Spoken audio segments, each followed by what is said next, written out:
idumu jumuiya yetu. Uzalendo pia mshikamano viwe msingi wa umoja wetu, na tulinde uhuru na amani, mila zetu na desturi zetu.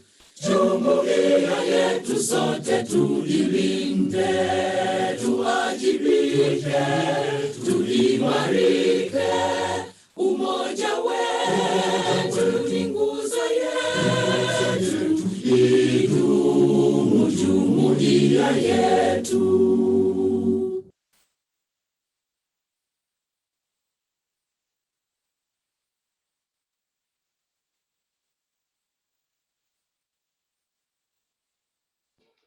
Thank you so much. Ladies and gentlemen, this event is happening here at the Uganda National Cultural Center, which is the Center for Culture, the Arts. And I would like to invite Mr. Peter Francis Ojede, the Executive Director, Uganda National Cultural Center, to welcome us and also to say a few things about what is happening in this place. Please join me. Let's really be happy since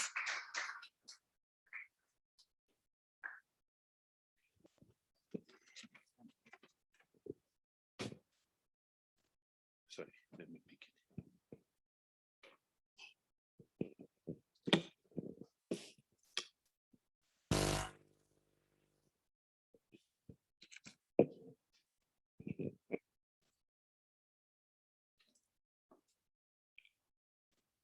I want to go through a little bit of the protocol. We're expecting to see the Minister of Gender and Culture Affairs here, or the representative. We also expect to have the Chief Coordinator Operation Wealth Creation, General Salim Saleh, who is our friend. Our ministers, the Principal Advisor to the Chief Coordinator Operation Wealth Creation, General Idro, I see he's behind there. The chairperson, please, yeah, it's appropriate.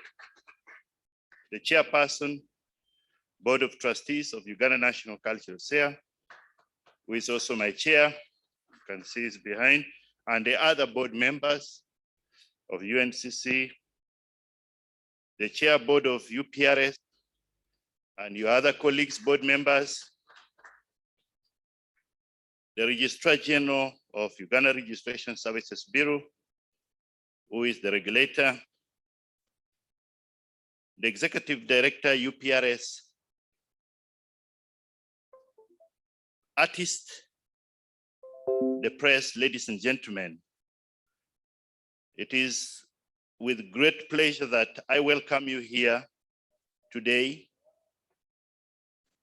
at the Uganda National Cultural Center, and specifically in the auditorium here. You are most welcome. I also want to let you know that you are one of those very lucky people, because this place has not been used for a while. We have been closed. After this, we are going to close it. So you are very lucky people. I would also like to, once again, thank you for choosing the Uganda National Cultural Center as your venue, and specifically the National Theatre. I know that the industry we're in, definitely Uganda National Cultural Center is a great stakeholder. And I want to thank you for choosing to be with us. A little bit just, Uganda National Cultural Center is the apex body responsible for art and culture in Uganda.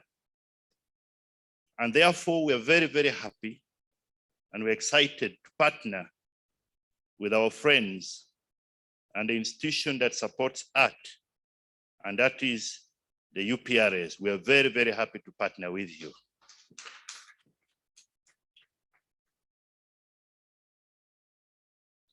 We are therefore urging you as UPRS to create a mechanism where artists' works and music is properly registered with you. It is protected from piracy. We know piracy is a big issue. And also make sure that you market this music and works widely throughout the world so that artists and musicians' works are consumed. We have seen a lot of the consumptions in the digital platform.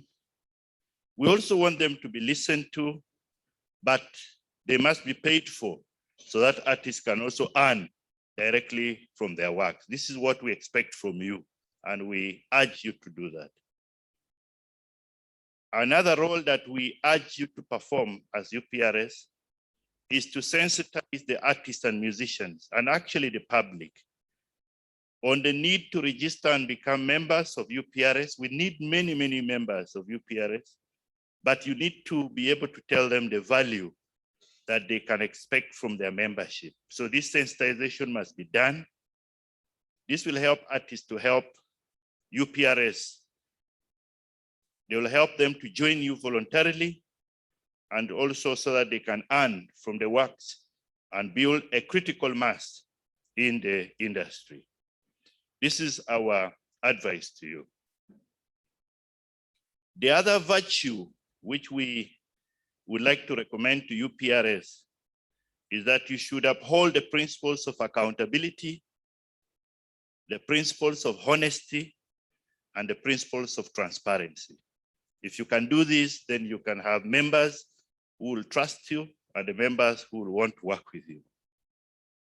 I recommend further that you should emphasize separation of roles of the different stakeholders, organs of UPRS, and respect them. Let the AGM do its work, let the board do its work, and let management do its work. If you can respect these, then you will expect harmony and you will expect that the institution will grow. But if you don't respect this, then you are going to have problems in the management and corporate governance. I also strongly recommend that the membership of the board, and this is my recommendation, and I want to be very clear on this. I'm not going to take your powers, but it's a recommendation. I recommend that the board should be drawn from a wide range of skills, knowledge, and expertise. And I'm not going to limit you to areas such as artists must be members. You need to have some lawyers to advise you. You need to have some accountants to give you figures. You need to have entrepreneurs, people who can give you business ideas. You need some people in the private sector to give you experiences from the private sector.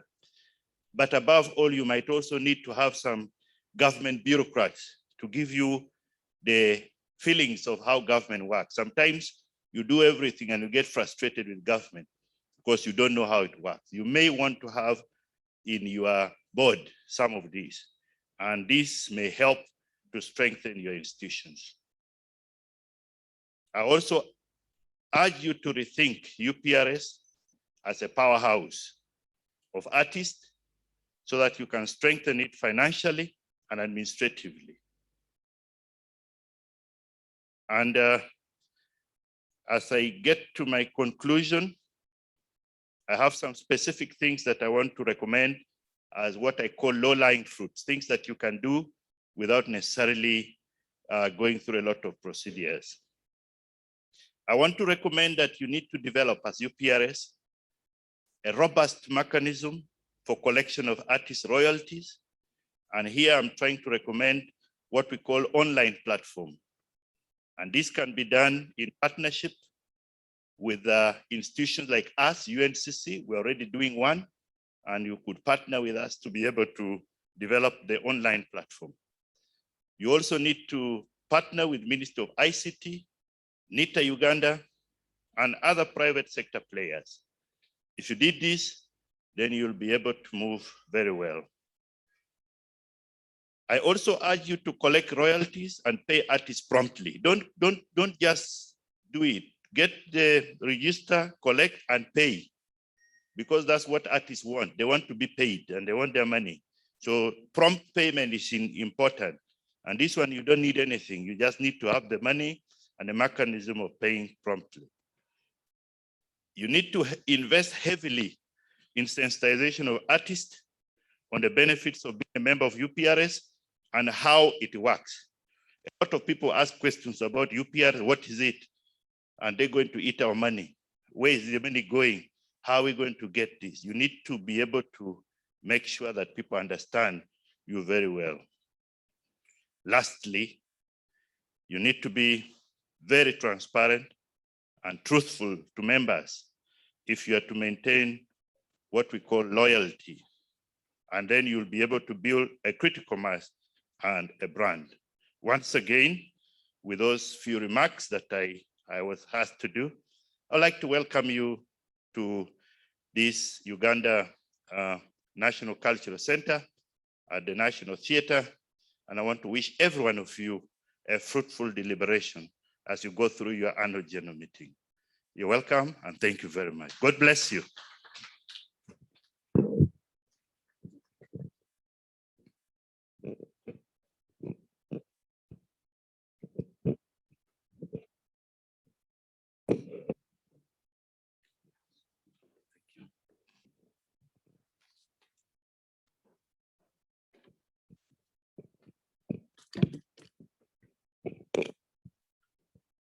Thank you so much, Executive Director, Uganda National Cultural Center.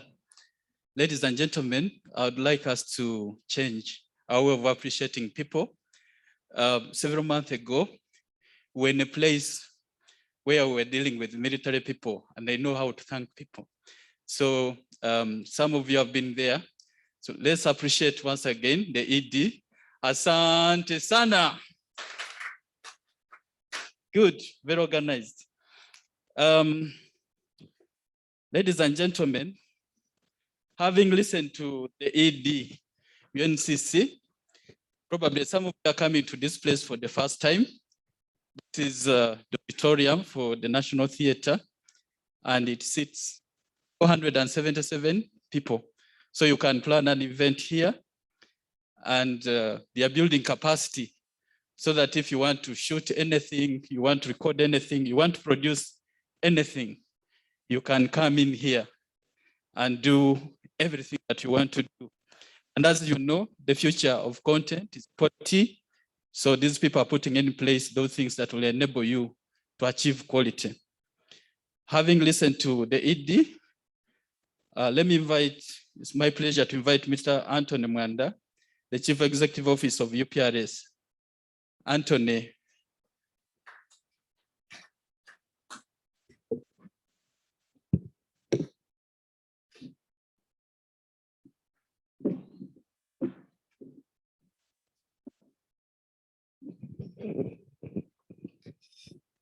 Thank you, Charles. I welcome you all to this function. For me, it's a first in many ways.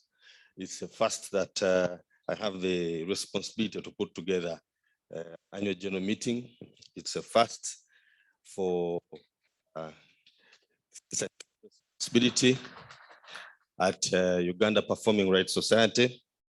And it is a first for the society to have a meeting of the members organized as well as this one has been. So you may clap if you care. I want to invite the chairman of, one moment. I want to invite the chairman of the National Culture Forum. Now, as the chairman comes, I want to tell you a bit about the National Culture Forum.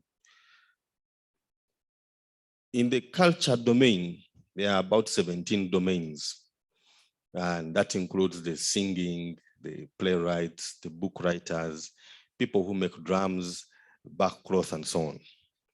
Now, there is the government side, which is the UNCC, and Mr. Jede has just been here. But the private sector arm is the National Culture Forum, and we would fall directly under the National Culture Forum. The chairman of Culture Forum, I think both of us can fit on this podium. It is strong. You are welcome to make your remarks. Thank you. Thank you so much. Well, good. Is it a good morning? Yes, good morning, ladies and gentlemen. It is a pleasure to be here on this special day, calling it the AGM of UPRS.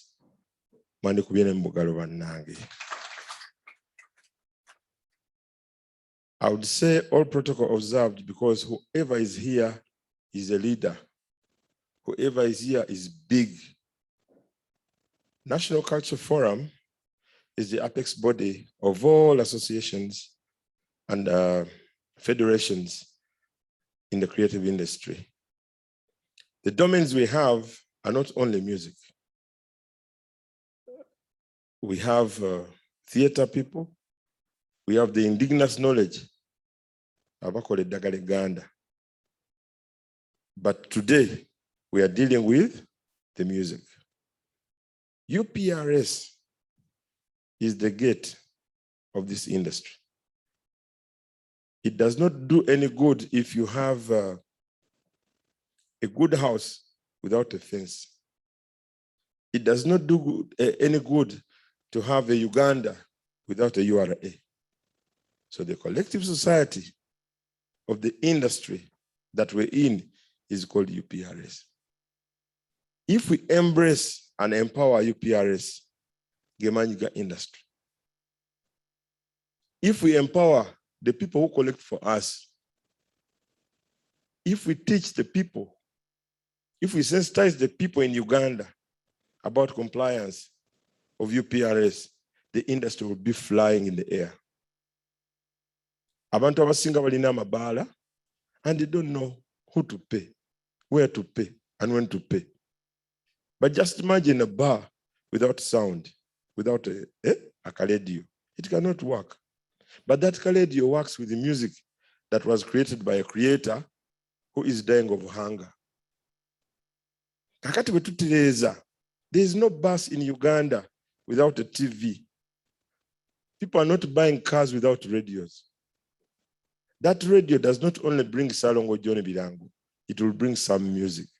But the creator who created that music that is singing needs a system that helps him to collect the royalties. And that is UPRS. As National Culture Forum, we've sat down with different associations, and we thought it would be very, very wise for every artist to know that is a stakeholder in the UPRS system. They collect for you what you can't collect. Imagine Jose Camille going to Chisenyi to ask them, Mumpe sente zange. Imagine Shiba going to Busia to say, I am Shiba, I have sung for so long, and this bar should pay me. They will beat all the artists. But we need a system that collects the money. We need a system that helps build the industry. If UPRS is all is assisted, well-funded, studios will be built in districts. Radios will pay. TVs will pay. I would like to thank OWC for what they did for us. 3 months ago, we went to Gulu, the Magic City, and we engaged the National Broadcasting Services organization and accepted to pay artists royalties. But in that process, we also got a problem. Which problem we need to sort out? The same people that accepted to pay A few of them refused to pay. A few of them from the gospel fraternity said, but they have to know, whatever is sung, whatever is written has an owner. There's a creative person who did that. And that creative person needs to be paid. And it is our obuvunanyizibwa bwaffe okulaba nti UPRS eyimirirawo as a body to help us collect. Obugagga buli mummwe. Era n'obwavu buli muki? Mummwe. The worst problem today in Uganda, there are more than 10,000 bars in Kampala. But who has paid? Imagine they all pay. No artist would be crying of beans and posho. Imagine the buses, there are 2,000 buses in Kampala, and they are paying 120,000 annual. No artist would say that we're in a studio. Imagine the taxis, this will come in Kampala only. Taxis. Never taxi in la music. We've done research and we discovered that in Kenya, you cannot get a matatu license without paying their collective society for music. Nefe Uganda, abantu bagamba munai, kaledio kajemu. But it is a must that people in this country consume music for free, and the creators die crying. But now this is the time, and it is my prayer as the chairman National Culture Forum, UPRS, tetuswala tukozesa amaanyi n'obusungu tugateko n'amagezi, so that we make everyone compliant. We don't want those bars that say, for us, we don't pay this one. No, once you say you are a bar owner, the first thing you have to do is to sign with UPRS. We would like to engage KCCA. General Idro, there is something I wanted to, at least you are going to take this as a message, a very clear one. They have not yet opened bars. Now, whichever bar is going to open in January, let them have a license for UPRS. If you brought it out this way and you say, Amabala Simaguli, and you want the bars to open, uli agenda okugulawo asasula akantu ako. UPRS will be a very strong organ.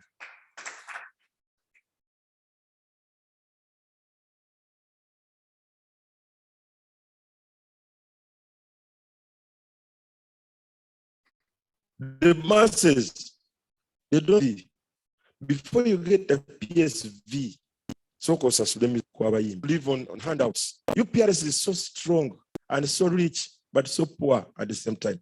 Because, first of all, mindset of the artist. But artists that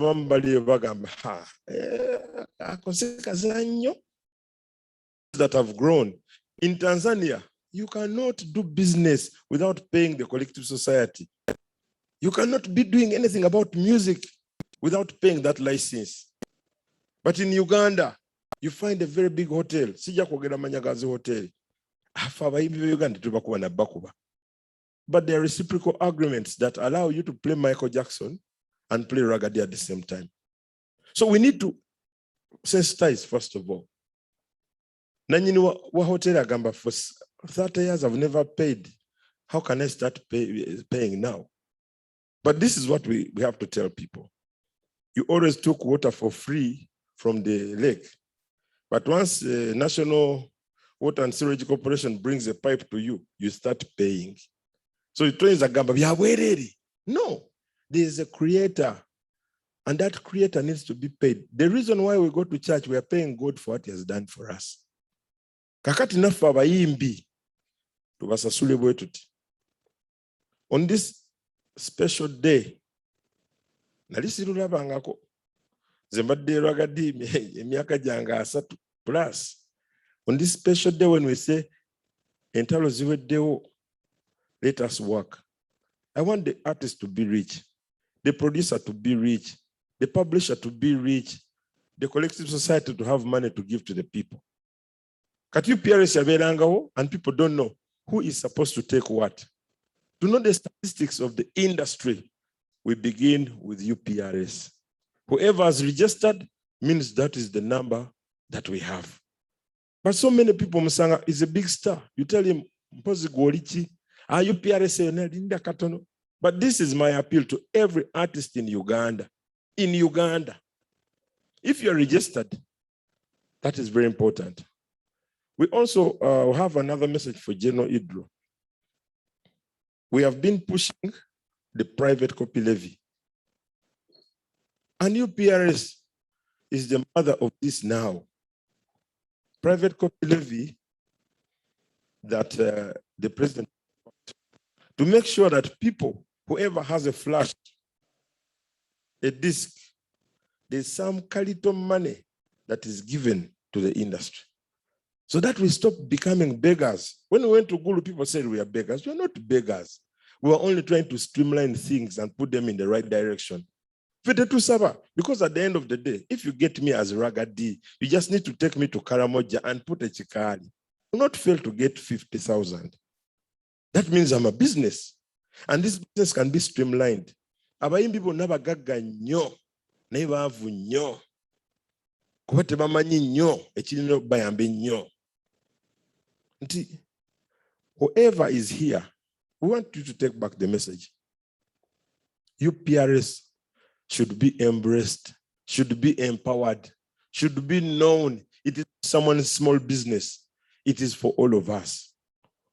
It is for collection of what we can't collect. Imagine, William Mukabe to Sheraton. William Mukabe nagena ku Sheraton. Nabagamba njagala akasente ke nyimba zange. They will just push him out. But if UPRS goes, Anthony Mwanda ngakuye suti ne tie ngabe mumanyi. Pola, hello, how are you? We are from UPRS and we have a serious reinforcement team and we want our things. Bajja kusasula. Master Poet bwana agenda mu Serena n'abaga nti abanja bajja mu gobyesa ba bouncer. But we want every artist also to sensitize. Kireme kubeera ku UPRS team. Ate ne UPRS emanye responsibility ya UPRS ya collectinga. We still have a problem with Africa. Our music was sold. My videos were taken for free. We need to sort that. We need to do something that is going to help these kids that have looked, but only they were baby cool. And they want to be better baby cools. But no, they were Juliana. They want to be better Julianas. And the only thing that can sustain this industry is UPRS. You know, your revenue, your fee. We need to sensitize it. We need to let everyone know that building a good house without a fence is like living in a compound. Tuzimbe nyumba nungi, muimbe nyumba nyingi, nungi, video nungi. But they ask you, where is your shop? It is not there. Who is your collective society? Ha, mwana bizibu, akaubo yabo mwana. Kawanvu wava akono. Now that's a problem. We need to change our mindset. We need to start thinking business. You are paying for the song, you're paying for the audio, you're paying for the video, and then you're about to pay for the listener. So this is my prayer. I don't want to be the speaker of the day. And for us as National Culture Forum, with the little funds that we have, at least we have tried to push the tuwayo UPRS countries to as a collective society. In near future, if we get more money, UPRS deserves more than 10 billion. Because if it is empowered, if it has a team that can fight, people are ready to pay, but they don't know how to pay, where to pay, who to pay. Katufe tu sensitizing nga bayimbi. Tugende nga tugamba bannanyini Bubala bungi nnyo munyonyeyo. Waliwo kalisiti ke bajja okuleeta. Bawe basasule kuba kijja tuyamba. When an artist is sick, tuleme kubeera mubiri. Bannaye mujje tukole kawoti, tusonde sente. That is vulgar. Tutandika okugamba no, UPRS now. Actually, Mzee Kavito, this is my request. UPRS should put something as an insurance for the artists. When people get sick, it is so sad for people to start collecting money for Ragadi in Zambia. That means we are weakening the industry that is strong.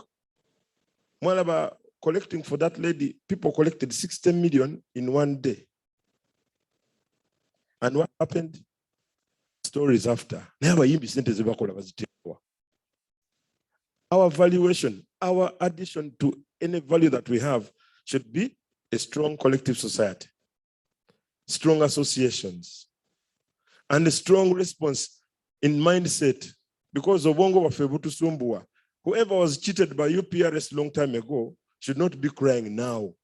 There was maybe a problem. They didn't have enough reinforcement power. They didn't have enough protection. Some bars are owned by very strong people. Other bars are owned by musicians who even resist. But let us make it a must pay. Imagine ebintu bino bitano byengenda okwogera. Taxis paying. Buses paying. Hotels paying. TVs paying. And radios paying. We'll be making 68 billion a year.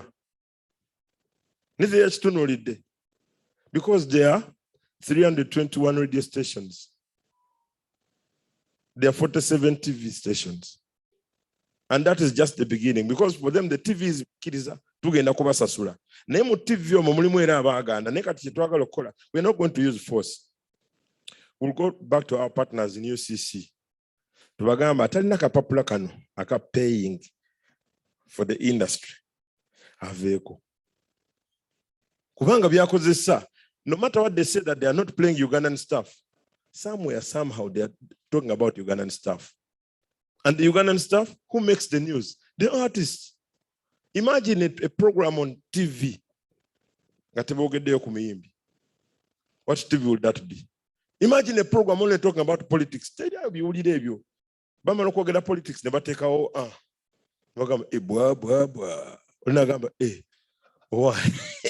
Are you getting the point? So what we want to do is let us know the strength of this industry. But I thank you so much. And I thank you, OWC. I thank General Saleh, General Idro for the power you've put in. The ministries involved, gender. And also we need to push the Ministry of Finance to understand the industry. Because we are a great industry that can make money for Uganda. We can give employment to people, but we need to empower UPRS. And my prayer is empower UPRS for a better industry. Thank you so much.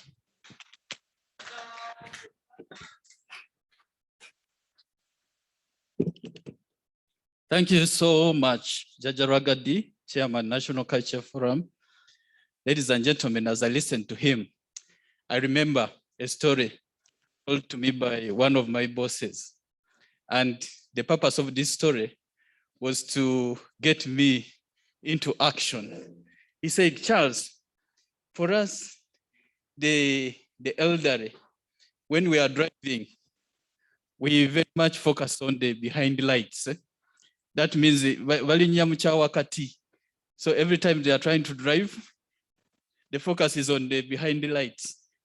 So, and he said, okay, but for you young people, when you are driving, the focus is on the front headlamps. And what that means is we need to move away from the past and support UPRS so that it can deliver what it is supposed to deliver. Thank you so much, Jaja Ragadi. I'm sure, ladies and gentlemen, you get to know a lot more of how much or where else UPRS can collect money for you. Straight away, I would like to invite the chairman, the chairman, Uganda Performing Rights Society. Please come and address the meeting. Join me in welcoming the chairman, Uganda Performing Rights Society.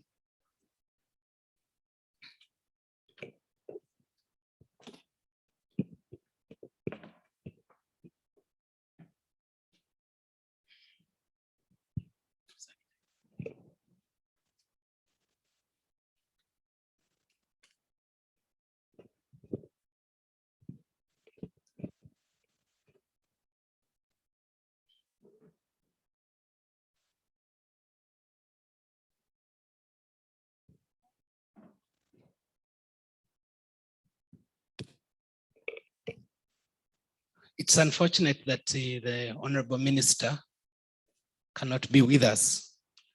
The Honorable Peace Mutuzo, I'm told she's in Mbale. I'm also told the commissioner who was supposed to represent her is unavailable, but we're short of time and it's only fair that we proceed and start. Well, I'll also nonetheless recognize the protocol as we had arranged it so that if the message gets to Honorable Mutuzo, it is for her.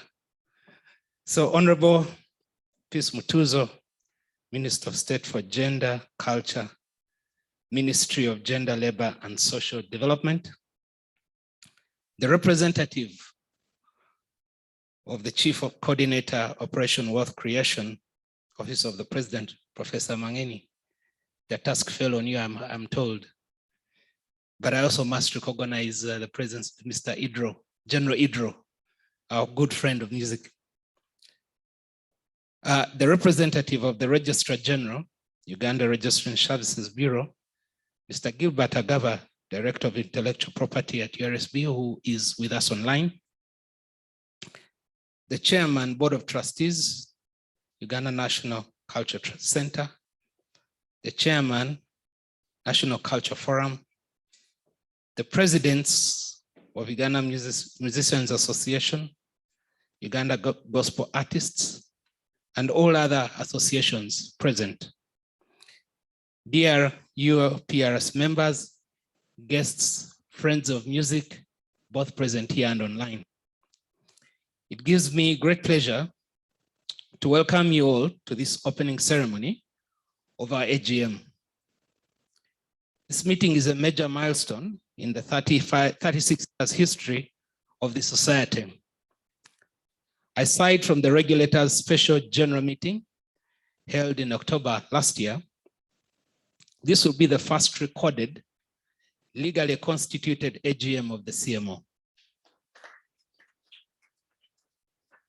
It therefore follows that it will be the first time that the AGM will be properly constituted to conduct business, such as legally appointing external auditors of the CMO, meeting to openly and frankly discuss proposed work plans and budgets for the year, and so on and so forth.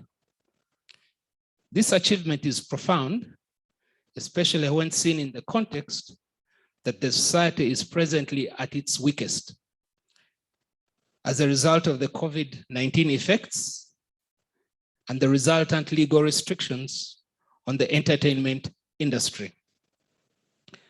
Royalties from bars, entertainment centers, hotels presently contribute 70% of our revenues. So the closure of those means we've lost 70%. And obviously, the effect on other businesses means our collections have significantly dwindled. Staff morale is at an all-time low because of poor pay, made worse by COVID-induced salary cuts.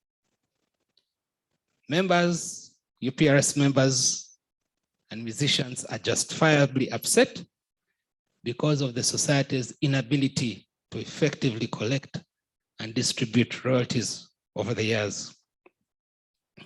This is therefore a call on government to make necessary interventions to ensure that our members can meaningfully earn from their creative works. The artists and UPRS members are not asking for a handout. The recognized model the world over for musicians and owners of musical works to exercise their economic rights is through collective management organizations, CMOs. The licensed CMO for music, the oldest, the largest in the membership and revenue collection of all CMOs in the country is UPRS. But despite this grand standing, UPRS membership of slightly over 4,000 members represents just about a quarter of the estimated 20,000 musicians and artists across the country. Further, members lose approximately 150 billion in uncollected royalties from commercial users of music because of challenges such as poor capitalization of the CMO, lack of awareness of copyright, poorly developed technical skills in copyright and CMO management, and so on and so forth. The 150 billion lost in uncollected royalties every year represents approximately double the annual earnings of URSB, our regulator, about 4 times the earning of a government agency like ERA, the Electricity Regulatory Authority, even more than the collections and revenues of another agency called Insurance Regulatory Authority. This loss translates into a direct annual loss to the government kitty in the sum of about 27 billion in VAT alone. We therefore thank the Registrar General of URSB, our regulator, for its intervention in 2019 to appoint a caretaker management and initiate changes that were meant to address governance and accountability challenges at the CMO. It is because of these changes, particularly the adoption of the regulator's constitution, the establishment of an accountable board, that we're seeing some of these milestones today. Now, allow me to respond to Mr. Ojede, the Executive Director of Uganda National Culture Center, and the counsel he so kindly gave us. I'm happy to respond to you, Mr. Ojede, and say that we do have a professional board in place, multi-skilled, multidisciplined. Maybe it's only fair that I introduce the board now. We have Madame Julie Sesanga, Fair Lady, Madame Julie Sesanga, who you know as a musician and performer. What you may not know is that she's also a teacher. We have Mr. Wisdom, Gideon Wisdom Kaye. I don't know whether he's here. Who you also know to be a performer. What you do not know that he's also a qualified accountant. Then we have Mr. Justine Basima, also an elected member of the board. Mr. Justine is also a marketer. We have Mr. James Serumaga, elected member as well, representing publishers. Then we have Ms. Grace Nakabugo, who is an appointed member, regulator's appointed member. This one is an advocate of the High Court. She's a lawyer working with one of the leading and most respected law firms in Uganda called Max. But importantly for you is that she is a practitioner of intellectual property and copyright. She studied that for her master's, so we have a very unique skill on the board. We have Mr. Semakula Awokula Robert, who is also an appointed member to the board. His skill is in leadership, strategic management, and marketing. We have Professor Patrick Mangeni. Many of you would know him as a respected academician and teacher of music and performing arts. The skill perhaps I personally bring to the board is in business restructures and realignments. So, Mr. Ojede, thank you for the counsel. And I'm happy that you have affirmed what we have been telling our members. The executive secretary, the director, also raised concerns that are legitimate, but collection and timely payment of royalties, accountability to members, and so on. These are the challenges, real challenges of the CMO today. But that is because they are challenges of sourcing the appropriate resources and goodwill for the society to be able to meet its mandate and promise to its members. So yes, we have a good board now, but the work is cut out for us to get the resources, find the right support, build the right partnerships to be able to build the society, to be able to deliver on its mandate and promise. As a society, as Ragadi has said, the chairman of the National Culture Forum, we need to look into the welfare of our members by providing training in key life skills like leadership, management, to build mentorship programs. We need to provide reliable Medicare insurance for our members. All these call on government and other stakeholders to support the transformation process at UPRS. It's also a duty for your members as well, support this process. We are thankful to Operation Wealth Creation and Microfinance Support Center for the promised loan of $1 billion to grow the institutional capacity of the CMO so that we can deliver on that mandate. However, it's hardly adequate. If this CMO is to attain its full potential and collect 150 billion that I've talked about, we need to invest anything between 5 to 7 billion in the next 3 years to build that necessary capacity. This AGM is unique and it's a bold one. We have called the most transparent meeting of members ever in the history of this society, documented history, tell them that we are unable to do the work you asked us to do.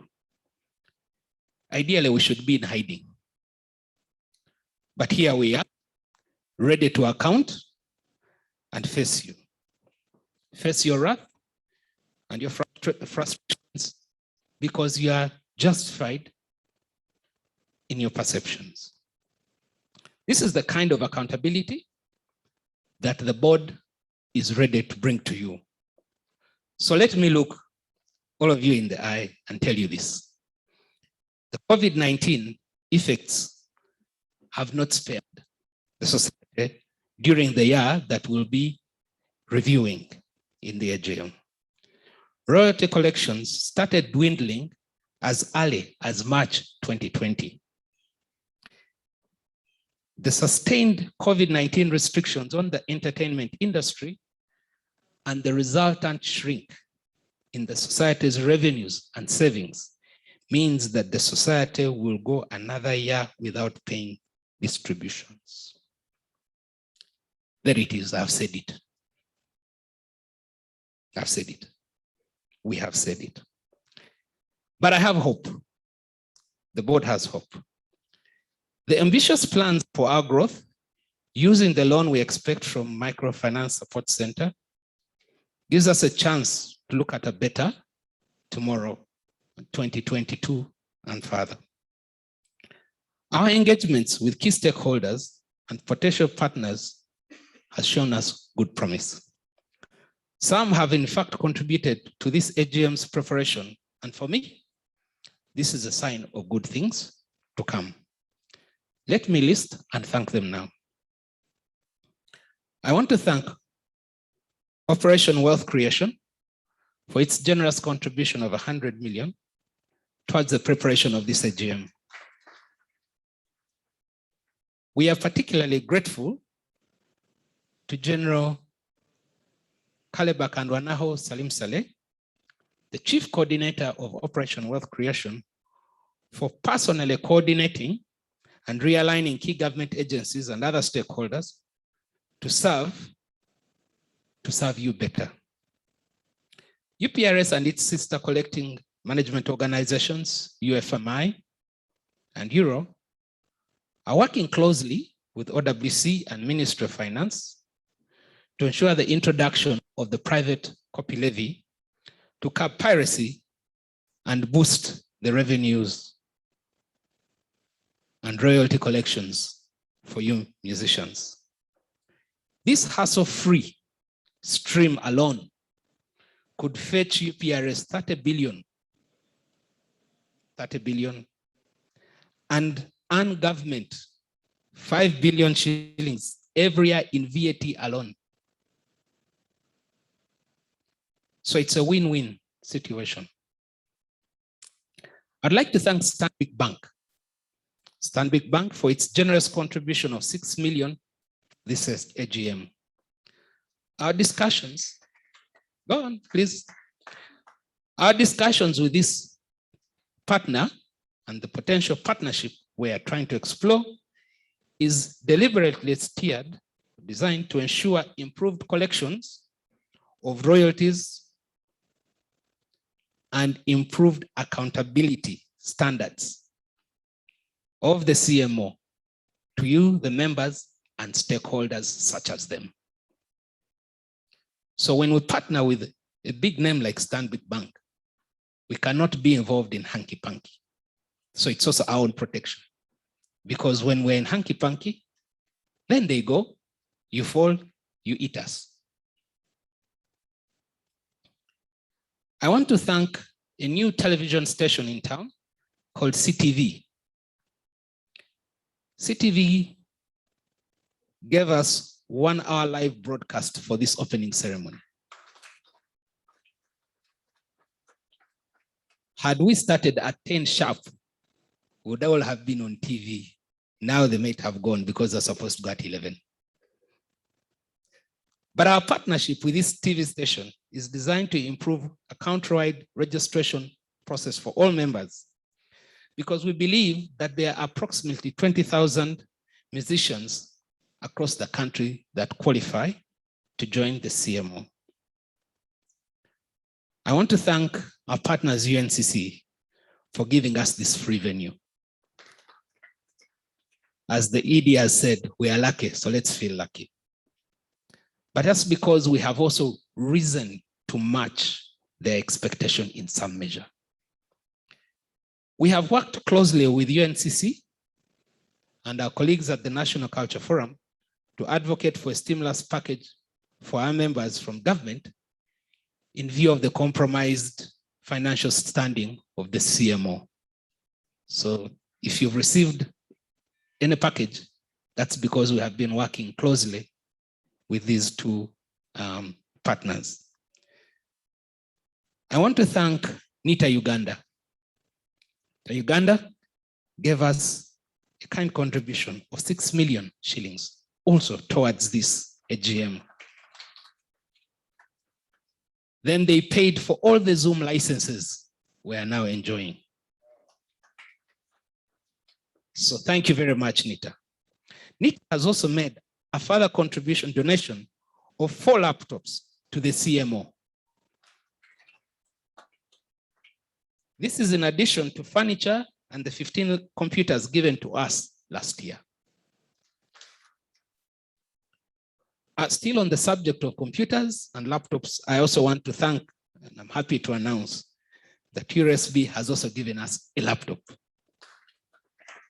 So we are slowly getting somewhere. NITA Uganda deserves special appreciation for being the first private or government agency to come to our aid in the transformation process, because they recognized the potential of UPRS, the despair of members without difficulty.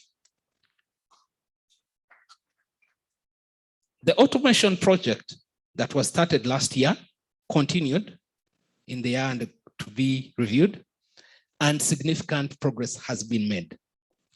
Phase one, which involved the development of a modern website. I hope you have all looked at our website. It looks very good, but of course we have to do a lot of the other things to also look just as good. So the website and the members registration portal are now complete. Members can now register and monitor their works online, their accounts online. That's a milestone for us. Phase two is due for completion next month. That one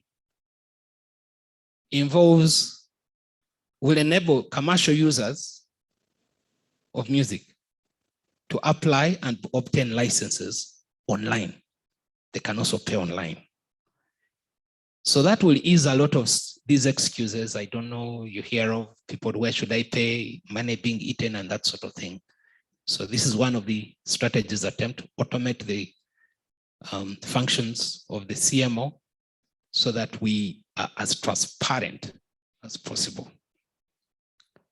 I am grateful to UCC, and I know we have been graced by the presence of the director of media, Dr.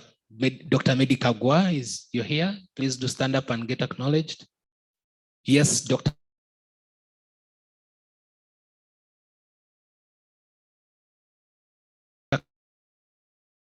Kagwa. Thank you, especially for you, Doctor, and how we have hustled to get this far, to enforce compliance of copyright in the broadcasting sector. I am aware that there are some people trying to distract this. And I have a special message for them. Dear detractors, we are partners in this business.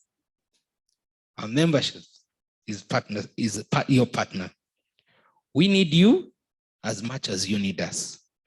The exploitation that you have enjoyed for so long must stop. If you are earning from our members' works, it is only fair that you fairly remunerate our members as well. End of message.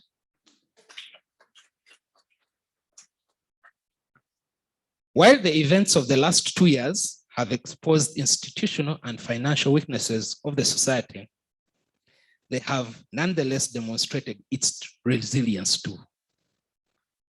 Despite the fall in collections starting March 2020, it is simply remarkable that the society is still open and functional.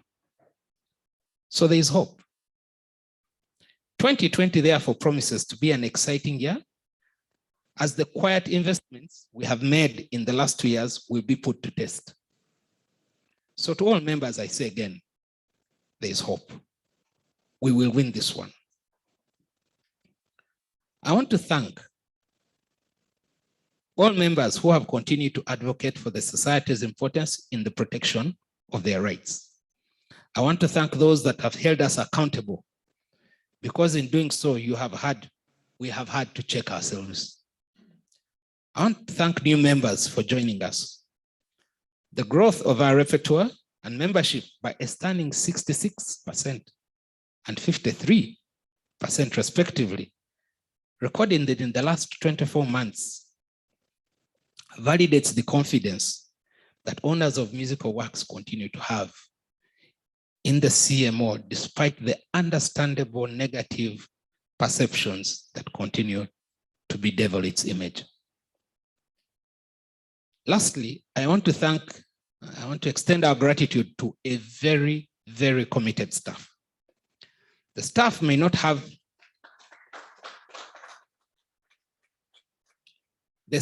have their failings, but commitment to serve you is not one of them.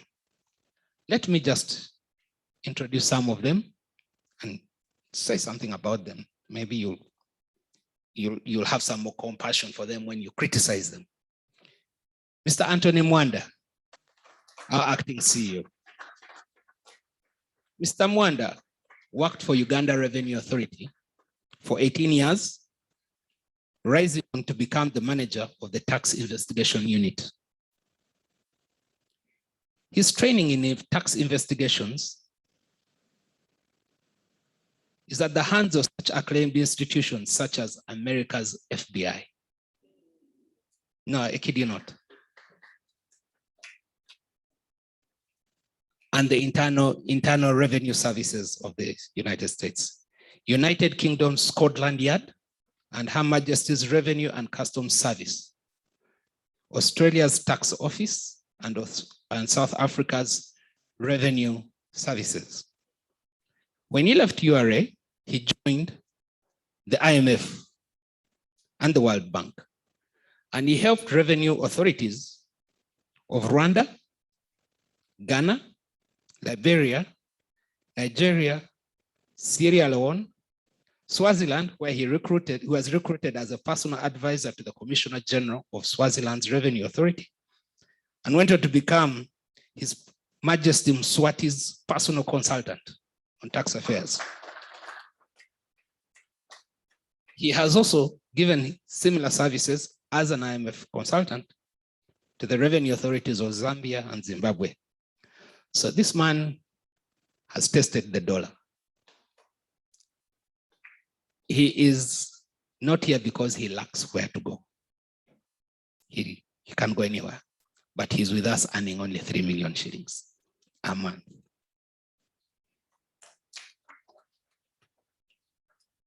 Viola, are you here? Viola Buyondo is the most qualified accountant that UPRS has ever had. She joined UPRS last year, believing that the situation would have stabilized by now. At the beginning of last year, we thought it would be okay. It hasn't, but she continues to serve and takes home only a 1.2 million shillings. Mr. Javira, is that Javira? Mr. Javira Kiziri. There you go, he's over there. Mr. Javira Kiziri holds an upper class degree in ICT from Barara University and was among the best in his class. Yet he serves UPRS.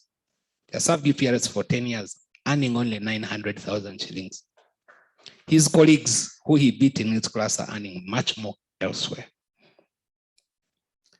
We have Miss Johann Namara. Is Johann around? Johann is recently widowed.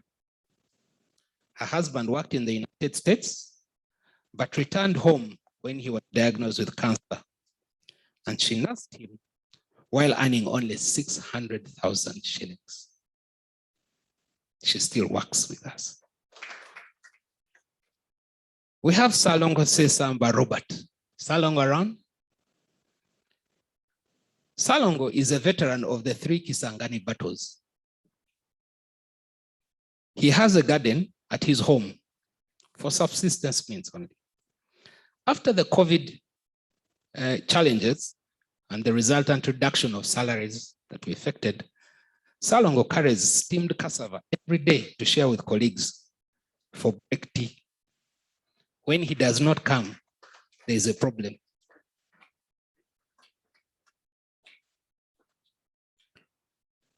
We have Sevgenyi Fred.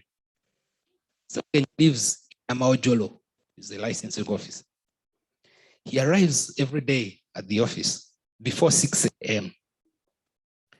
After the reduction of salaries, Fred hops onto any available truck coming from Namaojolo to Kampala to report to work. In the evening, he walks from Kamocha to Bwegere to catch a cheap ride back home.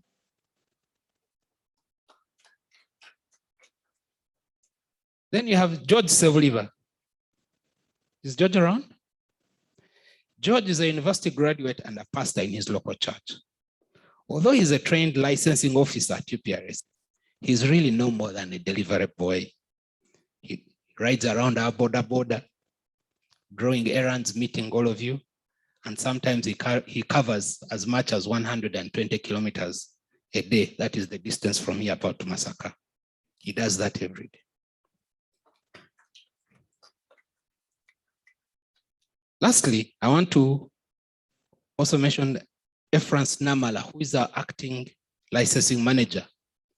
This one is okay that she's an athlete, but she often runs in the evenings. She ran in the evenings after work. After the salary cuts, she decided to run to office every day to save on transport. And then she runs back home. Of course, would have wanted for her to come fresher every morning. So I raise this so that you understand that the pains you are suffering as musicians, staff feel them too. The board sees them too. We're in this together. We're in this together. This is our battle together. Those few words, I want to end here. I'm excited that we'll be having the AGM after here. The day is structured in 3 parts. We're supposed to have an opening ceremony, then we'll start our proper AGM, proper, okay? And then we'll have a closing ceremony. I hope that the invited guests of that evening will be there. On that note, please allow me to invite the chairman of the Board of Trustees of our partners, Uganda National Culture Center, upon which I now return to invite formally our regulator to make the addresses. Mr. Okello, sir, I invite you, sir.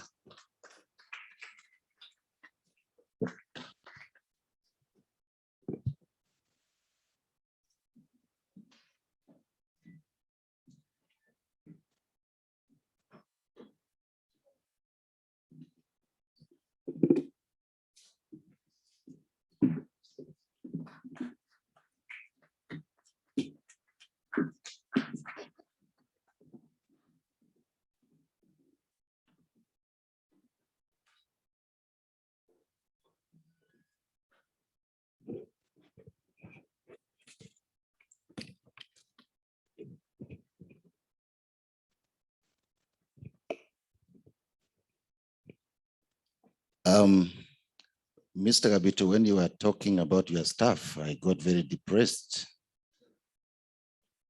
But I went back to what you said. Having said that, I would like to follow the protocol as is set before.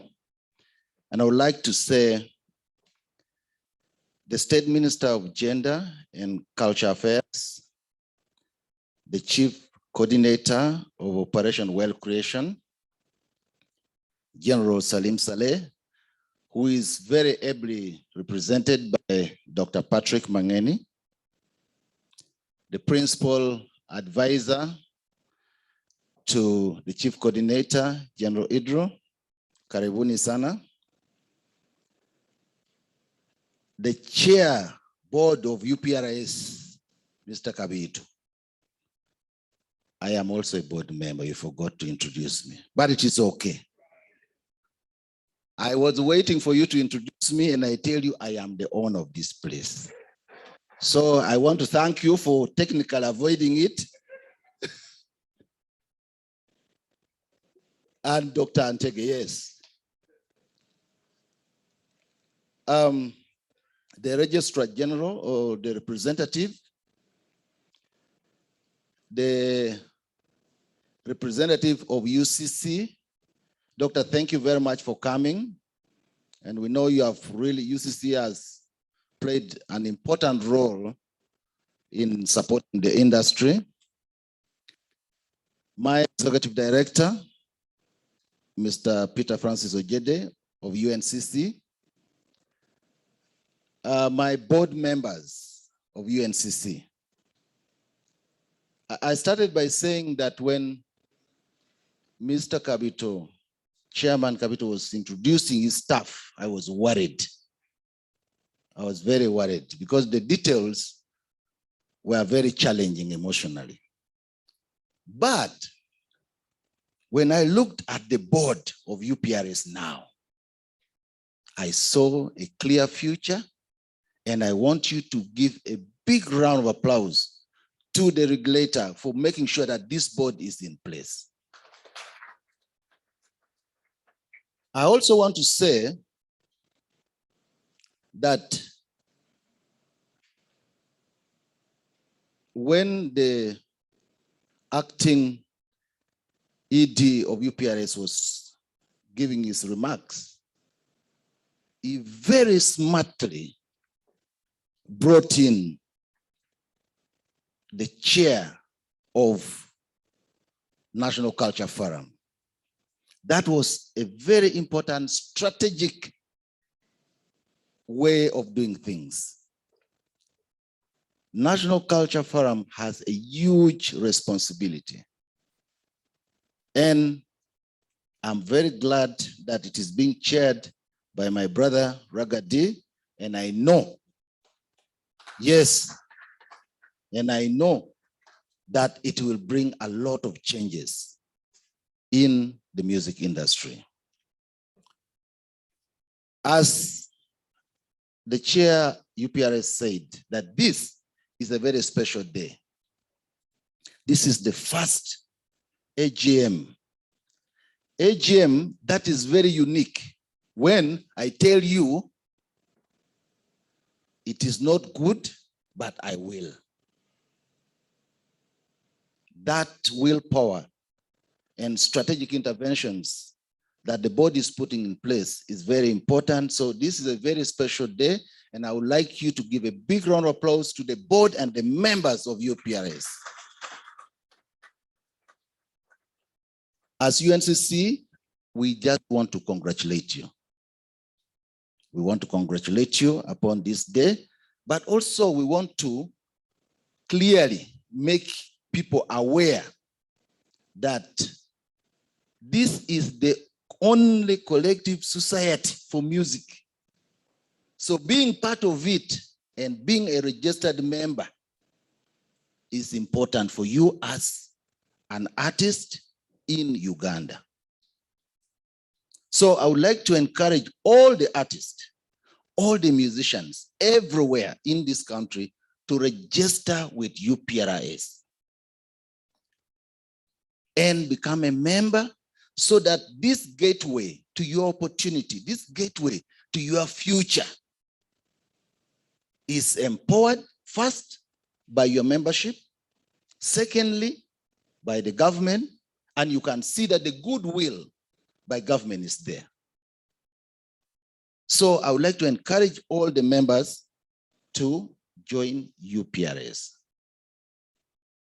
And this should be, like my brother Ragadi said, responsibility of first and foremost, we the members. I'm a member of, a registered member of UPRS. I hope my membership is okay. Yeah, okay. So it is our responsibility as members to bring in, in actually we say, chiachel pelor gadi gadi. You know, that together we move further. Okay, so the more membership we have in UPRS, the better for the music industry in Uganda, because then we have a voice that can demand for accountability.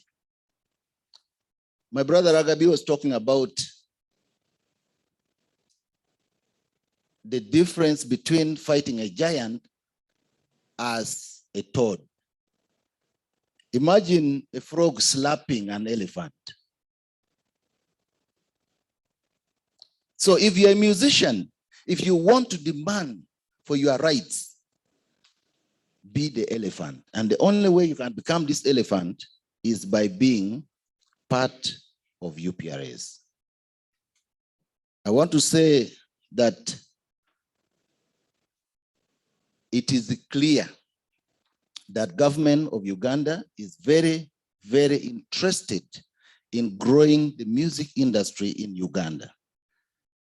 And you have known that we are the only industry that has actually been supported with stimulus funds. And there are possibilities for continuous support. So I would like to request that we go back, organize ourselves. I've seen the Secretary General of Uganda Musicians Association. I've seen the President of Uganda Musicians Association also coming in. Please join these organizations, because as organized groups, you will be better negotiators for opportunities that you actually deserve. Finally, I want to say something. As artists, we must fight the vice of classification, classifications that are against our interest. I am sure, and Mr. Mangeni can attest to this because I was his student, that a gospel singer can sing kadonkamu, right? That a kadonkamu singer can sing hip hop, right? That a traditional singer like Okelo can rap. Should I? Not now. So classifications are part of the biggest problem we have in our industry. People classify you so that they control you for their own interest. This is why what is now called the world music has not fully developed, because it was classified as world music. Therefore, it is a piece of heritage that other cultures draw from and must never grow. And so as a result, all of us have turned against the traditions of our music and gone to borrow the traditions of other people's music. Uganda has the biggest number of bird species. Are you aware about that? The largest. Uganda has over 6 huge rivers. Uganda has Lake Victoria. Uganda has flora and fauna. How have we as artists used this to create a particular sound that is uniquely Ugandan? So as we celebrate today, as we know that our future is clearer with UPRS, that there's a restructured UPRS with very clear goals. Let's start thinking about getting into the international space and competing through technology, competing through innovation and creation of ideas, musical ideas that will make Uganda the pearl that it deserves. I say all this for God and my country, and I thank you. It's now my pleasure to invite the regulator, right? Yes, to come and address the gathering. Thank you very much.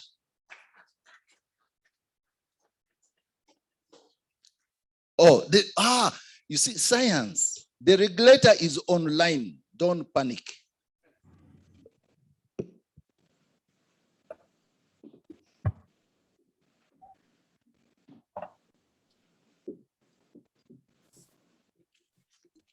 Thank you, Mr. Okello. Are you ready? Can you hear me?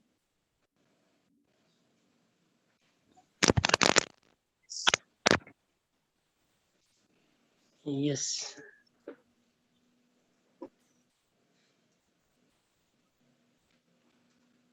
All right. I hope you can all see me, or at the very least you can hear me. Good afternoon to you all. The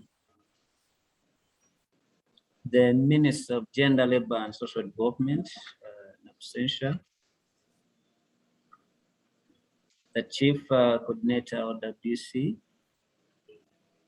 General Seremsani, and through your representatives, Professor Mangeni and General Idro, would like to request that you extend our regards to General Saleh. Gilbert, Can you hear me? we request for 2 minutes as we All sort right. out the sound issue here. Okay.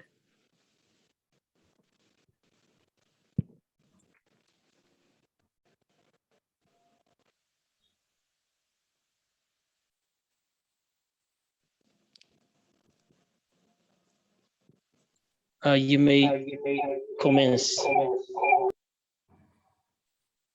Thank you. It's a great innovation that you are able to participate in these activities wherever we are.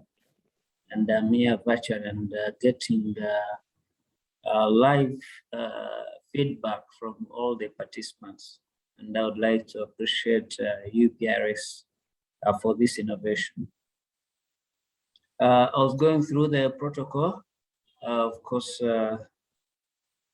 the Honorable Minister of Gender, Labor and Social Development, abstention.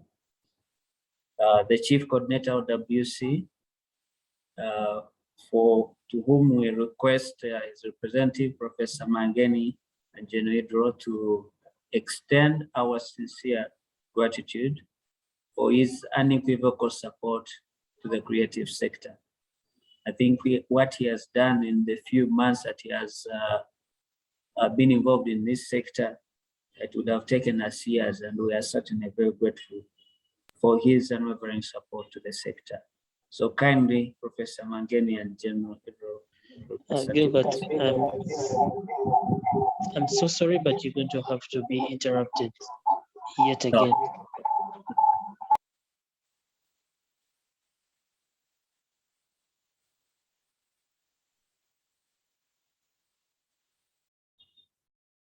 Sincere apologies to all. We just had a sound glitch here.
Are we ready? Can I proceed?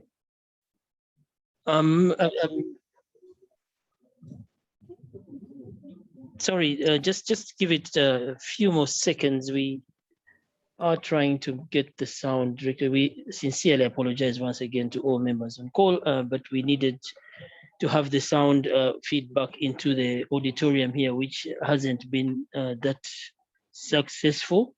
But the engineers are shortly going to have that fixed. Okay. So I'll prompt you in a few seconds. No problem.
enabled us to.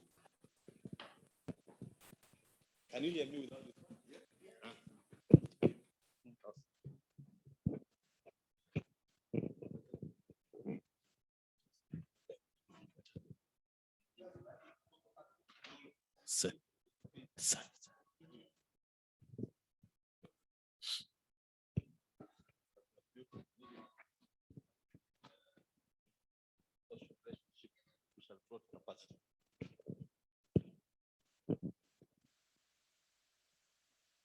Okay, I've been told that I must use this one. So the things have grown again and again. Our staff have been skilled. We have had people from URA who have come in to help us with the team building, human relations, reporting, performance management, things which you could never have planned for. We don't even have the budget for those kinds of things. Regrettably, we've got some challenges which are, sometimes it's because we are stretched. Sometimes it's because communication was not timely. And in this respect, I must apologize to the members whom we hoped we would have engaged with today at the regional centers of URSB. There was a communication problem. So those centers are not working as we thought they would have. But we are reliably informed that at least 80% of the people who are upcountry have received data packages. Those who haven't perhaps could have registered much later. But more on the good story at UPRS.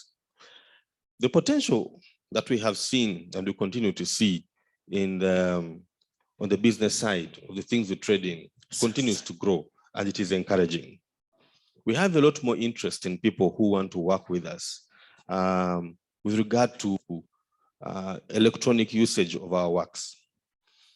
We have at least 12 people who have come to us and are proposing solutions for monitoring usage of our works on the media stations. Those discussions are going on. They are profitable if they come to fruition, and some of the parties have now merged their interest and made much better pitches, more profitable pitches. We also have people who want to work with us in light of the challenges we faced with getting our online revenue through the previous arrangement we had.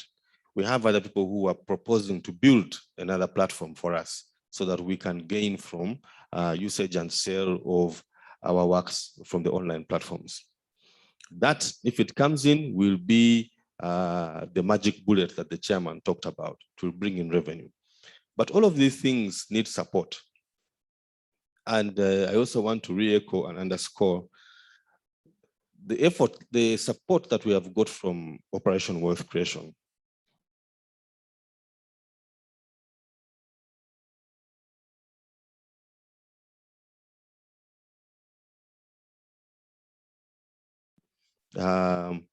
To address matters of UPRS is something we didn't expect. It is something perhaps that had not happened in maybe 3-4 years in the past, but we have hope. The discussions, Mr. Bukoto introduced Wisdom as a board member, but I think he's also fits the, he is an activist. So he's out there as an activist representing all of us. Okay. We shall try to hear if we can get the feed from Richard.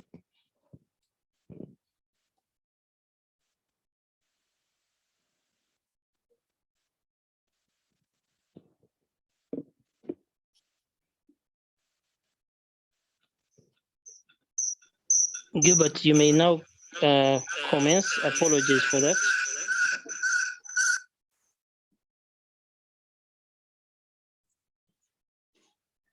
Can you hear me? Yes, please.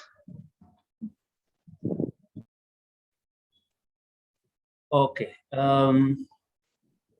Allow me to start once again by recognizing the protocol. The Minister of Gender, Labor, and Social Development, Ms. Sensha, the Chief Coordinator of WC, No Salim Saleh, who's represented here by Professor Mangeni and General Idro, and of whom we are requesting to pass our regards to General Saleh for his unwavering support to the creative sector. I don't know where we would be if General Saleh had not intervened as he had done, but I'm sure that we are now on the right track due to his interventions. And I kindly request Professor Mangeni and General Idro to pass on our regards to General Saleh for his support to the sector. I also recognize the ED Ghana National Culture Center, the chair of the National Culture Forum, chair and board members of UPRS, members of UPRS, ladies and gentlemen, all protocol observed. It gives me great pleasure on behalf of the Registrar General to make these remarks. As URSB, we are excited for this growth and development of UPRS. In our few years that we've been regulating collecting societies, this is the first time that UPRS has held an AGM that is properly called by the members and for the members. And would like to congratulate the board together with the team at UPRS, as well as the members for this great milestone. We don't take it for granted. It might be one step, but even a journey of 1,000 miles starts with one step. And I can assure you that on our part, we will support you to get where you have to go. UPRS, as you have heard from the chairman, was established in 1985. But the journey of collecting societies began way back in 1841, 1850s, when musicians, a performer, a publisher, as well as a composer in France went to a bar and found the bar playing their music, and they were neither recognized or remunerated, or even their authority sought.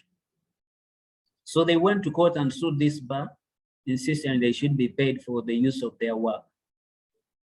And court agreed twice that they should be paid. From that day, we had our first collecting society in France. And UPRS came right in its heels in 1987. It supports, or its main purpose, is to link the users with the owners of copyright. There is no other cost-effective mechanism in which the owner of a work can derive benefit from his work. Most of you who are members of UPRS are authors. You own or are performers, you own music or a certain musical work. This musical work is used in the 5 areas, actually those are the minimum number, that the chair of the National Culture Forum has raised. All these people who are using your work must pay you. But how is it possible that, how are we going to go to every broadcaster in this country, the over 200 radio stations, to collect for the use of your work? It's almost impossible. So the collective mechanism of collecting for owners of this work makes it efficient for you to collect your money. When COVID came, this even became more apparent, that there is no way you are going to exist as an island. However big your name is, however big your music is, you must figure out a way to collectively collect from everyone who's using your work and benefit as an industry. This I speak to the members. As members, we have responsibilities. we have responsibilities towards the success of this UPRS. Today, we are going to have an AGM. This AGM addresses one of the three core pillars of an effective collecting society. Before today, a couple of years ago, most of you would never have even answered to this call. The people standing on the podium with you would never have stood with this organization. Most of you would not even be bothered by what's going on in the industry. And as we heard from the chairman, the Registrar General in about 2019 appointed caretakers. And their job was to deal with the number one pillar in terms of management of a CMO, which is governance. As we all know, a fish rots from the head. If governance of the organization is poor, it does not matter how much work is being put out into the market. It doesn't matter how the potential of the industry, it won't matter because all that will go to waste. And we want to thank all the people who have stepped up the call to participate in the governance of this society. I'd like to specifically thank the chair, Kavito Karamagi. He came in and informed the society what it was, and most of you has met you, and he has sold to you the vision of this organization. He has shown you where you're going. He has shared his passion of ensuring that this industry changes and changes to support you, to support your families, to support the people who are coming after you. So I'd like, wherever you are, to clap for him, to appreciate the work he has put in together with his board that he has introduced, for their support, for their hard work in ensuring this organization transforms and meets our expectations. So governance is the number one pillar for a successful CMO, and we are glad today to participate in this AGM. The second aspect that needed to be addressed was in respect of transparency. You had the acting MD. He told you that you can go to the website of UPRS now. You'll find the list of all the members. Every member of UPRS, you'll find him there. Mr. Okero has invited many of you to join and become members. You heard again the chair telling you how much money they have received. And they are going to account for every coin. How has that money been spent? And I would like you to support them in that endeavor, because we expect to harvest from where we have sown. UPRS is our land. We are sowing into this land to ensure that we are able to harvest in the near future. The better the organization is, the better that all of us will be better off. It was sad to hear the stories of staff. They are really going through a lot. And they do not do this for charity. They have families they have to take care of. They have their personal dreams that they want to realize. So let's support them. This transparency should not be abused. It does not make you members the people who are responsible for governing this organization. Your responsibility as a member is to ensure that those resources realized are used in accordance with the objectives of the organization. I know when they've shared today, I've already been seeing them here online, and I could see some people, they're already telling us where the money should go. That's not acceptable. You chose this board to lead you, and this board will be responsible for using these resources. And we will be there to supervise the usage of these resources to benefit you. In the end, it is all about you as members of the organization. So welcome transparency and engage. And I hope we'll have more engagements where you're able to raise and every issue that they've shared with you is addressed. The third area or pillar of the CMO is accountability. Accountability is critical because this organization's main purpose is to collect money and distribute it. If you don't know how much money has been collected and how it's going to be distributed, you will be As a member, you'll be cheated, you'll be losing. Accountability is also critical because we put this organization there to serve us as members. It's not there to serve itself. And one of the ways of accountability is through this AGM. Many of you have joined online, others are physically at National Theatre. We want you to pay attention to what they are saying, what the board is presenting to you. And if there's an issue, do not hesitate to contact UPRS to see how we can redress it. So those three pillars were addressed by the caretaker management, and now we have a board elected by the members and serving you, the members. That is the first step in transformation of this industry towards the vision that even the General Secretary was able to see. He saw the potential, and as we heard, he made an investment in this organization because he sees where we can be. He sees the future. Some people, as Mr. Okero was mentioning, you don't know your rights. You go ahead to undermine the very institution that is there to serve you. All of us are going to lose if we adopt that kind of way of doing things. Right now, we might be sacrificing. There might not be distribution, but where we're going, we are sowing a seed. No one sows a seed today and expect to harvest tomorrow. There is time. So give UPRS time. Give them time to change. They had to first uproot the poisonous seed, and now they have planted good seed. So give them time to transform this organization, and I can promise you, you will reap benefits more than you can think or even imagine. So we thank the caretakers for this intervention. Now the board is in your courts as members. We on our side as URSB, we have taken some measures to ensure that this organization serves you. We have improved or are improving our approach to supervision of UPRS. We expect for them to report to us every month, everything that they are doing.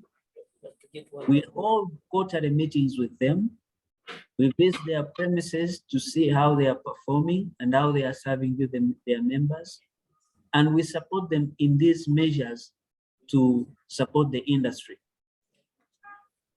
We are glad that our partners or our colleagues from Uganda Communications Commission are here with us today. Ad Operation OWC, Meter Uganda, and all the government machinery is committed to supporting you as artists. At URSB, we will do our part. There are things that are not going to be solved in a day, but we will do what we can do today. We are not going to swallow the whole elephant at once. The problems are big, the industry is big, but let us appreciate where we are and where we're going to go. So we are increasing our supervision of these CMOs. The second aspect is in respect of enforcement. As you know, copyright without enforcement lacks value. So we established a copyright enforcement unit at URSB. Some of you have used it, and some of you are yet to use it. This enforcement unit is manned by policemen from Uganda Police who have been specifically trained in these issues to be able to support you. And enforcement will continue, but we do not want to go to chasing people who are playing our music, fighting with them on the streets. So the third intervention we are making is in respect of awareness, sensitization of both you, the owners of music, but also the users. The owners of music to be able to enforce and insist on their rights, and the users also to pay for using this work. Sensitization can never stop, and it will continue. We are going to visit all of you in your regions where you are, in Arua, Barara, Mbale, Central. We are going to visit you so that you may understand what your responsibilities and rights are as a musician, but also for the users, the hotels that you've had, the transport companies, the broadcasting entities, to know that they have a responsibility to remunerate you as owners of copyright. And the final intervention will be in respect of law reform. I know some of you have raised issues about registration of copyright, the fee that entails in registration of copyright, especially the publication fee.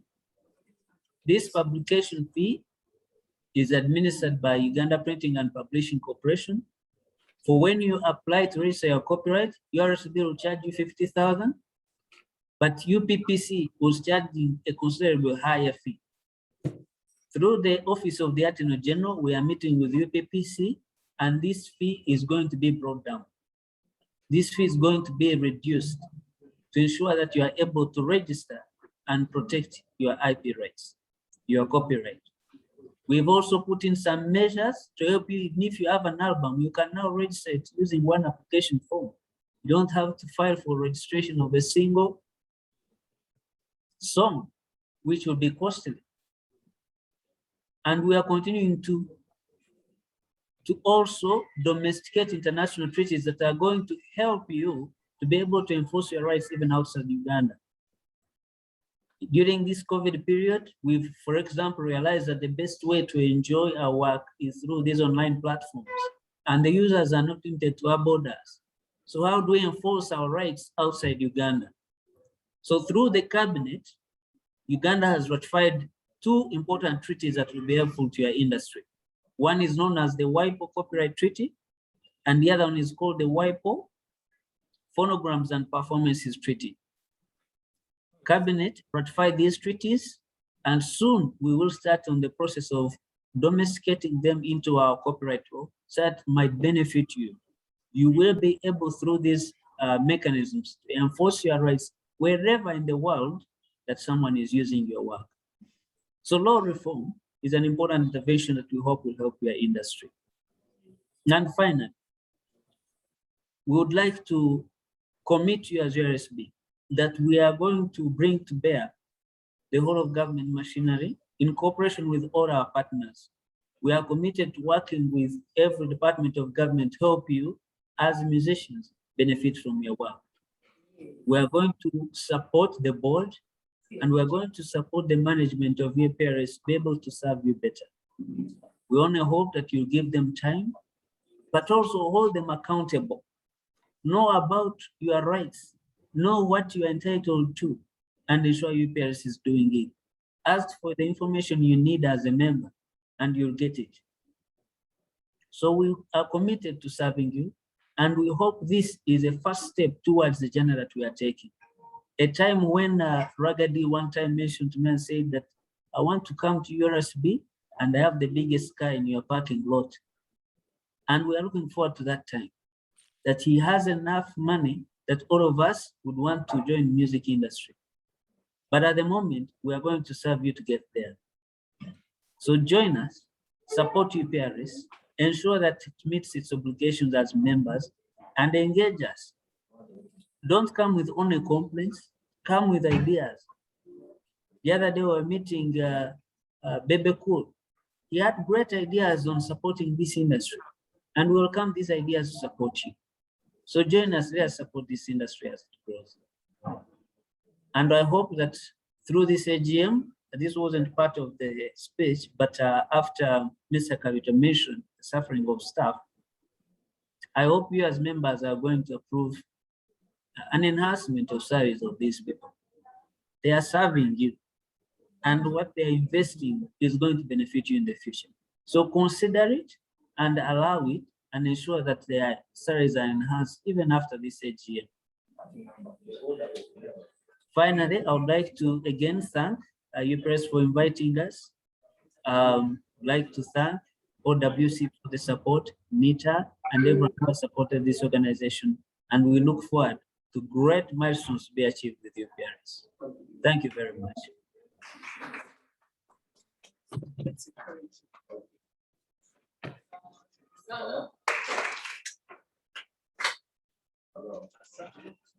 Thank you so much.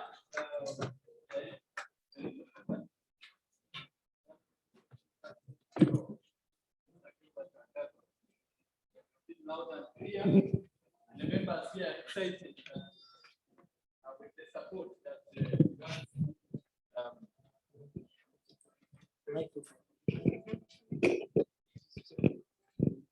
members here are very excited with the support that URSB is offering UPRS and the support that will come in the future. Thank you so much.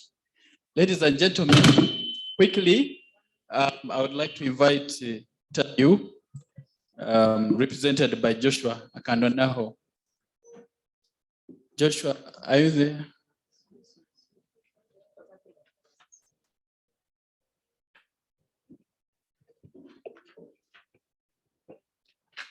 Message of goodwill from NITAU, and as you heard from the reports, NITAU has been very, very supportive.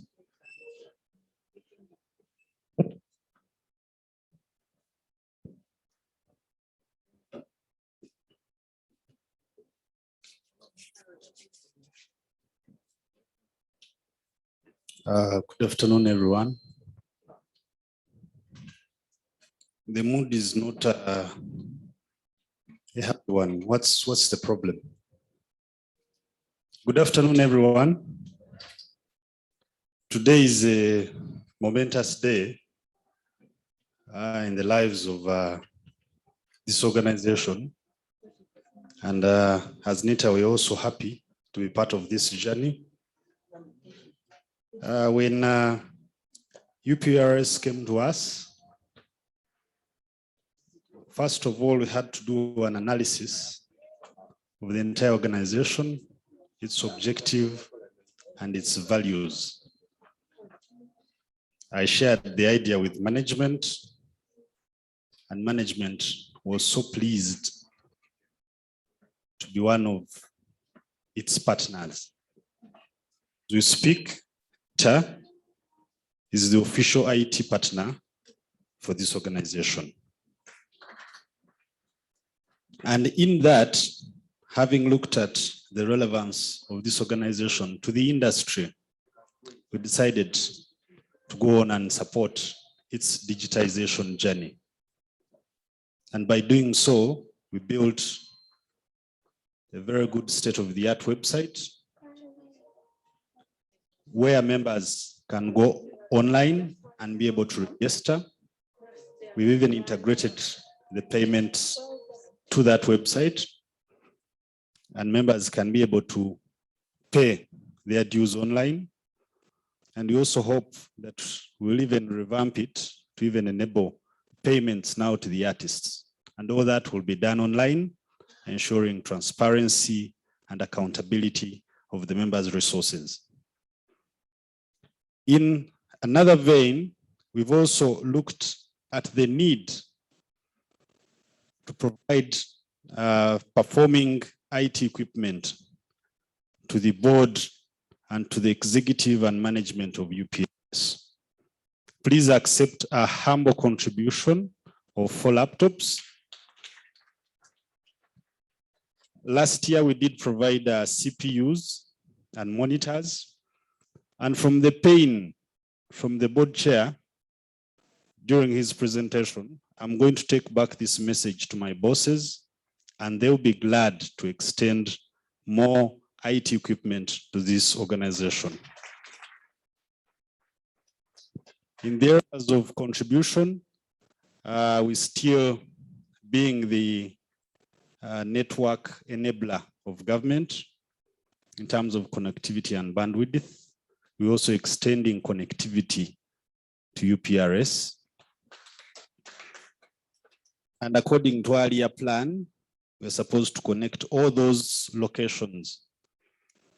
The main center here, the command center, plus also the other respective regional offices where the events were supposed to be live streamed. So in our contribution, we discussed this with management, and we extended some bit of support to that connectivity. Also in support, we extended Zoom licenses. As we move forward, I would also like to encourage the artists in this country to embrace digital technologies. It's the future now. It's the way to go.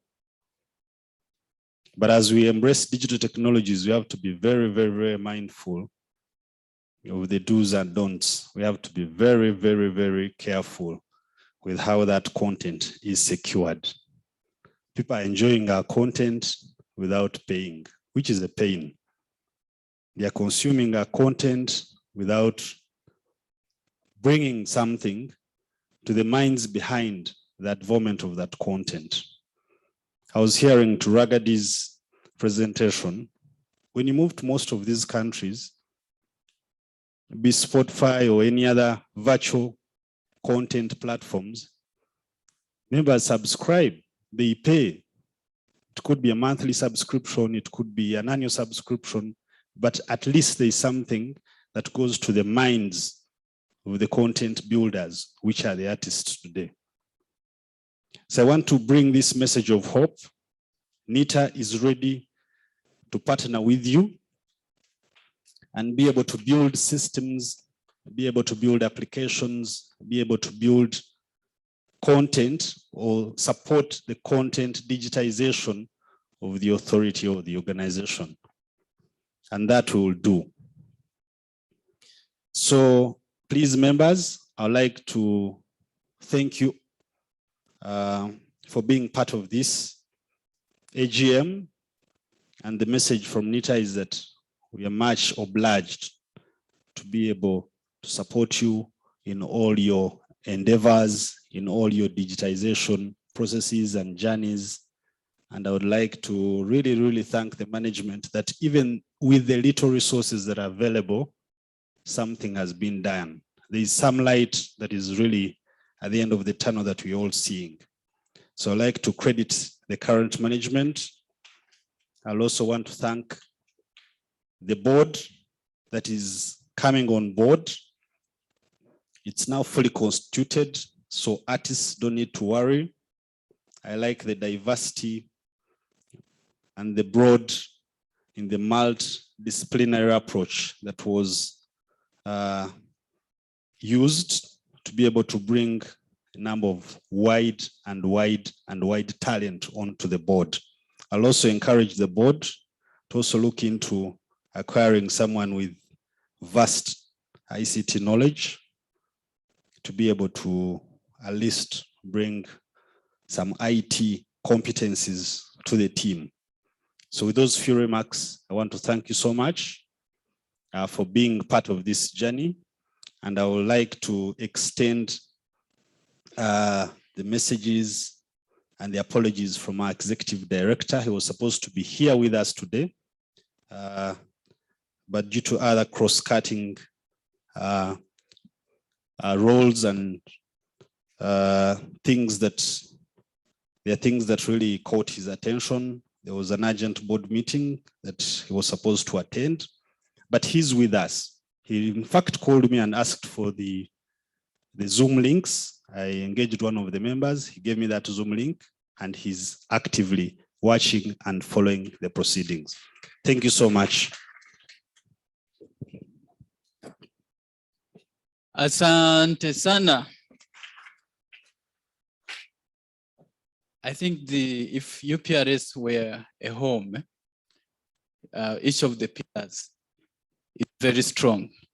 And let not the members' pillar be the weakest. The members' pillar be very strong as well, so that it can be supported by NITA-U, the pillar NITA-U, the pillar UR, the pillar CC, and all the others. Thank you very much, NITA-U. At this point, I would like to invite the chairperson of UPRS back to the stage to perform the role of inviting the representative of the presidential advisor to speak to us.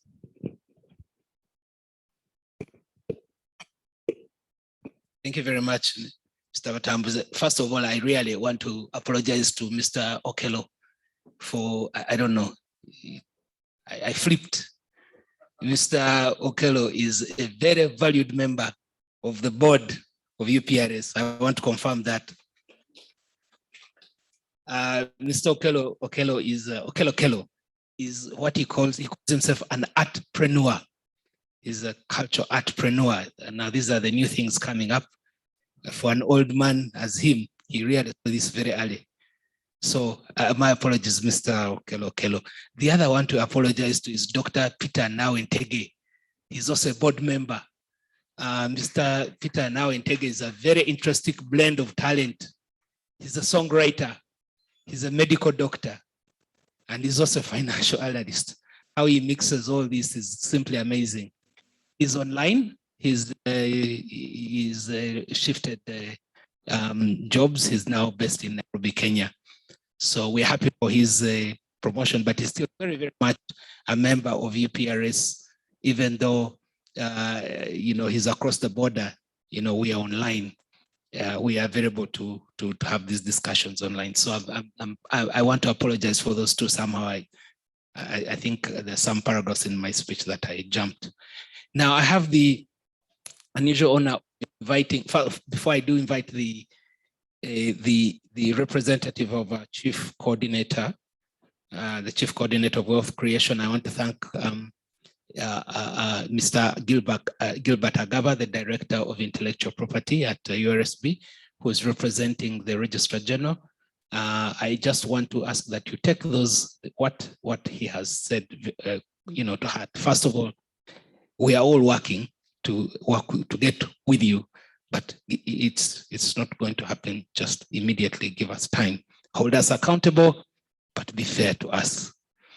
I want to invite the representative of the chief coordinator of Operation Wealth Creation, who I must say is supposed to be here, had confirmed attendance, but is unable to. Only that information came out last night, but he is online. I want to commend and thank the general for being with us. He says he's online as he's doing other things. May I now ask Professor Mangeni, a board member as well, an associate professor at Makerere University School of Performing Arts, the representative of the general, to say his remarks. Thank you very much, Board Chair, for that very gentle introduction. Yeah, indeed, I am serving a sentence at Makerere University as a teacher. And I'm the Dean of the School of Liberal Performing Arts and the former head of the Department of Performing Arts and Film. I want to both appreciate and thank General Saleh, the Chief Coordinator, Operation Wealth Creation, for entrusting me to represent him here today because of circumstances that would not enable him to come and be with us. So, and I'm also mindful that we have got constraints of time, and especially for people who are online, to be with you for a very long time. That presents also challenges, but also coming from the background of being a teacher, I know time is extremely critical and a resource that we must manage very carefully. And short of that, the bell will go and another teacher will come in. If it is in the university, some universities, the other students might throw you and your students out where there are constraints of space. But I want to appreciate all of you that have come today. It is quite an elaborate protocol here and online, and it gives us a pleasure to be here at the opening ceremony of UPRS AGM. Last night we had conversations or communications with General Saleh. And there are quite a number of things that we shared, and I just want to capture a few of them as representative of his thinking and voice. And we pray that when we get our yearbook out, some of these issues that I'm highlighting are which they entrusted us with shall be relayed there. I think it's important for us to note that we all live in one cultural context or another, since everyone is progressive by nature and is that kind of creativity. Our heritage is expressed through our creative work in one form or another. Mr. Okello mentioned those genres. My brother Ragadi here also elaborated quite a field of them.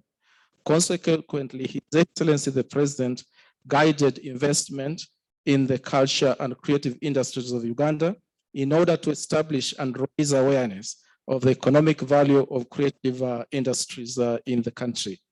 The strategy is also responsive to Uganda's Vision 2040 and the National Development Plan 3, which emphasizes the strengthening of culture and creative industries so that they can contribute significantly to Uganda's development. Those who have read about culture and economic performance and indicators over a number of countries will just attest to how much Hollywood as a cultural industry, Bollywood as a cultural industry, and Nollywood have contributed to their respective countries. And may also remember that not more than 10 years ago, the cultural industries in South Africa were getting in more money than gold was bringing in. The overall goal of the plan is to structure and formalize the creative industries in Uganda so that they are enabled to contribute to the national economy through generational revenue and the balance of trade through exports of creative goods and services. Employment creation, and especially for youth, boosting of local and international tourism, and preservation of Uganda's tangible and intangible heritage. Operation Wealth Creation established that the culture and creative industries in Uganda were operating informally, lacked the necessary infrastructure and capacity. The primary targets were inadequate. Okay, so were inadequate. Additionally, the contribution of these industries to national development is not yet appreciated. Our key partner in the initiative, the Ministry of Gender, Labor and Social Development, which is the lead agency in the partnership with other agencies, will rally key actors to achieve the following objectives: establishing the coordination structure for culture and creative industries, strengthening the legal, policy, and institutional frameworks for the culture and creative industries, establishing a culture and a culture and creative industries authority, creating awareness about the culture and creative industries, and building capacity in culture and creative industries. The creative industry is very wide and permeates all aspects of life. The key actors include UNCC, URSB, Uganda Police, UCC, UIA, National Bureau of Standards, UBOS, the Ministry of Education and Sports, the trade industry, cooperatives, wildlife and antiquities, information and guidance, justice and constitutional affairs, ministry, ICT. The number is quite big and inclusive of the Federation of the Performing Artists of Uganda. Local governments are inclusive, especially the Community Development Office and Collective Management Organization. According to the UNESCO 2010, world exports of creative goods and services reached 592 billion, And in 2008, with an annual growth rate of 14% during the period 2002 to 2008, while south to south trade of creative goods amounted to nearly $60 billion. Between 2004 and 2008, Uganda's exports of cultural goods and services were valued at $239 million. That is approximately 427 billion. So the culture and creative industries contributed approximately $6.7 million, which is 12.6 billion Ugandan shillings. As a country, we are convinced that the culture and creative industries are a pillar in the country's socio-economic development, and our strategy will lay a foundation for building synergies and linkages between the various sectors to achieve a common goal of formalizing and structuring the culture and creative industries of Uganda so that they can eventually contribute significantly to the growth and the development of the country. I call upon the creators of music in the country and all the key actors to contribute to the growth of the sector. In the same vein, I call upon our development partners to join the government of Uganda and the culture and creative industries in adding value to our work so that we are visible and viable internationally. Mr. Okelo here was talking of categorization. And if you go back and look at Decolonizing the Mind by Gugu wa Thiong'o, he talks of the concept of stock interpretation. And that's, for example, grouping us in those categories of religion or of tribe as a strategy to distract us from appreciating and understanding the realities of our situation. When he was discussing that, he's looking at imperialism. And since the life in which we are living now, it's still a continuous struggle to cut ourselves off from the influences of imperialism, which are perpetuated through our Western capital.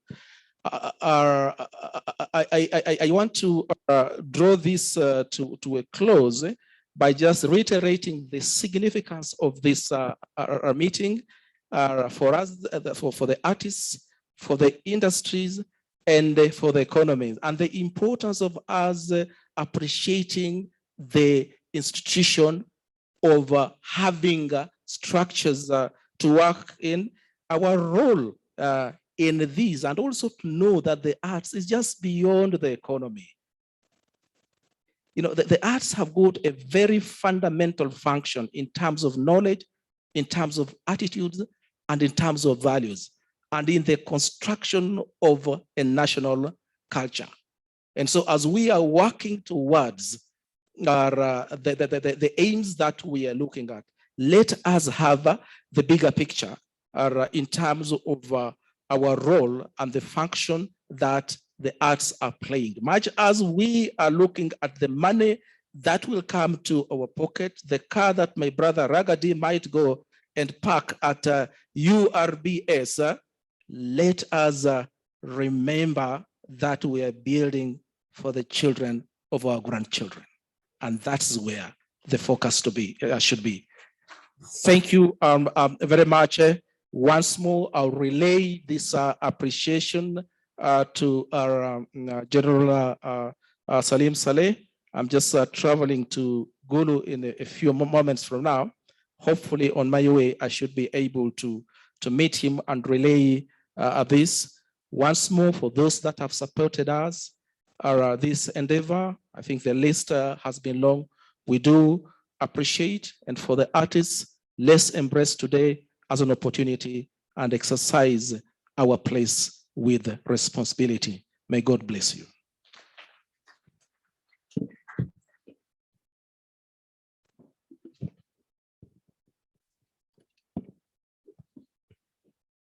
Asante sana. Yes, thank you very much, Professor Mangeni, for relaying the thoughts of General Saleh. Ladies and gentlemen, I believe that all of us are very excited by this time. We'll be moving on to the actual AGM, but I would like to recognize some people. I'll start with Cindy. Cindy, please stand up. Cindy is the president of the Uganda Musicians Association. John Katelega. John Katelega is the president of the Uganda Songwriters Association. I'm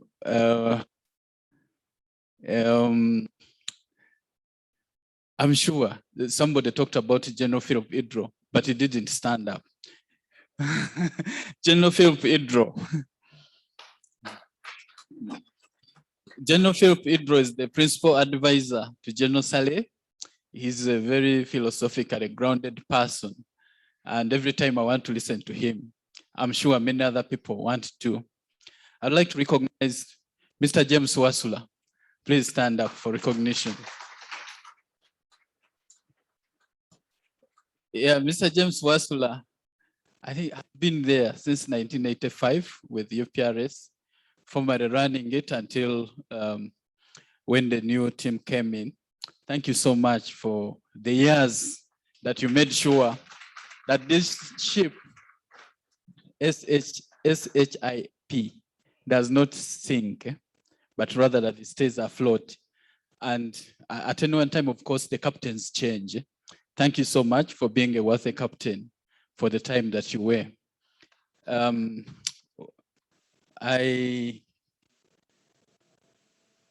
Yes. Fina Masanyarazi. Fina Masanyarazi is General Secretary, Uganda Musicians Association. Big I. As far as I know, Big I is the guy that holds the money bag for Uganda Musicians Association. Thank you so much, everyone. If I haven't seen you, it is because of that light. You see, I have to do this so that I can see clearly. Thank you very much. I'd like to invite the chairperson, UPRS, to take over from this point. Thank you so much.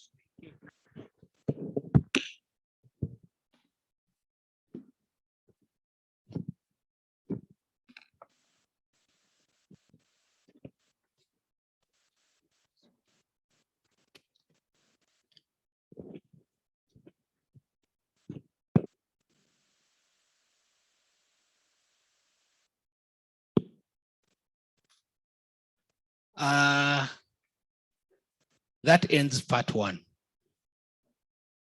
That was the opening ceremony.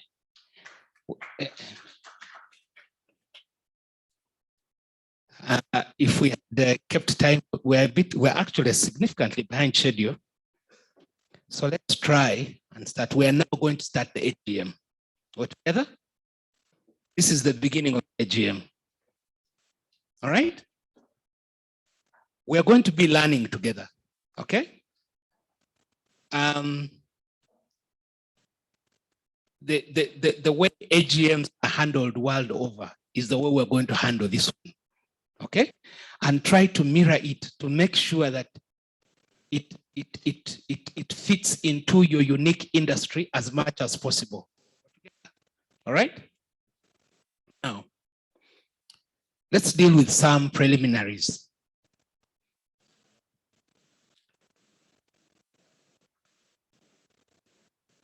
Because we're a bit behind, significantly behind schedule, I'm going to abridge a certain few things. I would ordinarily be making remarks now, certain things I probably will, but for now, I just want to maybe to go on record and say, I welcome you all, okay?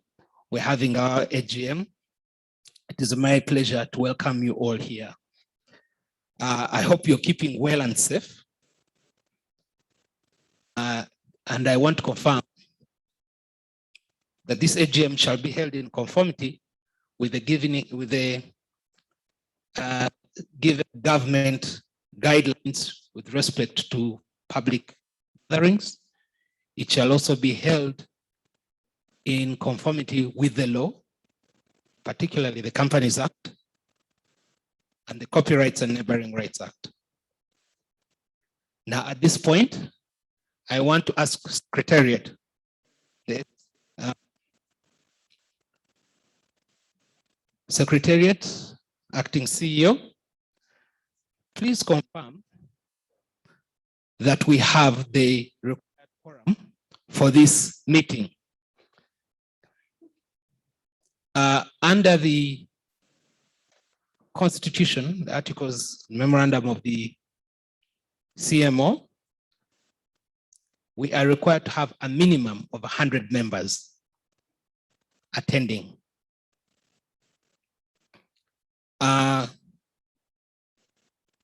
If there is more than 100 members under Article 9 of the Articles of Association, we'll begin. Okay? So I want to confirm that we have 100, at least 100, as required under Article 9 of the Articles of Association, members present, not guests, members. This AGM is a hybrid. We have members online, and I welcome them. We have also guests online, as I'm told. Then we have members present here. So please confirm the numbers here based on the register.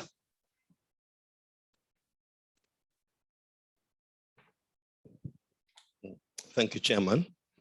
We have 114 guests online. Of those, 3 are non-members. And then we have 50 people in the vicinity of this premise, of which 4 are non-members. So we meet the minimum quorum requirements.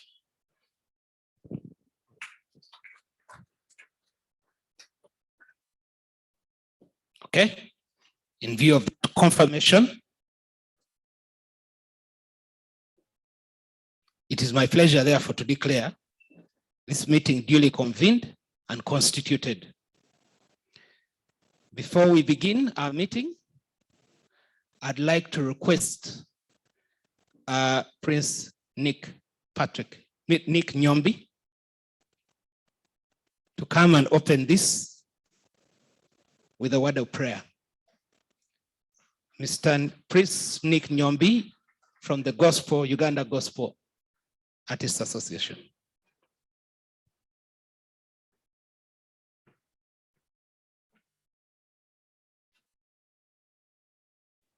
Yes.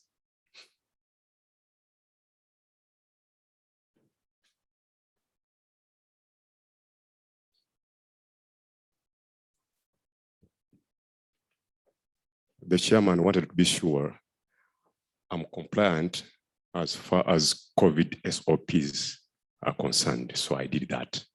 Praise the Lord. My name is Prince Nick Nyombi, the CEO from the Federation of Gospel Artists Uganda.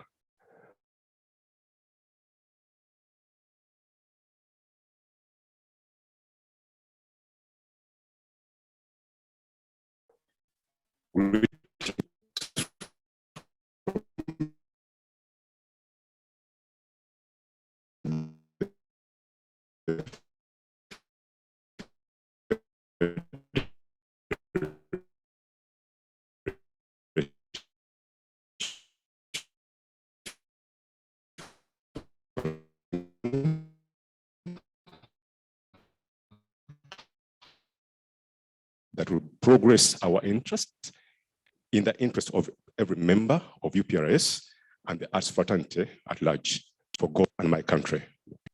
Amen. Thank you very much, Prince Nyombi. Now,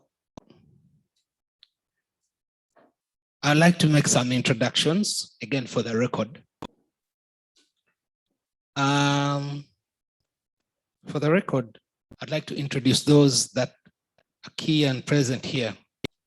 I'd like to start with the board. Present with us here is Mr. James Serumaga, board member. I do this just for the record. Mr. Justine Basima, Ms. Julie Sesanga, Ms. Grace Nakavugo, Mr. Semakula Robert, Mr. Mangeni has just stepped out. Professor Mangeni, we saw him. Wisdom Kaye, is Mr. Wisdom Kaye around? Yes, board member, Mr. Wisdom Kaye. Mr. Dr. Peter Nawe is online. And Mr. Okello, well, he was around. Just remind anyone I've left out, just in case. Okay. I'd also want to introduce and acknowledge the presence of the acting CEO, Mr. Anthony Mwanda. We have, I still believe we have in attendance online, General Salim Saleh, Kalebak and Wanaho. We also have, I believe online, please confirm Secretariat. We have Mr. Gilbert Agaba, the Director of Intellectual Properties at URSB. In our midst, I do not know whether Mr. Kagwa is still here. Dr. Medi Kagwa? No? From UCC? Our colleagues and friends from NITA, are they still here? Yes, thank you very much. Oh, what a friend we have in NITA. All our IT burdens to bear.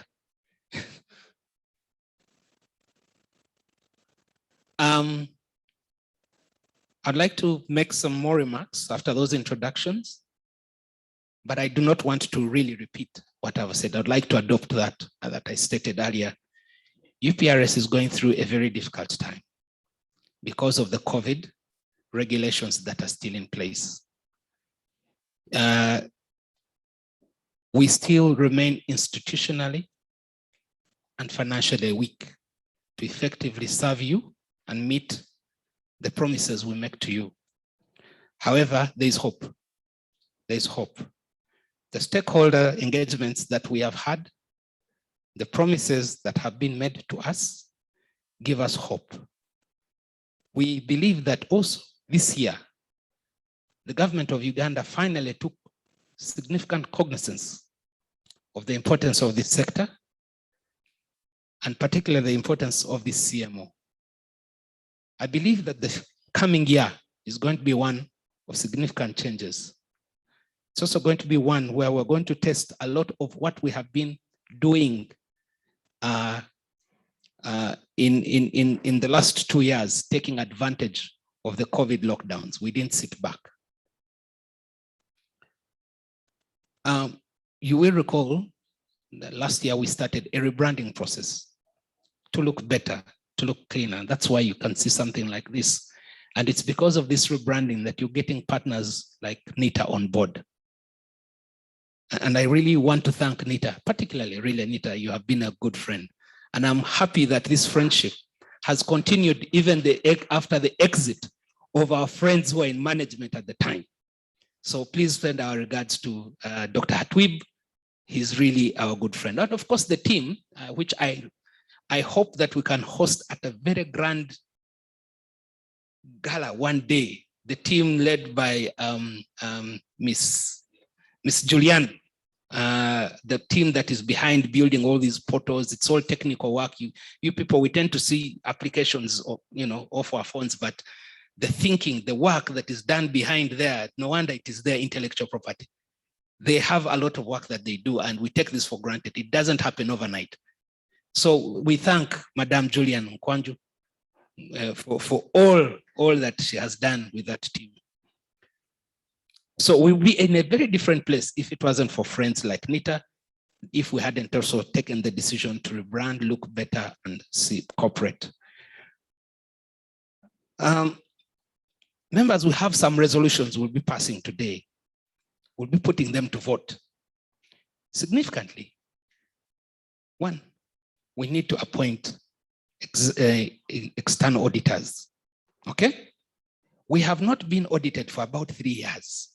Ordinarily, we would be presenting to you audited accounts. The directors would be presenting to you audited accounts. would have here an external auditor present to you how we have used your money.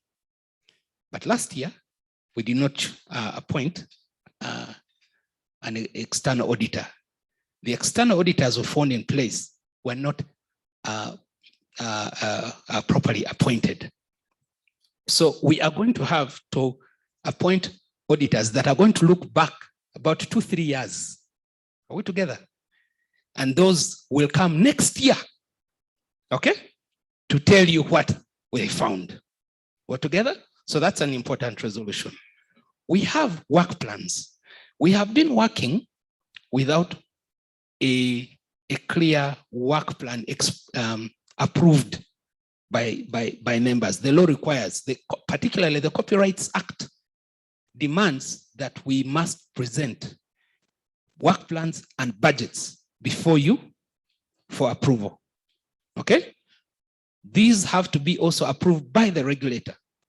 We've submitted those to the regulator and they are now ready for you. Just as well, the auditors that we have to approve have to be approved, elect and appoint have to be approved by the regulator. So for us, our work is to see whether this benefits us or benefits you members, and then we send it to the regulator for approval. Now the elections, there will be a poll. The voting will be by a poll. If you are present here, you will, first of all, let's agree, you will not vote online if you're present here. Your vote will be by hand. Are we together? The ones online will vote online. If you vote online and put up your hand here, you will be causing us a problem. You'll be rigging. We're together? We want to have a very fair process. You're the ones who want accountability. You want a transparency. So let's practice it. So the instructions to the technical team, Anthony.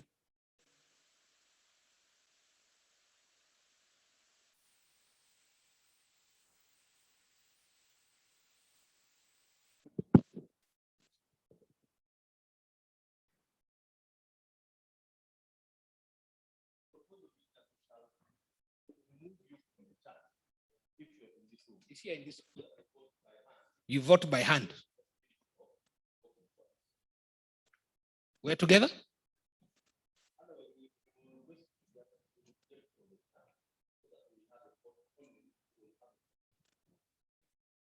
If you are here really, why are you online, for example?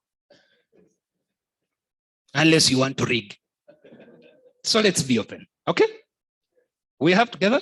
Now the results of these polls, all polls taken, will be posted on the website within the next 24 hours. Please confirm. Please stand up and tell the team.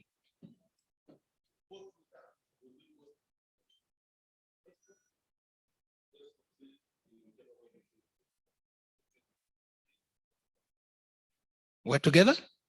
Now, you can vote yes, no, or abstain.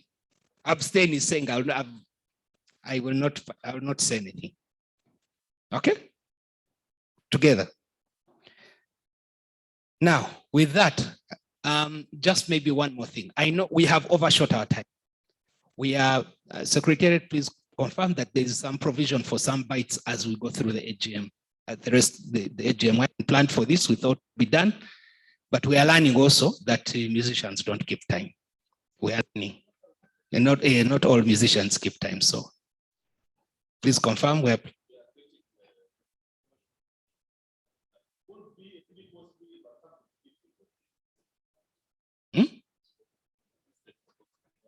At least 2 courses. No.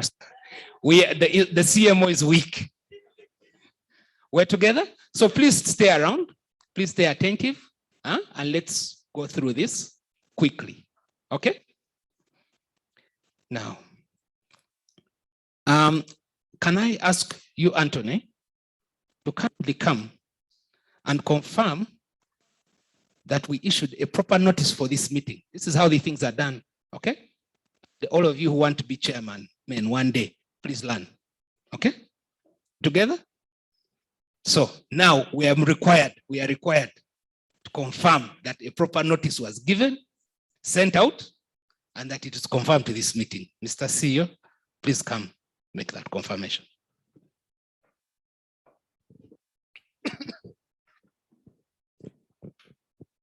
Thank you, Chairman. I want to confirm that we gave a notice which was carried in the New Vision of 3rd of October. We gave a notice, the same notice was carried on all our social media handles, including but not limited to Facebook, YouTube, Instagram, and Twitter. And those notices meet the minimum of the number of days of notice required by law.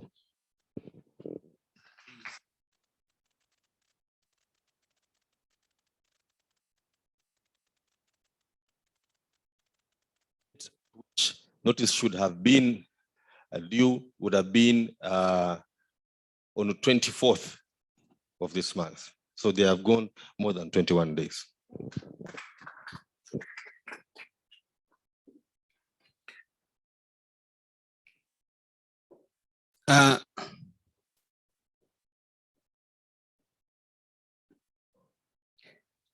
Please, Mr. CEO, please come back and confirm the agenda. And if there is need for us to amend it, we do so. You have copies of the agenda, right?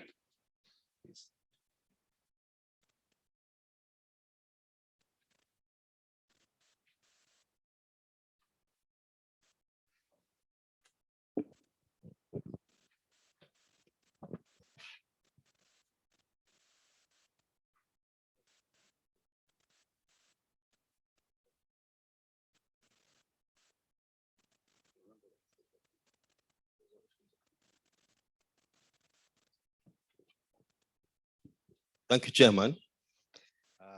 Like I said earlier, it is a first for me, so I also seek guidance. We gave notice in the newspaper, which included non-AGM items as prescribed by law.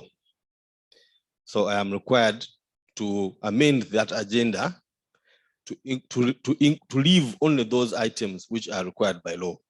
For example, the speeches which were in the opening ceremony had been included in the AGM agenda, which is not acceptable in law. So, Mr. Chairman, I move that we amend. I don't know if it is me. No.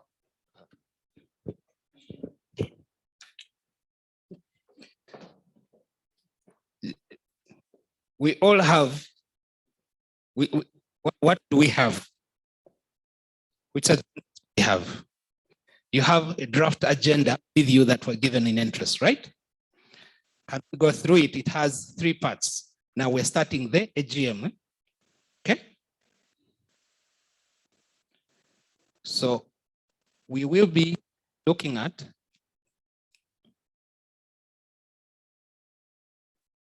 the agenda.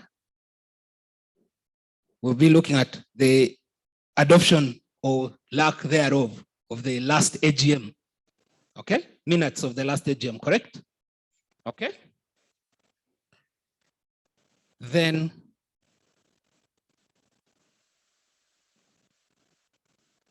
we'll have a presentation of the UPRS annual report, okay, for the year 2021, and work plans and budget for 2022. Does that say that?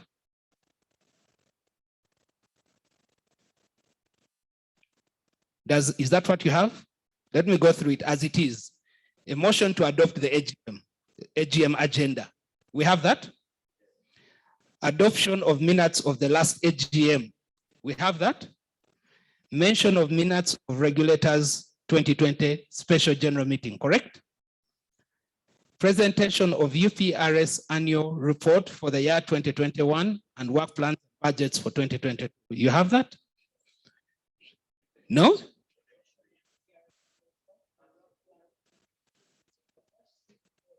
Yes, by CEO, yes? Okay.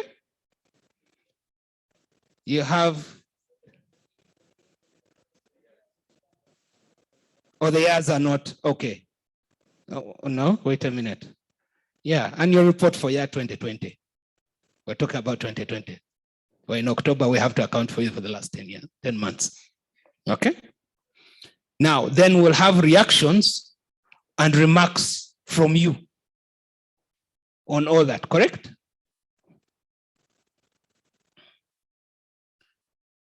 Yes. Then we'll have a motion on the proposed work plan, correct? Does it say that? Yes. Yes. And proposed work plan and budget. No? Budget is there. Is it important? So you want it? Add it. Okay. Presentation of UPRS, annual report for the year 2021, work plan, and budget for 2022.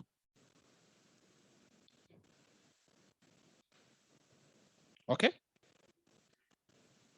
Then we'll have a motion to adopt that work plan and budget. Then we'll come to a motion to appoint external auditors, Wade and Partners. Okay, we'll come to discuss that. Now, is that an agreeable agenda? Yes, I would like to hear from the body of members.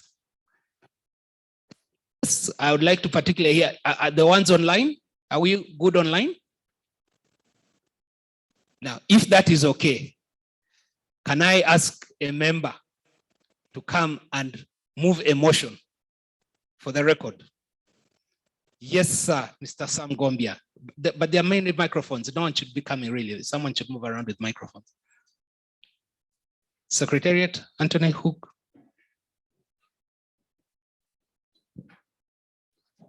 Now, on what secondment? So on what motion? You first wait. Now let me just explain, and this, please accept this as a learning process. We're all learning from each other, okay? When somebody passes a motion or proposes a motion, he is simply saying, let us agree to go like this, to go this way, or to do this, okay? Then another one comes and seconds it, all right? There can be debate. Someone may say no and so on, but ultimately we must agree.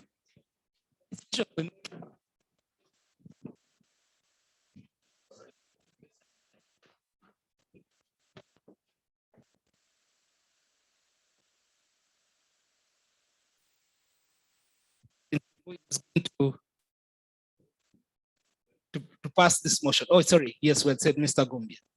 To adopt this. I can use my. Oh, yes, you're baritone. My name is Sam Gombia. I'm the member of UPRS. I stand. Okay, it's on. My name is Sam Gombia, a member of UPRS. I stand to move a motion to adopt the AGM agenda as it has been amended before us today. Thank you. Anyone seconding that? I second it. Please introduce yourself, confirm that you're a UPRS member. My name is Prince Nick Nyombi, CEO of the Federation of Gospel Artists Uganda, member of UPRS. I second the motion. Thank you very much. There being no objections, that motion is passed.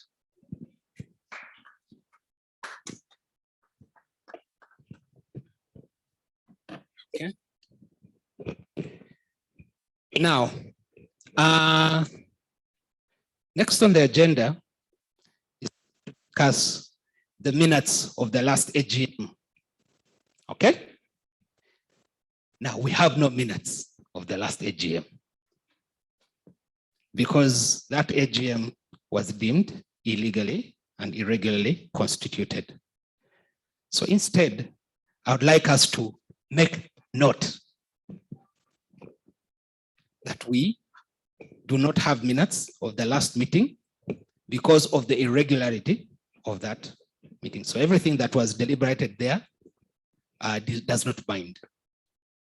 We're together? Okay. Any questions? Shall we proceed? We understand each other. Now, we have the special general meeting of the regulator. Anthony, can we project the minutes of that meeting? Do you have them? Please proceed to register. We want to do that so that we are together. We just make a note. That is the regulators meeting. Remember? It was a regulators meeting. The law gives the power to the regulator to convene a special general meeting, and we were not secretaries. They took the minutes, so we have no control over that process. We're together. But for us who attended, let us know, because that decision, the decisions of that meeting, bind the CMO. We're together? Okay.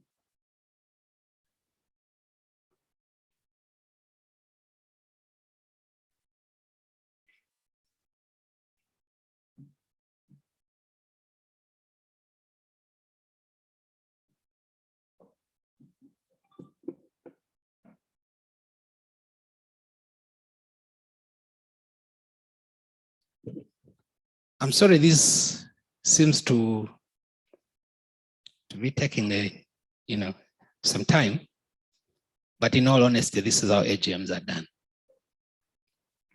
Let's embrace this level of accountability. That's what I can ask. Huh?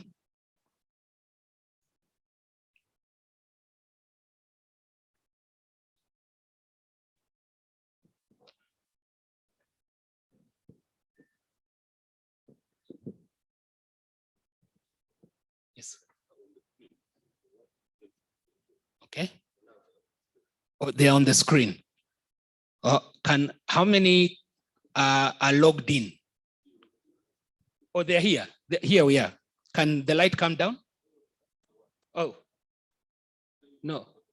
But it's about the performance. Yes. Can we have the minutes up? And for those of you, ladies and gentlemen, who are wondering about this lady, we actually do have a member of this fraternity that needs this service. It is the level of accountability that we are aspiring for. Just so that you know, when we had discussions with NITA about the licenses, one of the questions we put to them was about the possibility of translations in at least the 4 or 5 languages of the country. Unfortunately, that service is not available on Zoom, but we have given them an idea. So we think next year, should we still be in this situation, we will have translators. That is the level of accountability we're bringing to you. We have had these complaints about language and so on.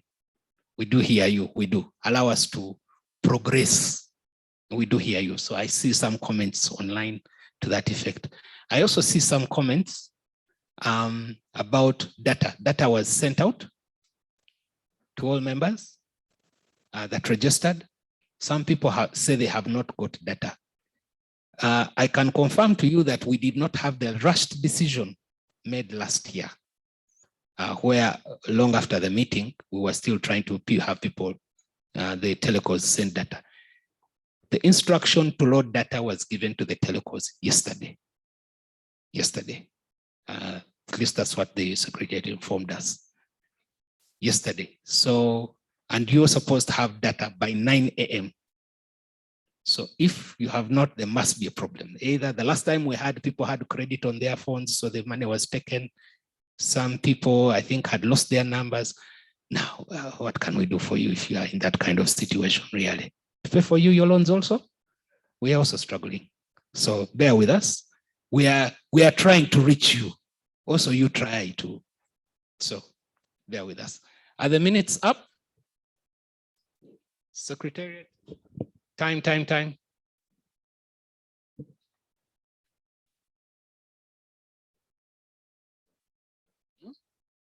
Oh, they've come. Can the lights come down? There we are.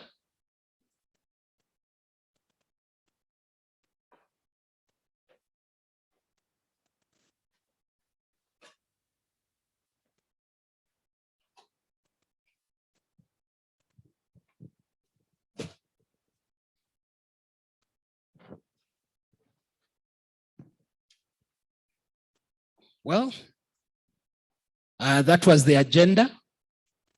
Can we minute 2 of 2020? But now the way you're rushing it.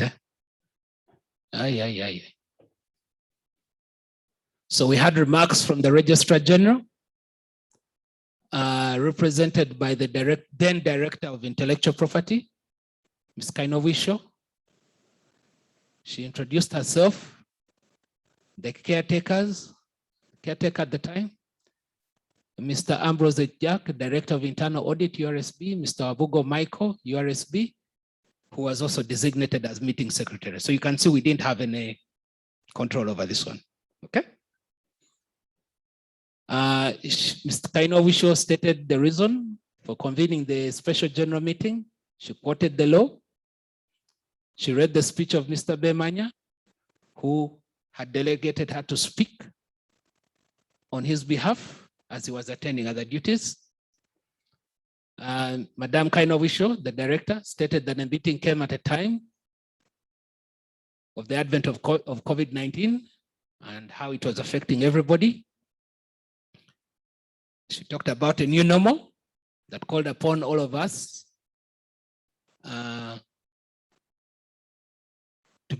to adjust, because it was impractical to have UPRS over 1,000 strong membership to physically meet in one location.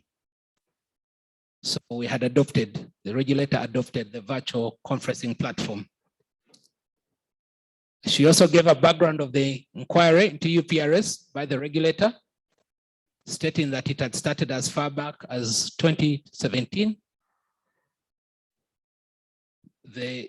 Now where have you gone?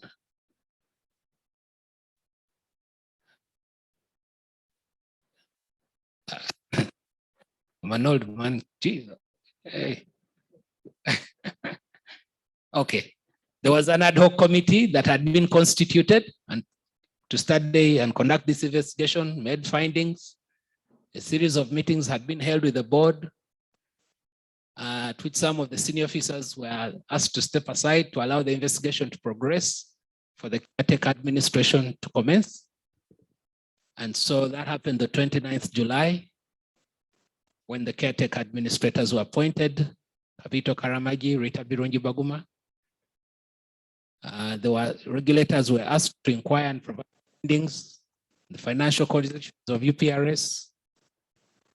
That process was expected to take about 2 months, but because of the complexity of the issues affecting the CMO, the process, and of course COVID, the process took much longer.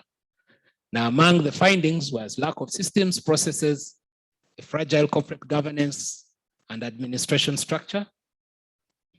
The director stated that as regulators of UPRS, they have an interest in the future of UPRS because of its potential to contribute to the Ugandan economy, livelihood of members, URSB is interested in the collective effort of all artists and CMO systems that will work for the Ugandan music creators. She also talked about the potential of UPRS to benefit every Ugandan household as it employs a vast number of young population. Now, can I have the thing go up?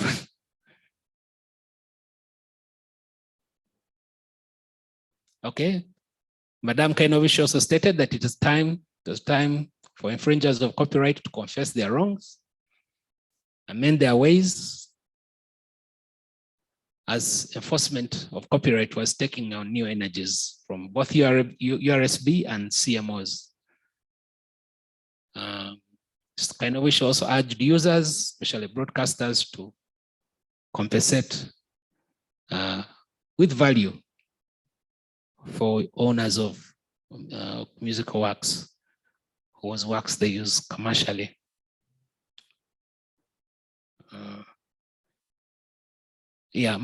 The director also acknowledged the efforts of the initiators of UPRS, one of whom is here, Mr. Wasula, who brought the society to this point. She applauded the artists who work, kept UPRS alive and purposeful.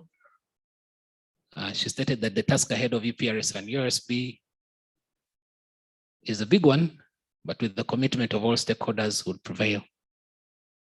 She thanked the UPRS team, the caretakers, the Ad Hoc Committee of Inquiry from URSB, the artists, most importantly, the artists for their contribution and growth to the growth of this industry.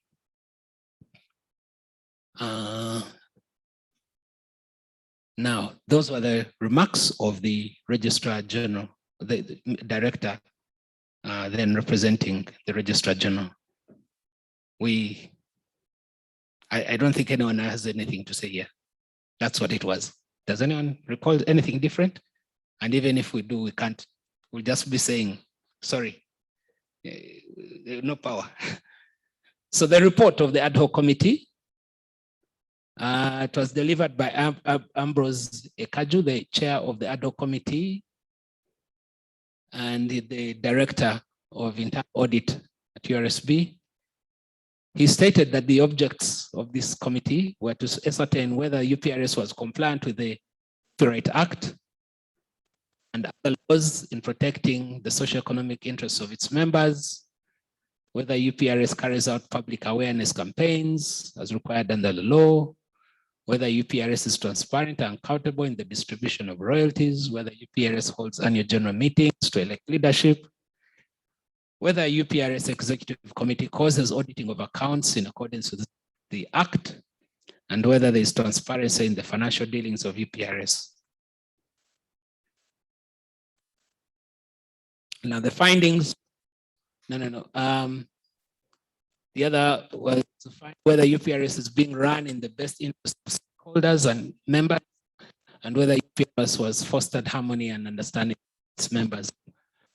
Mr. Kaju shared the methodology they used. They studied documentary review, records they formed, interviews with selected stakeholders, external consultants, musicians, and other members of the music industry. And they conducted site visits to the UPRO office and other stakeholders. The findings, as listed out, can it go up? Yeah. 5 of them as they are. UPRS was not compliant with the law, particularly with the Copyright Act, NSSF Act, the Income Tax Act, and so on. Found that UPRS did not carry out effective sensitization and public awareness with stakeholders as the Act demands. The committee also found UPRS was not transparent in royalty distribution. It also found that UPRS had not held elections for the last 8 years. Number 5, the report, now is number 5, that the annual auditing of UPRS as the law required was barely and poorly executed. Can we? Yeah. UPRS misreporting or mismanaging accounts. So found that inquiry UPRS does not fund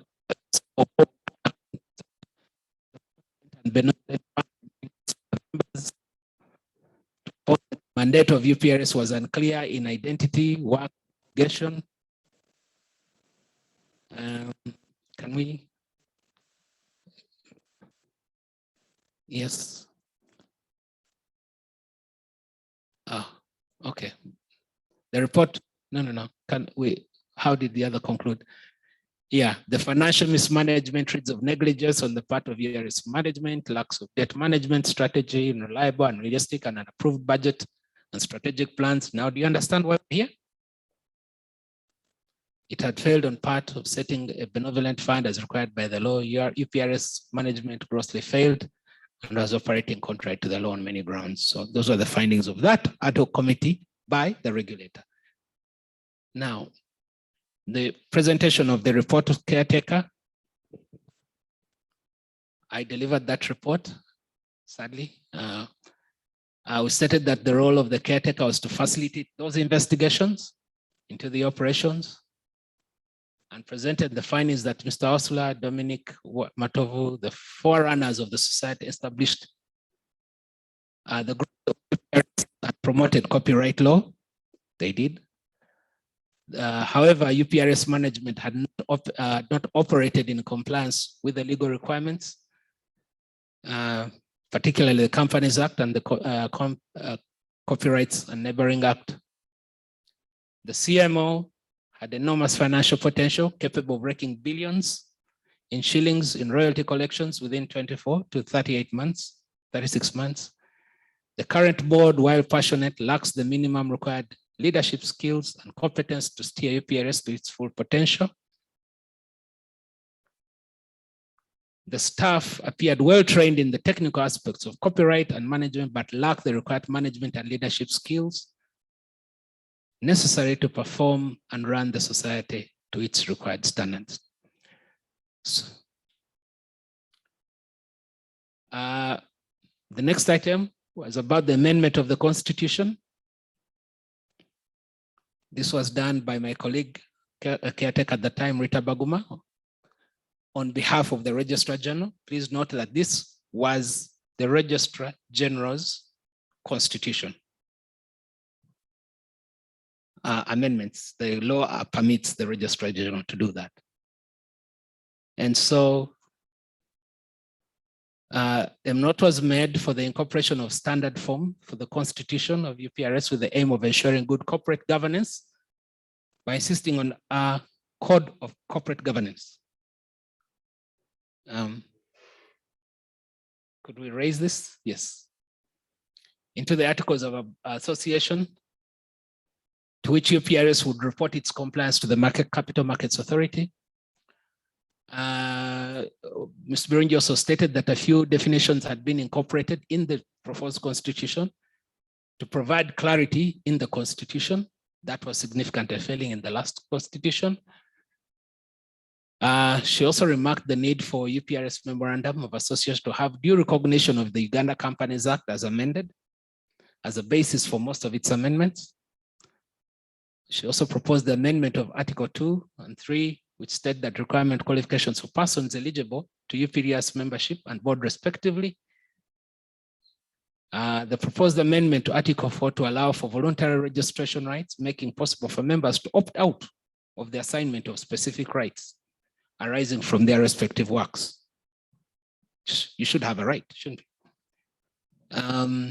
Ms. Birungi also proposed the amendment of pertaining to the death of membership and the succession. The amendment gave clarity to the procedure of application for succession and an obligation.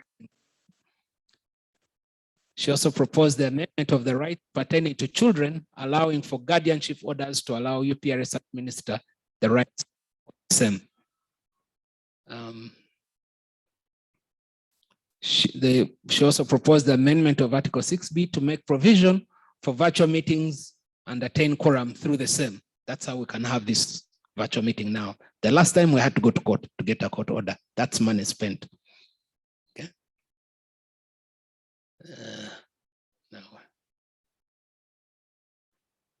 Where are we? I tell you.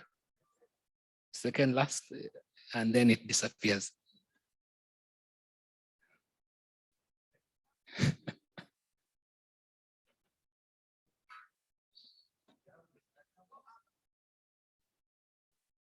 I don't know. Oh, that's where we are. Okay. Hey, now what are you doing? To provide for virtual. Okay. She proposed the amendment of Article 8A that dealt with quorum for meetings and elections to be fully constituted in the presence of 100 members, down from 2/3. You cannot have a meeting of 2/3 of 1,000 people to attend an AGM like this. You'll never have the quorum. So 100 meeting to start. Ms. Birungi proposed the amendment of Article 9.1 pertaining to the constitution of the URS board, citing 11 members. The other board was too big to be effective. The amendment 9.4 state that dealt with the independent directors and their prerequisites. That should include a bachelor's degree, 2 principal passes at A level, credits in English and math, and not to be discharged, bankrupt, or convicted of financially related crime. Of sound mind, 18 and above, demonstrating experience in relevant functions and principles affecting the society. She also proposed the amendment of Article 9 pertaining the term of the officers to 3 years, making them eligible for election in the exception of a director serving 2 terms. Will wait 3 years before becoming eligible for re-election.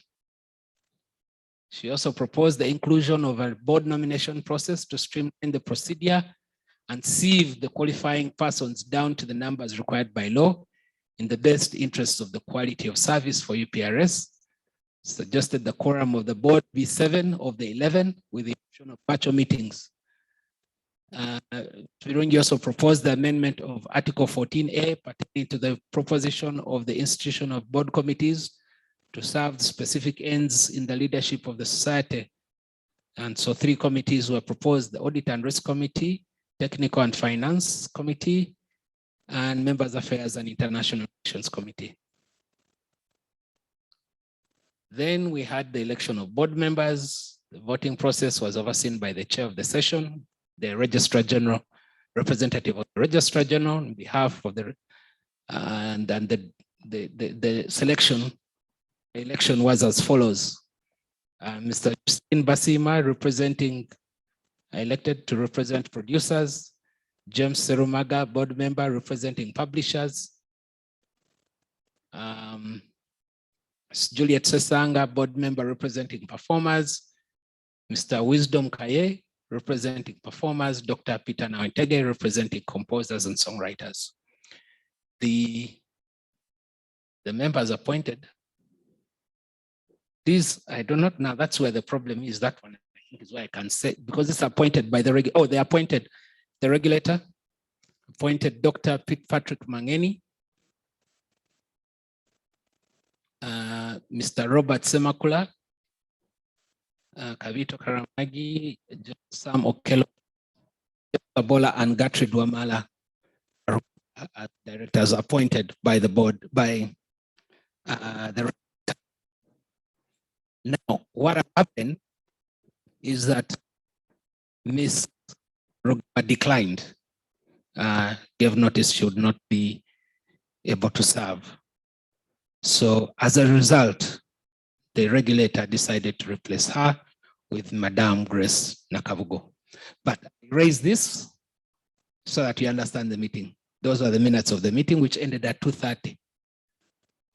Now, I can only say that we take note, because it's not for us to the powers belong to the regulator. Okay? Are we together? Can I therefore have someone move a motion in that regard for this general meeting to take note of this special the minutes of this general meeting, the decisions of the regulator? Anyone? Not that it has any impact, but good for us to record this. Yes. and he's ready to motion and please introduce yourself. And if you can remember your UPRS number, next time we will ask numbers. But go ahead. Yes, thank you so much, Mr. Chair. My name is Muyinda Rama, also known as Barbara, and I stand to move the motion. And my number in UPRS is being updated. Okay. Thank you, Rama. We have another on this motion. Oh, yes, sir. I'm sorry to take you back. Okay. Yeah, I saw the representative. I'm Lukwago Julius. I'm the secretary of APAM, an association for managers. So I just wanted to know, as Confirm that managers, a member of UPRS. You are a member. You are a member of UPRS. Yes. no, but APAM as our association is a member. So I Please don't have to confirm, ask. Anthony. This meeting is for members. Please confirm what's going on here. Okay, please confirm.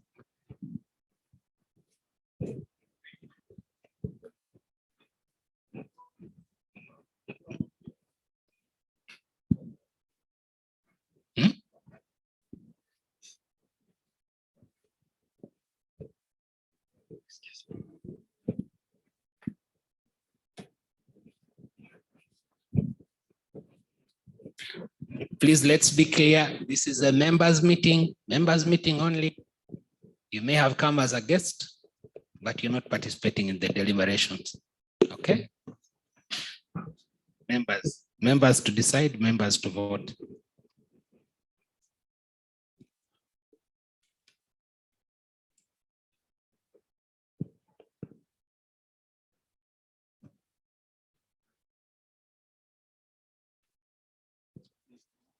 Do you have a tag? Were you given a tag?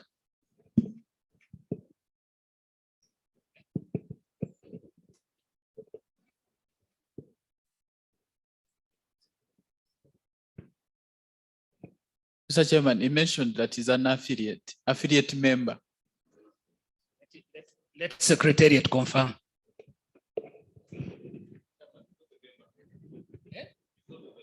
How did you get a tag? You are a guest. So yes, you might be a good friends. APAM might be good friends, so you stay tight. Thank you very much. Yes. Anyone to second the motion? Yes, hands are here. Please confirm you're a member. Yes, good afternoon. Good afternoon, sir. I'm Kakuba Godfrey. Okay. As well as Big T. 050. I second the motion. Second the motion. Motion is passed. Thank you very much.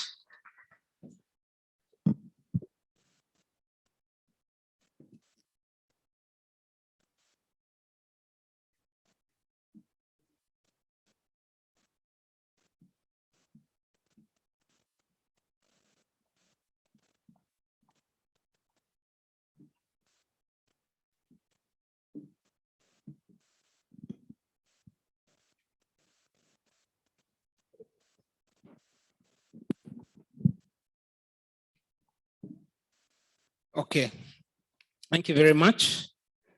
Now,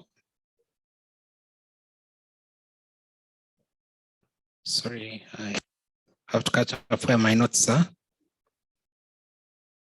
I will now invite, this is the critical part. So please, I beg, I know we are tired, just bear with us. We are presenting to you the annual report for this year. And the proposed work plan, budget and estimates for next year. Mr. Anthony Mwanda, please come and do this. I'm mindful of time, it's already 2. We're hungry, but we're organizing something. Kindly bear with us, okay?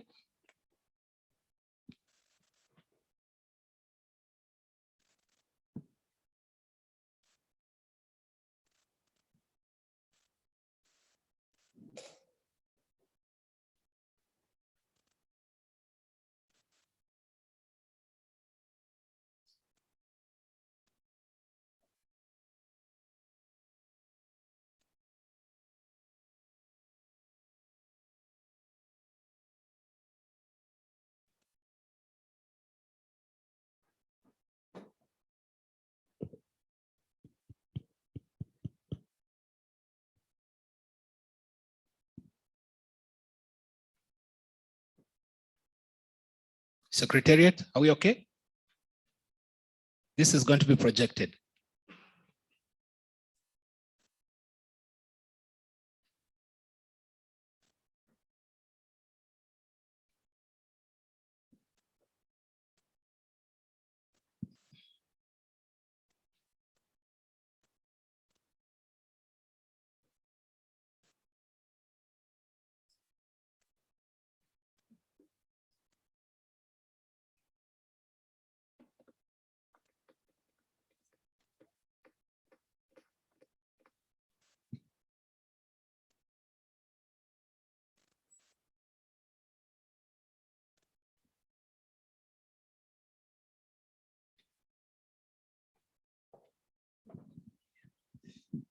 Thank you, Chairman.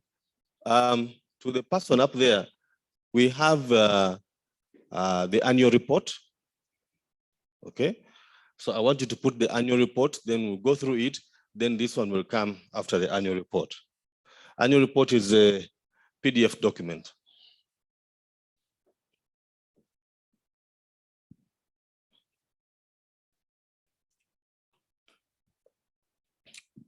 Members, thank you for standing up to this time. We will move faster than we have in the interest of time and hunger. So in the annual report, we're going to take you through some of the challenges that we have faced in the course of the year. We shall skip some things, but I'll take you through the report as fast as I can. And then I'll take you through the business performance, and it will be the justification for the performance work plan and the revenue model that we plan to choose in the coming year.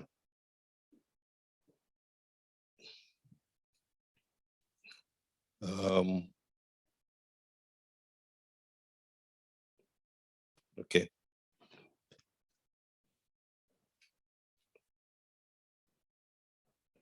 In the coming year, there are a number of things that's going to happen. Key among the critical issues that we must solve is that we must capitalize society. We must find some money to put in the society to do certain things. The first one is that we must invest in people. We need to attract skills to the society. One, to bring more skills among the people that we have, but also to spread out our reach beyond just the central region. Among the things that we have been doing, we have been working with one of the international agencies, which is supporting us to create what we call an agency model. The agency model will enable us to be present all over the country. We minimize the spread of the resources that we have, the human resources. We have 12 people who are supposed to manage the whole country, supposed to manage the three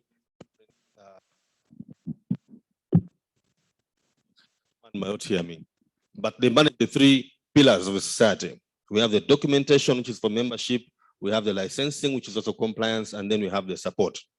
But we have 12 people, and from the chairman's report, these people are very well paid. So as you can imagine, with the resources they have, they cannot do as much as we want them to do. No, Javida, I want a PDF document, which is the annual report. I gave it to you early this morning. Sorry about that. So in the key things that we need to do, we need to attract funds. UPRS is holding a lot of stock, not only stock, but we're holding equipment which was recovered from non-compliant users. We have made every effort to reach out to these people to come and take their equipment. Some of them think we're playing them a trick, they haven't come. So now we have applied to court to dispose of that equipment. We must dispose of it because it is losing value, and we are paying insurance and rental charges to keep that equipment, which we are not going to use. So we hope that when we dispose of that, we will get some of that money to fund the society. Number two, we are acquiring assistance from specialists who write grants. There are organizations which write grants for a living. So we're getting some of the people to come in and take advantage of the hundreds of grants which are available for the culture sector. So we will write grants and then hopefully we'll get some relief and fund the society. We are going to get a loan from the Microfinance Support Center, which will help us to run our activities. Can you just minimize this a bit so that we see it? Can you just minimize? Reduce the, what do you call it?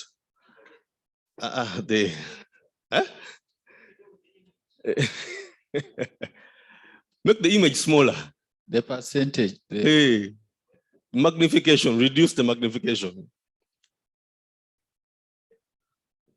Here it's there. Take it down, 75. Can you see that? Okay. This is our annual report. We're not going to go through all the 33 pages, but it's going to capture a few or many of the highlights of the last year. Shall we go? So we're going to talk, we'll discuss the finance, the people, the board, the staff welfare, staff costs, the policies and job roles.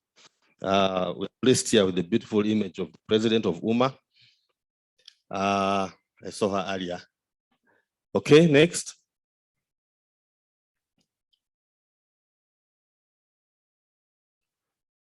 Okay, keep going. So you have, the chairman has taken us through his report. Okay, shall we go? That's the board chairman's statement. Keep going. We had the remarks from the Registrar General's representative. Keep going. Yes, keep going. Can you just reduce this a bit more? Maybe take it to 60.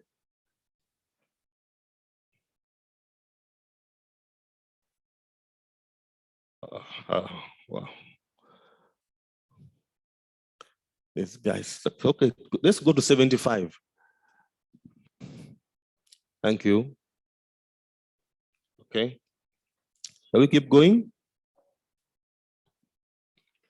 Now, IFPI is a regional organization, international organization which represents recorders, giving us support in different areas to improve our capacity. Key among those that they are supporting us to start a tariff review discussion. Those who have been at UPRS much longer would understand. Ragadi talked about the salons in Uganda or in Kampala. If you have all hair salons paying 150,000 to access music, they might not pay. But if you reduce that tariff, say to 30,000 shillings, you might have 4,000 salons coming on board. So we need to review, we need to have a discussion of the tariffs so that we see how to bring on board more people easily, as opposed to keeping a high tariff and walking around with a stick and the cost of business being very high. Mr. Oslo, you might agree. Thank you. Keep going. Yes, keep going. Okay. We heard from Ragadi, that is the chairman, National Culture Forum. Keep going. We also heard from the representative of the chief coordinator of Operation Wealth Creation. This report, by the way, is on our website, so I don't have to take you through it. I want us to go to the critical things. What is left? Keep going, please.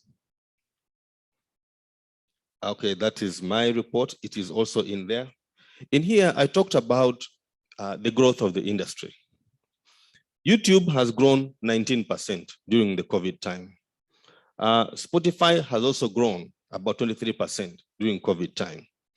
What has happened is that we who are not technologically leveraged, we are not benefiting from the availability, the advantages that have come to us on account of this problem called COVID. We need to align ourselves properly so that we benefit from this.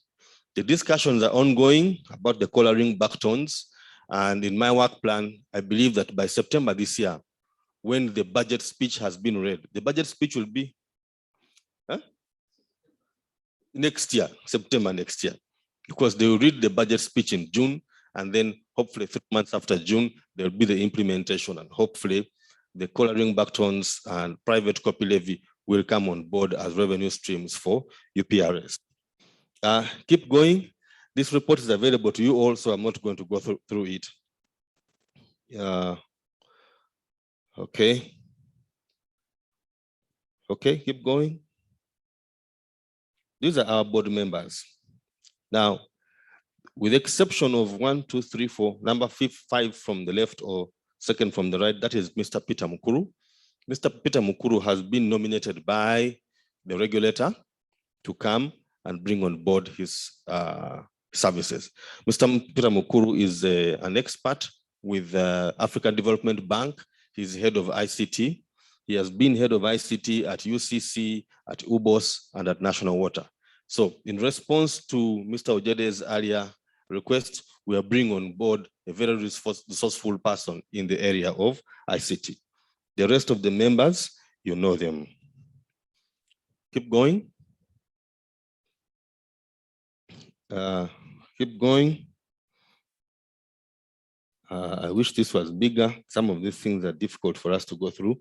The legislative framework, there are so many reciprocal agreements that we still need to sign so that we're in compliance with the international bodies. In terms of the business process review, we need to improve our data hygiene. We need to improve our job roles, identification, registration of works at the office. We need to improve and automate member registration and user registration, and also document management. Okay, keep going.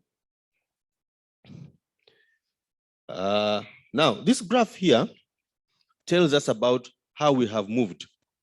Sorry that it's not as clear as we would want. Can you just magnify on this graph here? Is it possible? Very good. Okay. Now, this graph here starts at 2012. The blue bars is the revenue that we have been collecting. So as you move, you can see the blue bars grew, and then it went up exponentially in 2016. Now in 2016, thanks to the management team that was there before us, they had corporate inspector certificates and they had built capacity. This is the highest that the society has ever collected. You can give them a clap. Mr. Wasula is still here. The revenue went down thereafter because the regulator withdrew the inspector certificates. If the society still had those certificates, we would be moving in this area. So among the things that the membership needs to request and demand for is to improve the capacity of the organization. So the revenue went down, and then COVID came. The revenue came down here. So all of these are projections. In terms of growth of revenue, UPRS is probably where it was maybe in 2012. We are now operating at this level because of COVID. Thank you. Okay. Keep going down. I don't know if you can magnify this table here. Okay. Now, yesterday, some of you could have had wisdom on the radio, and he was telling people that UPRS has capacity to collect more than Electricity Regulatory Authority and so on. Now, this is the list of our tariffs. We have 37 tariffs. And just to make an example, let's look at bars. If you have bars here, and there are 200 bars of this type B1A, each one is supposed to pay 459,000, which gives us 91 million. Now the bar B1A is a bar like, I don't know what's a popular bar, like the bars on Kampala Road, like Governor would be there, but Governor is very high up there. it's in discotheques, so something just below a discotheque. Now, I made the estimate that there are 200 bars in the country. But in fact, there could be 500 or even 1,000. So you can see that this figure can easily become 900 million. And if you look back at these, let's look at hairdressers, for example. I put 2,000 hairdressers only at 87,000. And yet in Kampala alone, there are about 5,000 hairdressers. So this figure here can easily become 500 million. That is the kind of revenue potential that we are sitting on. What we need from the members, as you support us, you also need to reduce the negativity so that we support the people who, as you heard, are modestly rewarded for their efforts so that we improve these collections. These collections can get us 100 billion shillings if we were adequately supported. Okay, next.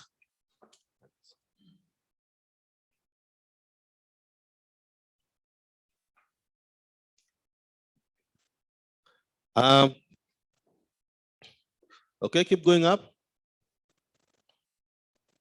Keep going up. These are stakeholder engagements with the music producers, the songwriters. Keep going.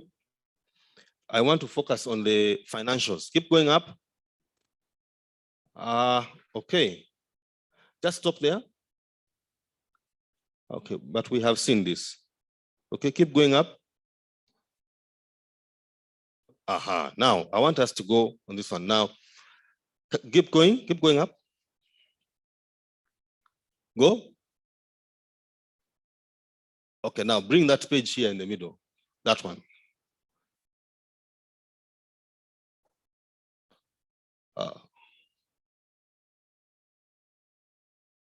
Very good. Okay, bring it closer, make it a bit smaller. Just a bit smaller and take it up. Take 125. Aha, now these accounts here, they are not, what do you call, signed. They're not audited. In the meeting of the regulator, in the special general meeting, we did not appoint auditors. Number two, the auditors that we would have wanted to meet the standard were not affordable at the time. But we had to give an account of what has been happening. So this is 2019 and this is 2020. And as you can see, there is a general decline from 2019 because 2020 was the COVID year. Okay, if you go up a bit, there, okay. So you can see that on all indicators, 2020 is smaller. You can see that we had revenue there at 228, and then it came down, almost divided by 3 to 61 million. So that's where we are.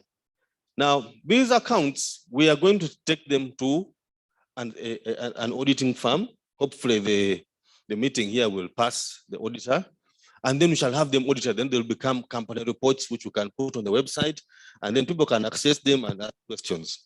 For now, they are an opinion of the person who drew them. They are not yet certified. Can we just put next page? Okay. Okay, go up.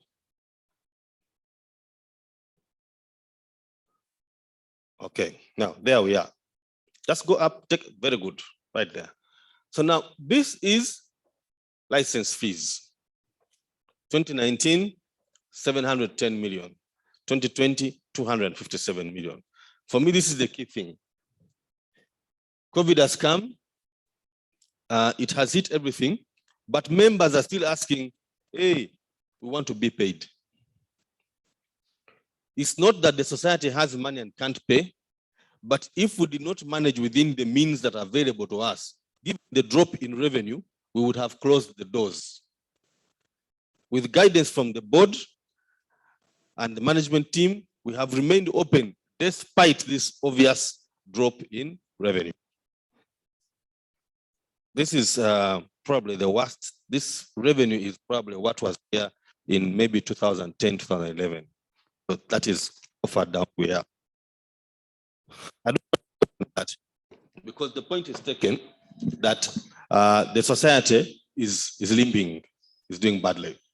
So I want to move over now to what our plans are. So can you show that the business performance slide, please?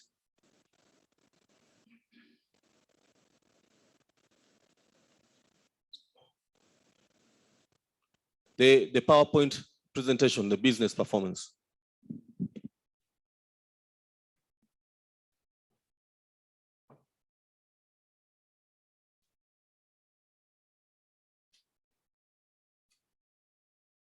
Thank you. Next. Okay, keep going. Now, this is the timeline of events. Keep going. Here, July 2019, the caretaker came. Next. July to November, there was an inquiry and there were stakeholder meetings. Next. In March is when I was appointed to come to UPRS. Yes, next. Okay, and the beginning of the restructuring program. We had a special general meeting in August 2020, the minutes we just discussed. And then the board inauguration was November 2020. And then we have since been going through modernization, as I've explained, the automation and the equipment and the training and all these things that have been happening. Next. These are the statistics.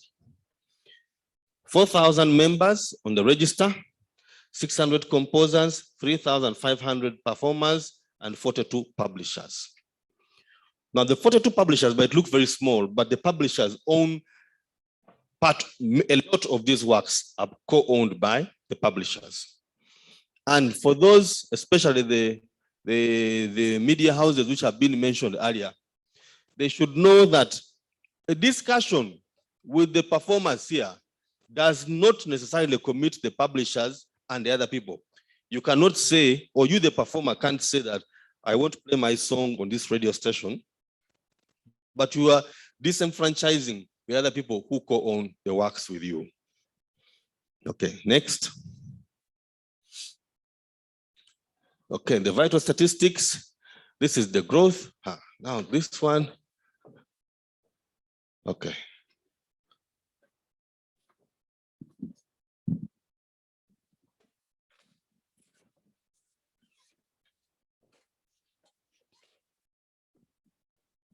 You can see the numbers there from 2019, 2020, 2021.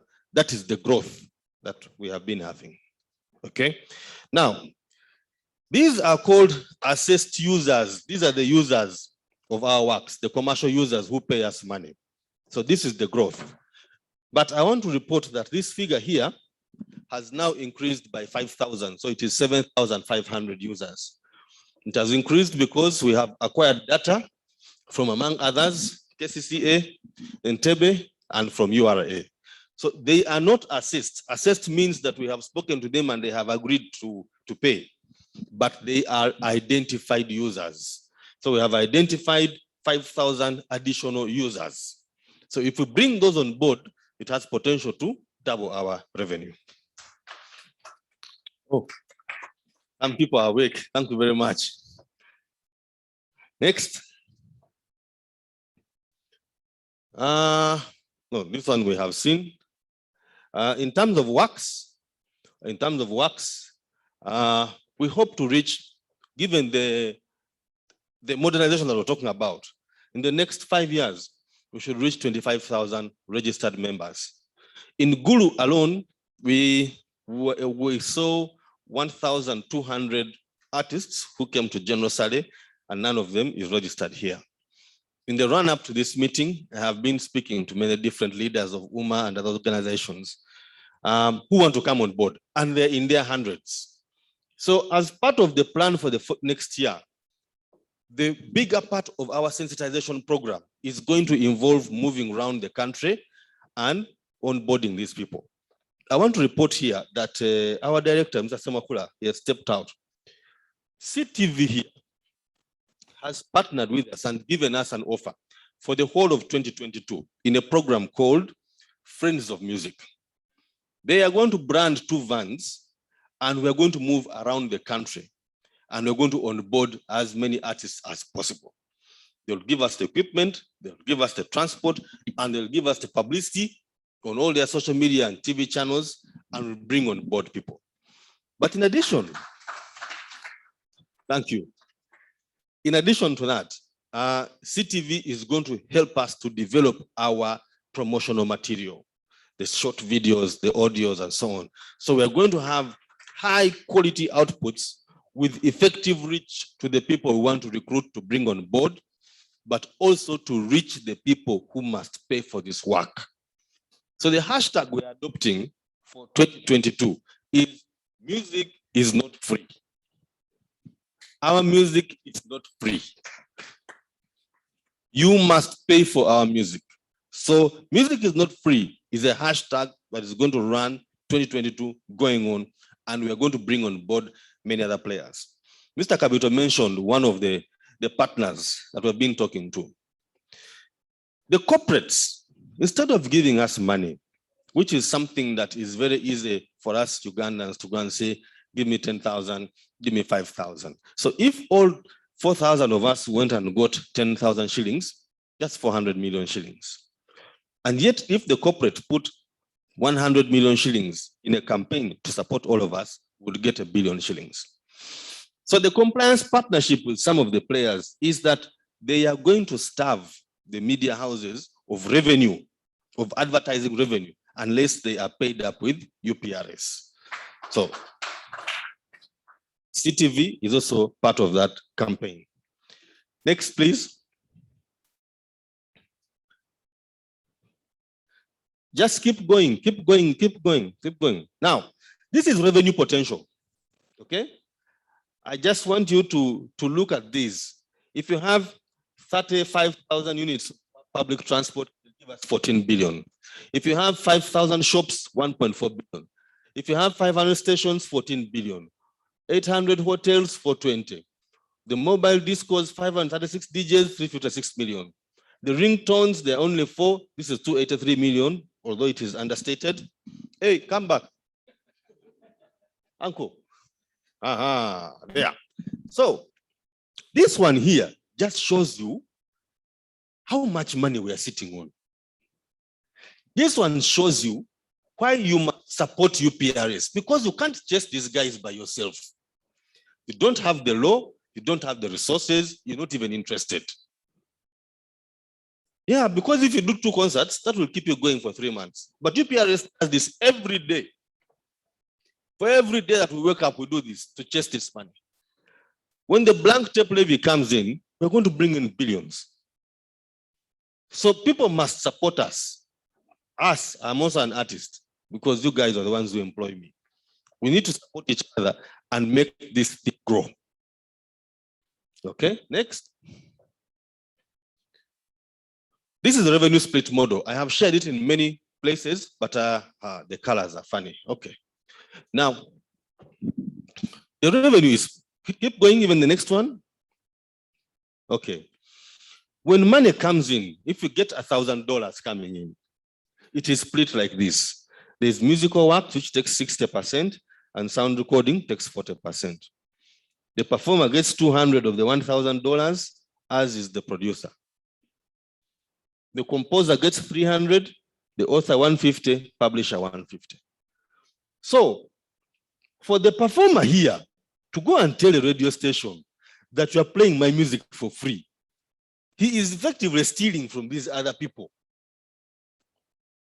We should not allow that. Unless the performer made the song by himself. Wisdom is not here. They need to tell these people that music works have all these other people as part of the music works. All right? One person cannot commit all the others. Next, please. Now, I might be boring you people, but I wanted to show you this. This is actuals 2016, 17, 18, 19, and 20 of the different tariffs. This is the money that actually came in. And you can see this was not came in, money billed. 2016, 1.3 billion. 17, it went down, less than half, 500. 18, 500. 19, this one went up 626, 20, 223. So these are the people who have been paying us. I want to talk about this one here, the jukeboxes. This company used to come and they used to pay by themselves, just used to come and pay, call us, come and get your check. When the local defense people were sent out to enforce curfew, they broke all his jukeboxes. So this guy is no longer paying us. So the effects of COVID were far-reaching. Apart from the health and the hunger and so on, some people lost business. This guy is completely at zero. All his equipment was broken down. The radio and TV division, the potential for this area is 640 million per year. But you can see we're operating at about 10%. Out of 340 radios and 40 TVs, 380 units, only 5% pay, only 25 units pay, 25 radios and TVs pay. So that is why we are at this level. Next, please. In terms of membership, that is the growth we have had. In terms of users, this is the potential growth. This growth is identified users, but they're not yet assessed. Next. Okay, the historical perspective. These are the expenses. Now, the expenses are pretty much the same. And this is what I need to explain to some people, that whether there are certain minimum costs that UPRS must incur. We can't say that we shall not travel, that we won't have rent, we won't have salaries. So there are minimum costs that must occur. And you can see that they are consistent.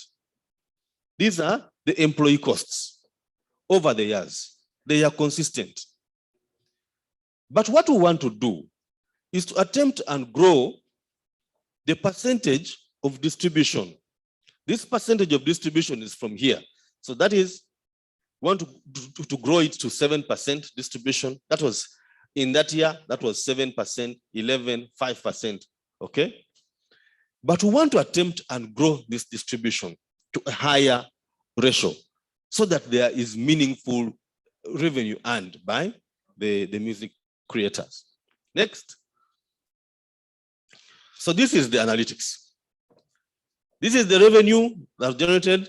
This line here is the royalties that were paid. But the low royalties does not suggest that there was some mischief here.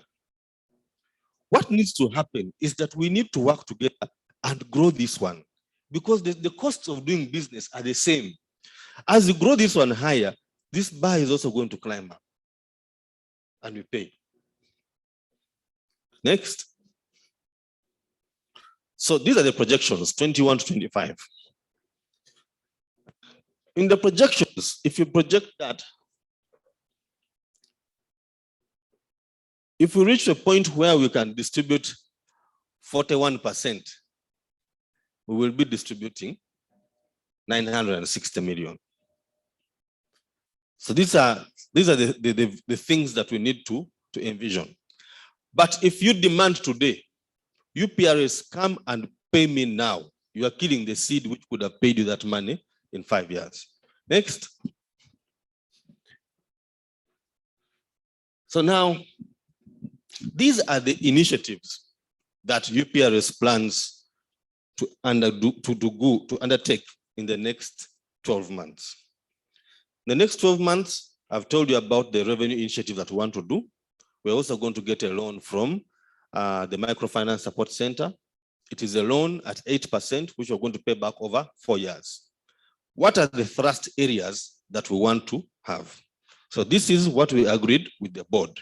Number one, we want to increase the revenue by 87%. These are the things that are going to, these are the items that are going to be in here. The agency collection is going to come on board through the local governments, the stakeholder engagement with regional leaders. We want to have 4 regional offices so that we can work together with UMAs and the other offices and the other associations there, recruit more members, but also onboard more users so that we increase the revenue. We have to subscribe to the international partners. Here we are going to retain legal representation to redeem our works from the Kenyan entity, Africa. And then we want to retain a professional grants application team. I told you about the grants application team. The cost of this initiative will be 255 million. If it works out, it will give us 2.6 billion shillings. So it gives us almost 100% return on investment. Next, please. We want to increase membership by 180%. So we want to do the compliance campaign I've just described now. We want to increase the works by 100%. Right now we are at 16,800. We need to increase them to 35,000. There are works that are not on the repertoire. The Kadongo Kamus, we know them, but they are not online. If they are online, they have their own small YouTube channels. I keep telling the people who have their own platforms, I tell them, look, you can be doing the same business with me at Chikubo. We are selling the same product. You are also a wholesaler, you're on Kampala Road. I'm a wholesaler in Chikubo. UPRS is the Chikubo, because all the wholesalers are going to buy at Chikubo. If you have your product on Kampala Road, same product, same price, you don't attract as much attention. But if you bring your music with UPRS, we grow bigger, as opposed to you getting a little bit more. So we want to increase our works by diversifying, bring on board the local works, and also attracting those artists whose works haven't been recorded, and we increase our works by 100%. We plan to increase distribution from 0 to 65%, and that's the expenditure in that one, to improve distribution of revenue from that 10 to 30%, and then grow the compliance of users from 15 to 25%. And then we want to do the fingerprinting of works locally so that we protect our music from pirates. This area will cost us about 170 million, and the initiative will bring back 1.3 billion shillings. Next. In terms of equipment, we have put modest equipment here, and we have to adjust this because the gentleman from NITA has gone. Is here? Wonderful. So NITA has addressed this one here. Please clap for NITA. This one has got out. It is out. NITA has also said that he's going to talk to the people to give us some equipment. I don't know if the equipment can include a server, because if you have a server, then the regional offices can also have their own server. And I was telling my friends at UMA that please don't duplicate these services. These are government services. We don't buy them. If UPRS has a high-speed server, just put your office next door. We share services and so on. But that's a discussion for another day. If we have this equipment, it improves our relationship, our connectivity with the office here in Kampala, with the office in Waipo in Switzerland, and all these places. And then the regional office furniture. So this one here, we put in this money, we spend 65 million, but the ICT, you cannot determine the reward on it because it just improves the speed of processing and reporting. So these are the three areas that we want to focus on in the coming year. Next. I don't know if there's anything else. Okay, it ended there. So those are the three areas that we want to focus on. Mr. Chairman, I beg to.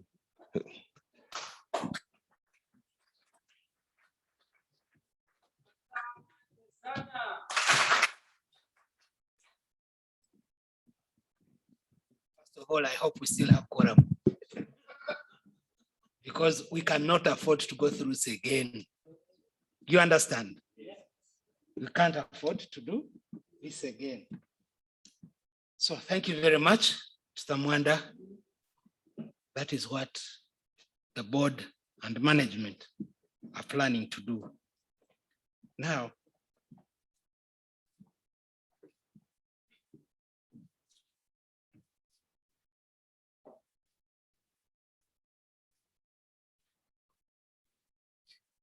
yes, so that is where we are. We've had the annual, well, it isn't really annual.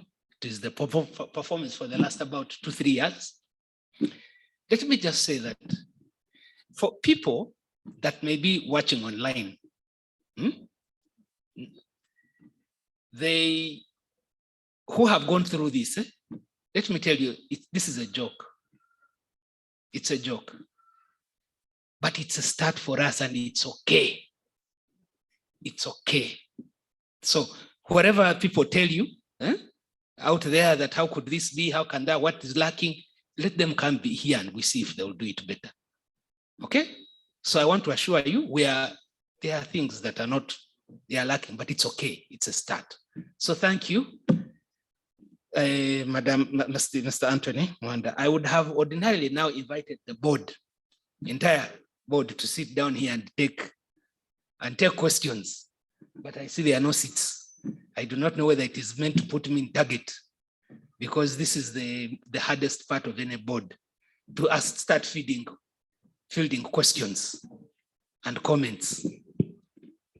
We are open. Here we are, more or less. Questions? Any questions online? Yes, sir. I see a hand. Please state your name, confirm that you are a UPRS member. Good afternoon, members. Good afternoon, sir. My name is Kakande Abdu, 074, representing on behalf of publisher stroke distributor. My question is going direct to you people, the caretaker. There's no caretaker anymore. Okay. That one left. The manager yet. We have a problem of distribution. We had it before you people came in. I think there is no way you can distribute without knowing who owns what. That question has been persisting for a long time. Of late, you've seen our colleagues, the artists. They were on TV, we didn't sell this, we sold only half, we sold them in Peru, and so many, what words used. Not until we send our lawyer, Mr. Arthur, with some of our members from Kasiukira, and they present their documents with them. Maybe that's when we had some kind of relief. I would like to tell one of our members, so many members, have in their catalog over 6,000 songs. I'm going to ask you, sir, respectfully, because it's been a long day. Yes. Please cut it short. Okay. Because I don't know how we shall come to these figures when we don't know the owners. We don't know. That is one. The second question with the registrar. You have to keep records when you are registering this work, especially who owns what. Those records, I don't know whether they have it in the system. Thank you very much. Thank you, sir. Now I don't know. Anthony, are you going to take the record of the questions? I'm going to invite you. We can, but it's not fair. It's really the board account. Let me just maybe answer, because I'll forget, I'm out here. Let me just answer your question. You've heard about the member registration process, validation process that we started. We expected you to participate in that. That is the new record that we are going by. Now, whether you're registered or not, does not affect our revenue. Are we together? If any of the interested members with rights in that song registers, that song becomes a part of our mandate. Only that for you as a publisher, if you have not registered, we don't collect for you, we collect for that individual. However, I can only say that on the part of records, what we did is to start that member validation process. And you raised a very, very important question, because some people have not responded to that validation exercise. So we're going to have to put a question. What do we do about those members? Because we can't be validating forever. You see, so as a publisher, I would ask you quickly to register. Your members should register. And this is open. These things are now online. If someone has claimed your song, simply get to the CEO and say, this is not true. This is my proof, and we will hold any payments out of that. If it becomes bigger, we'll refer it to the regulator. Okay? That is how we're handling it. I saw some other hands. Yes, Mr. Were, good to see you. I last saw you last year. Thank you very much, sir. Joseph Ferrari, my name's member number 30506, UPRS membership, not this tag. It's so absurd that this is a very important part of the AGM, but it has been given a very small time. This is where we feel participative as artists. The rest of the deliberations have been like documentaries to us. Anyway, number one, it's good you have laid for us a very good work plan. And you say that this is the most transparent AGM ever. Thank you very much. But number one, I want you to give us assurance as artists decide, much as you spent 2-3 years plus in office, nothing has gotten into our pockets. But I'm praying that you give us assurance that in this period of time, you'll have implemented all your plans such that we the artists benefit from our talents. I'm seeing a big challenge here because what you are going to do, you have to sensitize to the masses. I don't know how long you are going to do that, and you have to notify them. Please, we have sensitized you, whether you are in Kalugu or where, we shall be coming for you. You'll be paying this much. And after notifying them, you need to implement. We are coming to collect our revenue. And that's point number one. Point number two, we want you guys to be friendly to these people, the bar owners and all that, from where you intend to collect money from.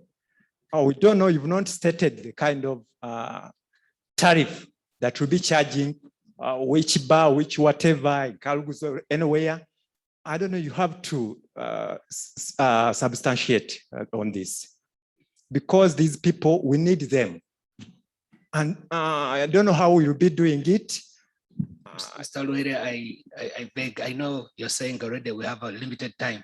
You're the ones who came late. For me, I was here by 6 a.m. Can you please adjust and extend a little bit of this? Do you hear people? You hear?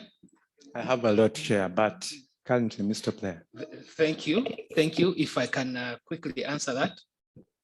Mr. Luere, yes, it is sad that we are not giving as adequate time to this part. And remember, I said this is the one. Huh? So please, maybe next time we keep time. We would have had all the time by now. It's already 3. Some people will not yet had a bite and so on. Now, I want to give you assurance that we are committed to making sure that you earn from your royalties from this work. All this investment is purposed just for that, by the way, just for that.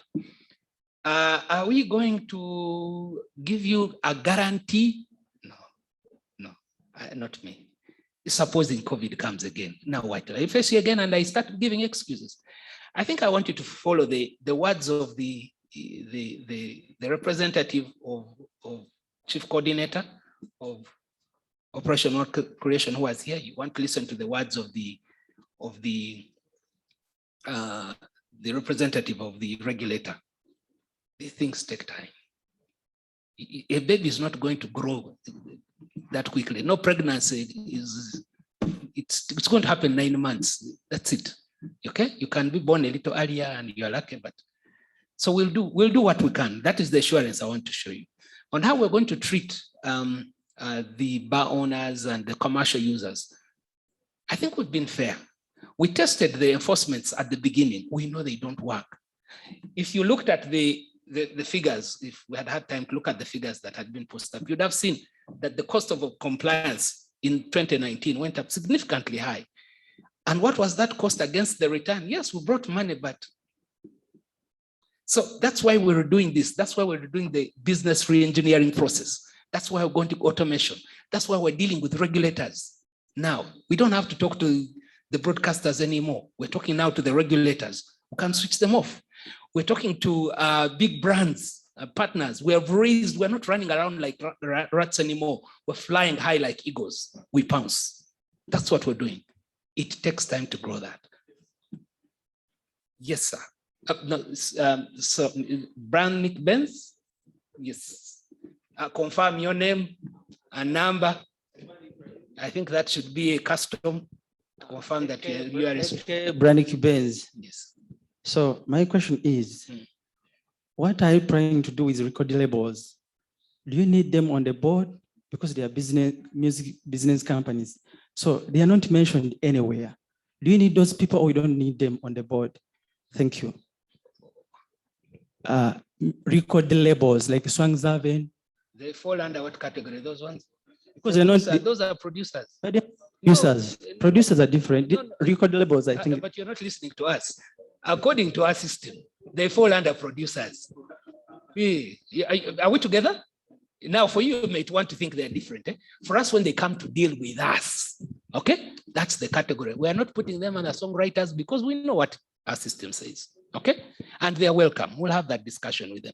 For now, we understand anyone out there who has some skepticism about us and how we are doing. We know we have not done very well, okay? But we are doing a lot to improve ourselves. We will look good one day. And by the when you join us, it will come at a price. Okay. Next question. Yes, sir. Yeah, but I think the board should come here and answer some of these things. Thank you so much. I'm Brian Mubiru, aka John T Music, UPRS number 024.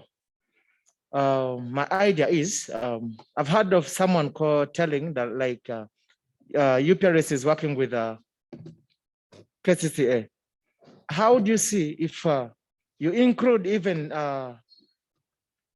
the roads of the all over Kampala or all over Uganda? Because every tenant of the road, he or she is using either a phone, radio, or a woofer. How do you see if you include KCC to enforce the roads in order to add on the revenue? Thank you. Anthony, I think that one, Anthony, you've had? No, Anthony is not here. That idea is a good one. Thank you very much. And thank you very, yes, yes, Mr. Srumaga. Thank you, Chairman. I think the landlords can be, the tax collected from their usage is included in the copyright levy, the first one on the machines they use, the flash, the what, that one is included at the entry point. The PCL, the private copy levy, that one we're trying to improve. From the US they use, not the US they use. You see, from the radio paying. And they are not commercializing their music. It's something like that. Since he has to find. Let us look into it. Anything to get us more money. Me, I want to listen. If it won't work, we'll let you know. Thank you very much, sir. Yes.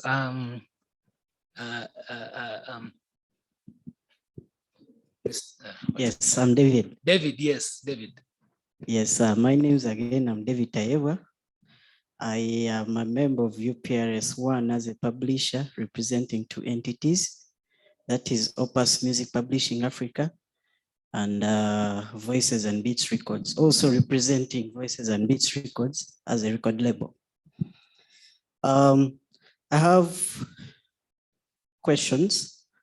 One of them is the establishment of the subcommittees, and I'm particularly interested in membership affairs and international relations.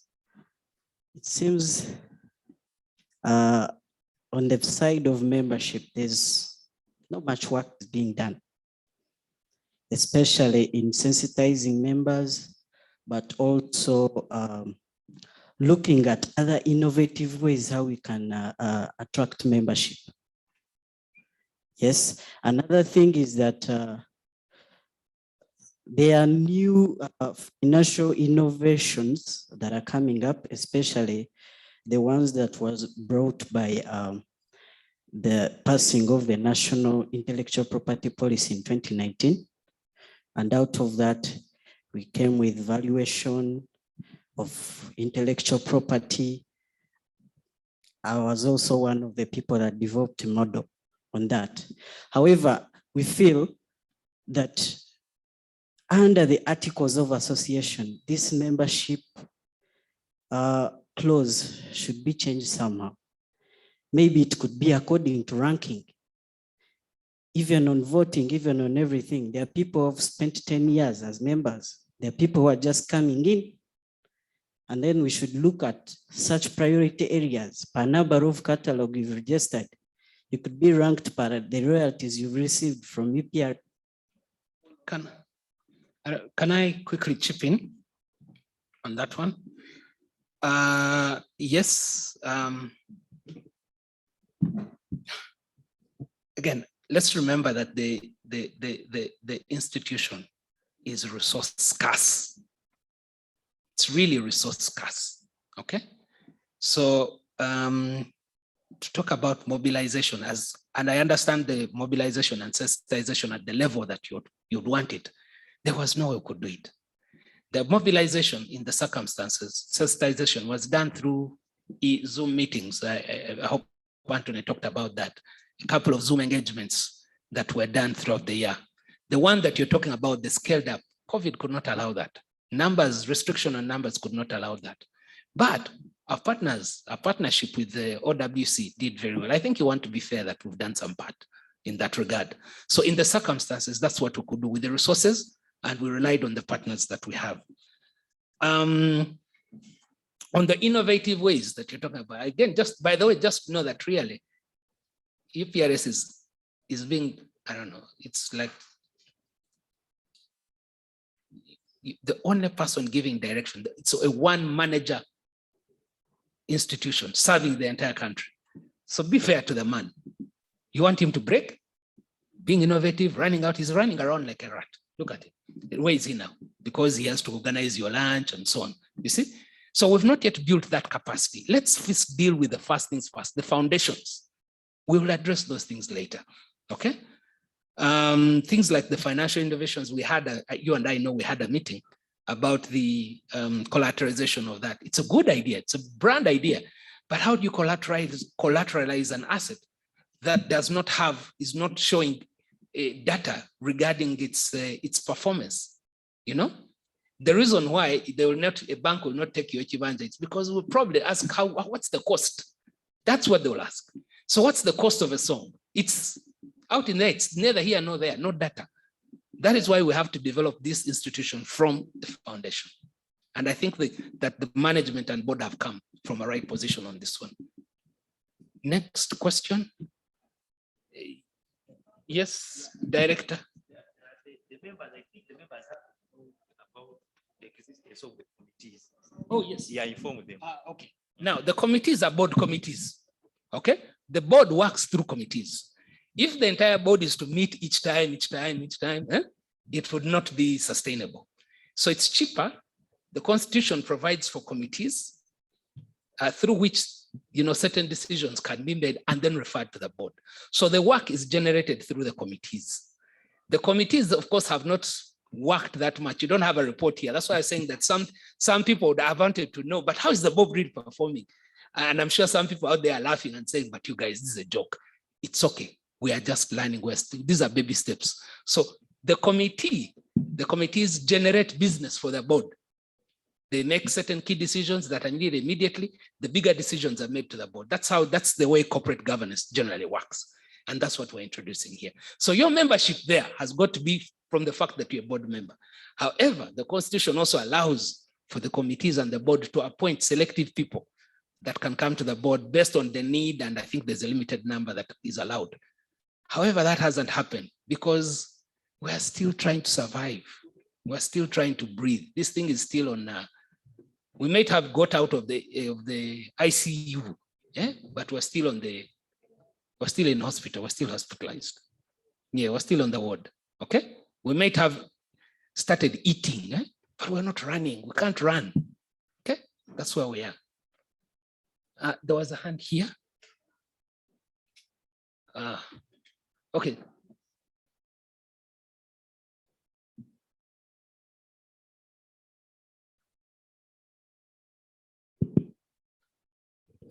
Thank you so much, Mr. Chairman.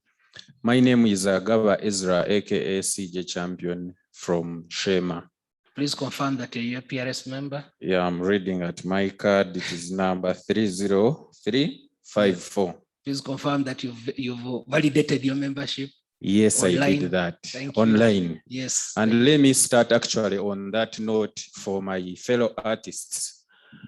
I want to request UPRS together with NITA. You should really help us, the musicians, tuli bubi nnyo mu bintu bya digitization.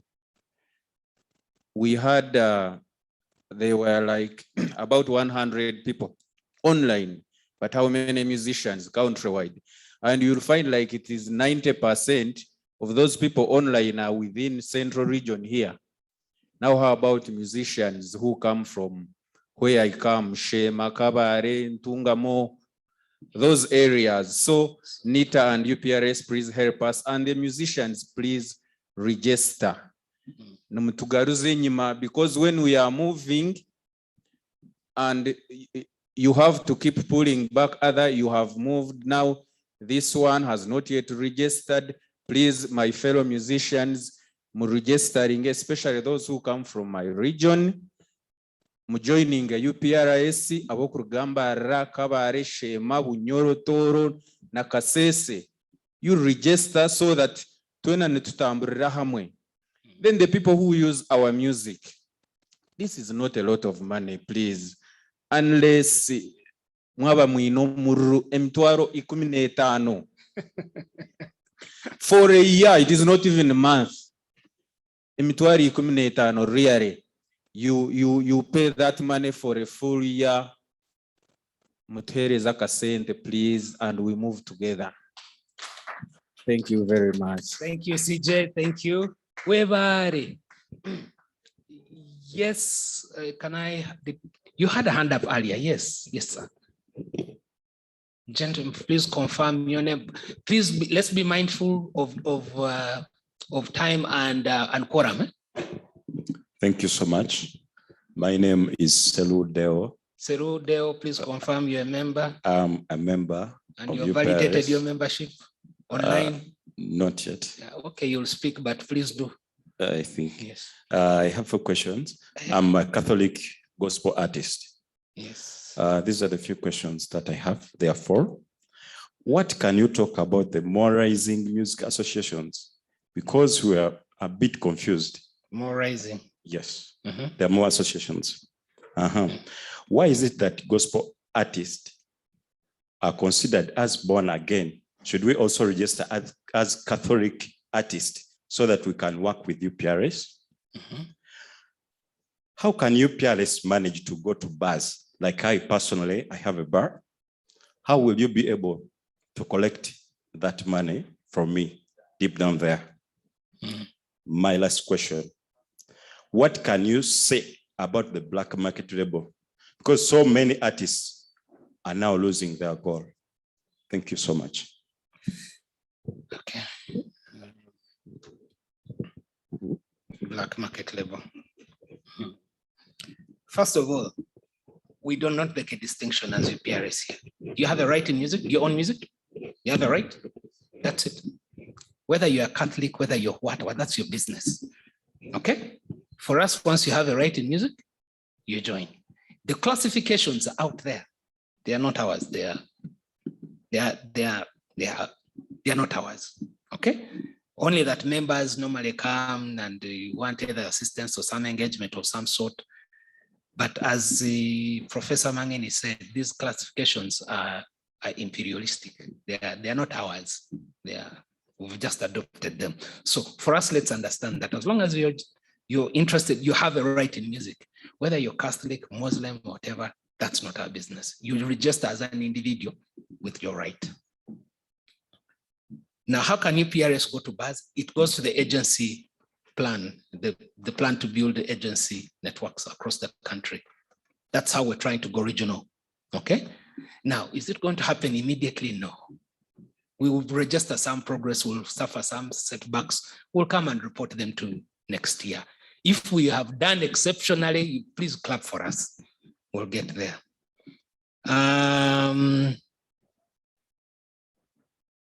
The associations I've talked about. Now, this black label, I think I would have wanted the CPR. Can we pack that question so that the CEO answers that question? Is one more familiar with this black label?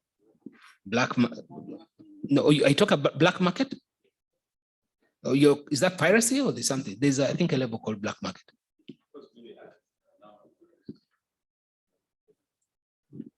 Listen, for us, let's just understand what it is. You own rights in music, come and register it here for your protection. We are still weak, but we're growing and we're getting stronger. Yeah, that's what. Yes, sir. There are no ladies. Why? There's a lady. I want to take a lady this time. Fina. Yes, there you are. Other ladies. Okay, you'll be next. I'm getting a bit concerned that not many questions are coming about out of this, because this is what we have to pass. Okay? Are there any questions raising out of this? So this okay. Looks like we're okay. Yeah, Huh? we're fine with it. Okay, Fina, maybe Thank you very much. One or two more questions and we see. My name is Fina Mugera Masanyaze. I work as a secretary for Uganda Musicians Association. I'm talking on behalf of our artists, the upcoming artists. Whenever we tell them to register with the UPRS, they always say, all right, UPRS is collective society. How is it going to contribute to the vibrancy of our music? For example, I can be Fina, who is not known, and I register with UPRS. When I register with UPRS, that means UPRS is going to go and collect royalties from radios, TVs, what. If radios don't play my music, will I be able to get my royalties? And do you have any, in your work plan, do you have any segment of promoting the music for the registered members? I think my members have put the question across. Do you have any, can you promise us that it's not even promising? Please put it into your work plan, the point of promoting music for the upcoming, because we've been getting such points from musicians that if I happen to register my music with UPRS and I'm not known, you Fina is already known, and the radio is not playing my music plus the TV, how am I going to get my royalties since you're collecting them from such places? So do you have any plan of promoting the music for the artist? Thank you so much. That is a very interesting question. Yes, please. Thank you. Thank you for saving me. I feel like I'm the one. Thank you. My name is Juliet Sesanga. I'm a performer and the board director in charge of performers. And Madam Fina, that question is very important, but I think what UPRS, our mandate is basically not to promote music, but to collect royalties, okay? As long as your music is played, yes, we will collect the royalties. But I think what you have to tell them is to ensure that their music is good. I think that should be the work of UMA, yeah, to help these musicians, nurture them, give them the creativity, expertise to empower them creatively, so that their music is played. I know they're scared that they're upcoming, but once your music is good, it will be aired. No matter where you come from, no matter who you are, once your music is good, it will be aired. Just make sure that your music is good. You get the right people to help you out, the right musicians. Tell them to get advice from people in the field. And I think UMA should take that on. That is what I think you should do to help these musicians. Because you're a big association and you can help them out. In that aspect, they will be given airplay. Let them not just be scared because they are just upcoming. Music is music. Once it's music, it will be aired. Thank you. And maybe Mr. Kabito should add on to the popularizing and yes. You want to say something on that? Okay. Please? Okay, thank you. Thank you, Mama. Well, Fina has a very valid point here. I come from the media background as well. We have a limited number of songs we can play per day. Even if all music was very good, not all music will play on radio and television. But that same music is played in the bars, is played at different places, at parties, and all those other places you mentioned where we're going to collect royalties. I would think that probably when you're giving out those royalties, there could be a percentage that goes as a flat to every member, irrespective of whether they got airplay on radio or television. Then a percentage that can then go to those who got opportunity to go on radio and television. Thank you. Thank you very much, Prince Nick. May I say that the model that we explained is an international model, and we are members of international organizations for which we also account to. Remember, we also collect for them and they also collect for us. So that's the model agreed. But the idea generally is that the more frequently your song is played, the more you should earn.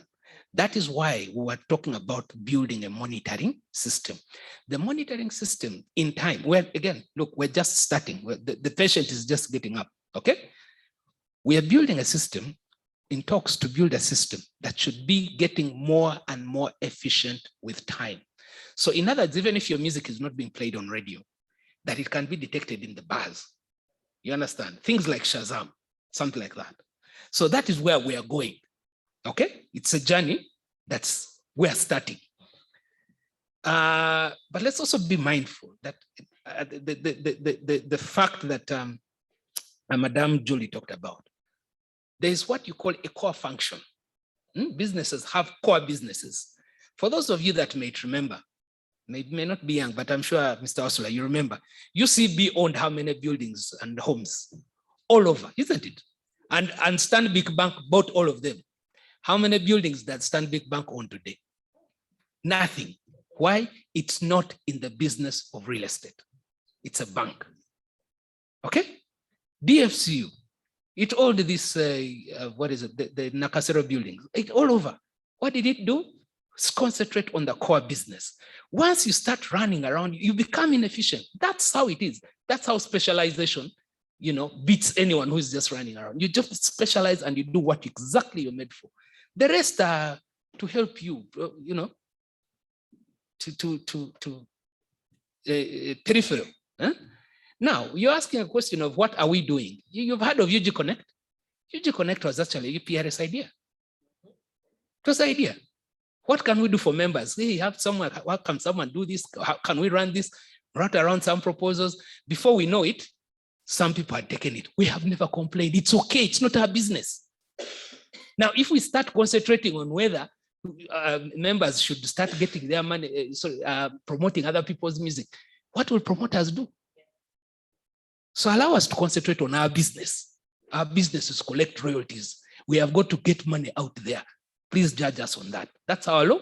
That's what we do legally. Now, somebody asked a question online, how can UPRS help its members with music not broadcast on media? Nothing. Improve your music. Nothing. How can we manage duplication of works? This is infringement. Report it. Report it. If you're a member and someone has duplicated your work, you come and we talk. And we build the capacity to represent you effectively. Yes, I see Director Nakavugo.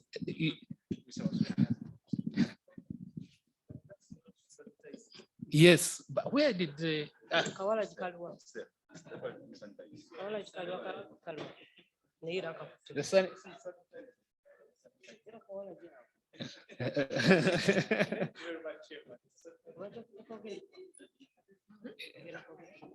Mr. Ursula, I've been dying to hear from you.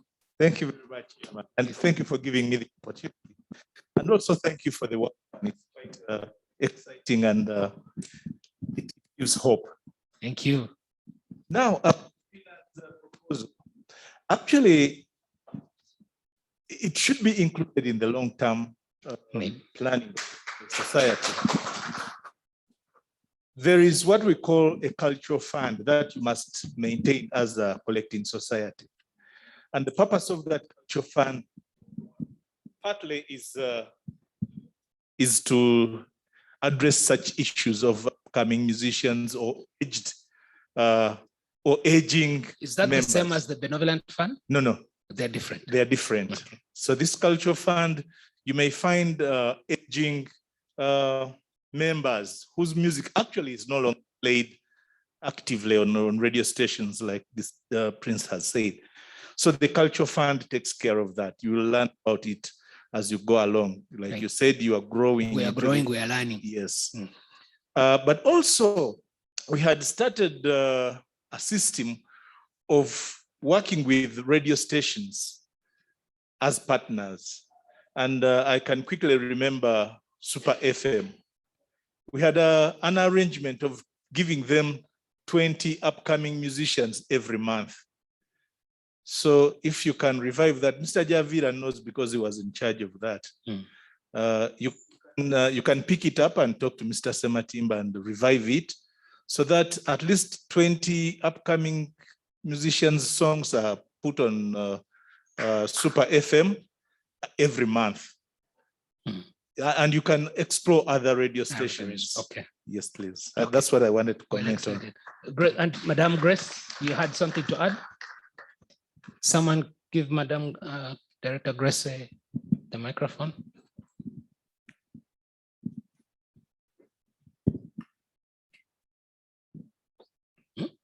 You put up your hand. No, I was wondering if I need to start. Ah, okay. I think I just wanted to add to the question that came online and also to the point of promotion and collection media. I think we are losing track of is thinking that we are only collecting from either TV or radio. We saw a brief that also has salons, that has DJs, that has mentioned that indeed, if all the content, it's simply to be played on either radio or TV. But I hear the most interesting songs at Kwanjula's that I've probably never heard on the radio. So it's just about knowing who to go to. And since we said in the beginning that it's effort, and in the end, it's your work. It's you people. It's people who even know where this work is being played. Where you see a gap, and UPRS is saying, we are going here, we're going there, and you're like, but I know that there's this place here. For example, country who are saying, but for us not making it to NBS or whatever, they might know the places where they are making it. So how about you inform the person who's helping you collect that there's this loophole, there's this gap, there's these people with there are bikalis in villages where, we know that they've not made it, it's not in Kuka, but we know that. So all those people we just need to make sure that we have a bigger coverage in terms of our target people that will make it to tariff. On the point of promotion, while maybe just echo Mr. Wasula and also a bit of what Madam Julie was saying, we need to first of all understand that it's not a core principle of UPRS. UPRS by law is a collecting society. What does that mean? Collection, money. Its first and primary role is to make sure that it's bringing money to you. And there are people, that's why maybe you have the societies, they are promoters, they are all these people, that's their primary function. But in the life cycle of music, you find that if UPRS is doing well in the collection, inevitably there will be promotion and it will be in a better placed position, like Mr. Asula has given an example, to say negotiate with a radio station. Yeah. But it's not primary function of UPRS to promote you. Actually, UPRS would be overstepping its boundary. Its role is to collect for you. Do everything you can to shine in the Chikali or on the radio, in the Kwanjula section, wherever. Tell you UPRS, I'm shining here, there. Their job, what you need to hold us by the throat for getting that money from those places. That's a primary function. On violations and duplications, what we need to understand. One time I was speaking so much Luganda, this is a national program, toyogera Luganda lungi. But chetulina okusooka okumanya nti music or intellectual property is personal to owner. Kiringa kyapa kya ttaka. Bw'oba n'obuzibu neighbor wo yajja n'akulwanira. Abantu bajja amajambiya ku ttaka lyabwe. Nga nno batutekenkana ki bwe kati. Naye n'alwana. Abantu baviirayo na matawulo nga tannayambala n'atabuka. We need to appreciate that one, the first pained person should be you. See UPRS, see government, wabula gwe. Bw'omanya nti there's something wrong happening, then you escalate. Where do I go? UPRS, why? Oyinza okugamba nti we've seen a group of maybe abantu abasala bu CD or people moving music on flashes. At that point, it's a big deal. Track it to be, wrecked in. It might be easier for UPRS to do that instead of a human being. And that might not be affecting just you with your one song. It might be affecting the whole music industry. So no gama nti tulabe wali abasala music oba bakola bwe bati whatever really. You report that to UPRS or you report that, but chetulina okumati music on. It's individual, it's personal to you. Kiringa kyapa oba motoka yo. Tolaba motoka yo nga bagikunyulako emipiira n'ogamba bannange UPRS netanyamba. You need to be pained first and then, we move that. So what UPRS can do for you is agitate for better enforcement or ungroup enforcement, because the other thing, it's a collecting society or a collective management organization. Group, so it makes things easy. Where there are things that affect all the members, it's easy to enforce. Naye katugambe, Fina's song is being played somewhere and it's just Fina pained. It should be Fina to come up first and say, Banangi, because you even have a right to go to court on your own without UPRS. So we need to get active to know this music. I mean, people are out there, like Jay-Z, like Beyonce, are multi-millionaires out of music. And we need to start looking at our practice that way. We are just, it needs to become, a business mindset. And let's take the attitude of land. So we are also going to die over this music. Thank you very much, Madam. Now I'm worried. It's already 3:30. I want to wrap this up. You see, the questions are not about the work plan that I want us to either debate or pass. Is there anything about the work plan? It had better be. Okay? You will be fired. Thank you very much. In respect of time, I just want to rush through less than a minute. First of all, there are two important things to all members here. We should focus on only the important thing. Mr. Anthony said, we need to invest in people. Tuinokusiga mubantu. Secondly, we need to attract funds. Tuinokunonya imbi. However, looking at the boards, one of the challenges I've seen, tewali yali mu industry indeed on the ground. From Madam Julie to Bipita Nawe, these are people who have been managed or big brands.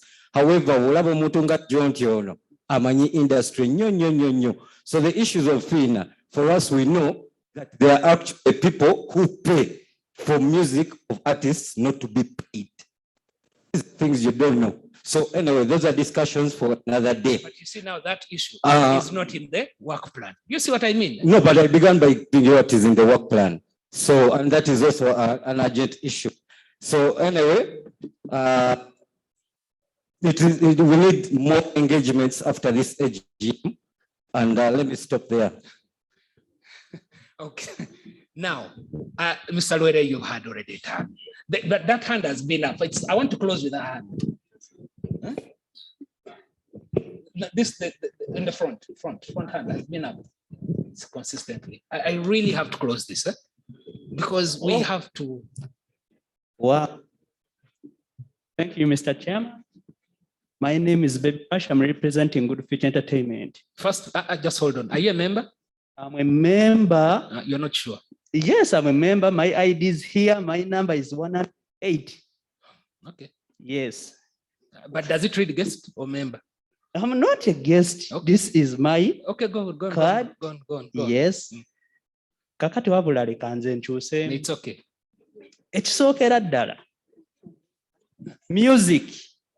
Abayimbi. Tuba mobilizing nga basobole okuregisteringa mu UPRS. Naye ogenda kwekanga nga waliwo omuyimbi eyaregisteringa mu UPRS emyaka ng'ena emabega. Naye nga tali receiving nga yadde 10 mu UPRS. Omuyimbi ateeka ssente nnyingi mu music era n'amugezaako n'omusaasaanya ku radios ne TV. Era bwe tuba turegisteringa foomu eyo UPRS tubabuulira ne luddawo music yaffe gyaplayingibwa omukadde n'oluyimba lwemba mbawadde that time era nalwo mbabuulira terugenda wanne wano. Naye kyewuunyisa omuyimbi okumala emyaka 4 nga tafunye yadde 10. At the same point, nze ndi musanyufu okuba nti ndi registered mu UPRS. Olw'ensonga UPRS, nze nkitwala nti music alinga investment. Okay, I'm going to ask you, just hold on. Just give me a minute. We're having a challenge with quorum. How many are online? You see, we've dragged this. We started late.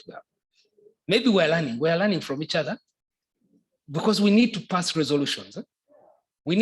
Otherwise we're stuck. We will come back here with the same story next year. You understand?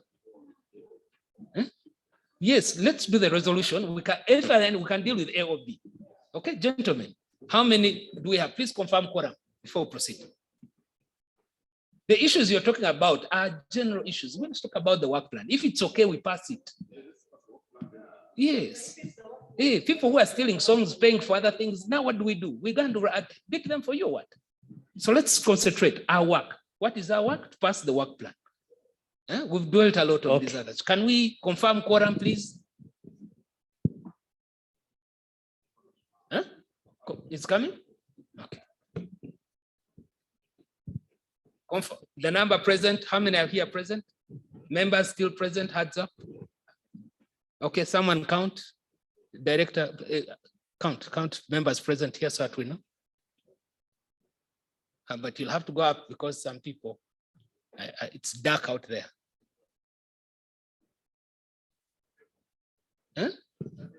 And online? Confirm. Please, director, keep your hands up, please. Straight up. Director Sirumaga, please count. Yeah, member. Want to confuse us.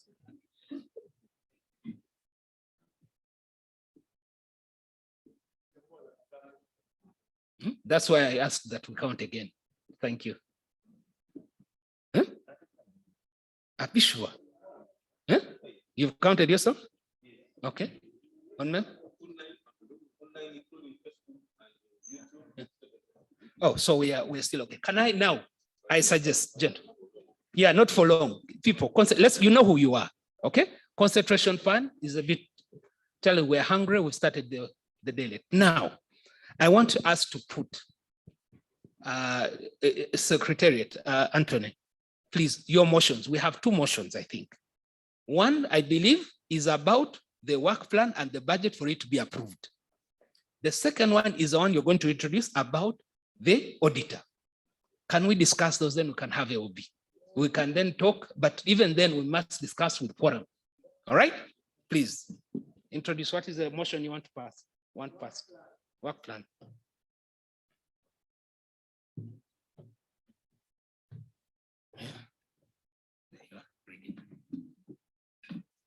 Thank you, Mr. Chairman. It is proposed that we pass the work plan, as I explained here, for the year 2021-2022, which I laid before the members here,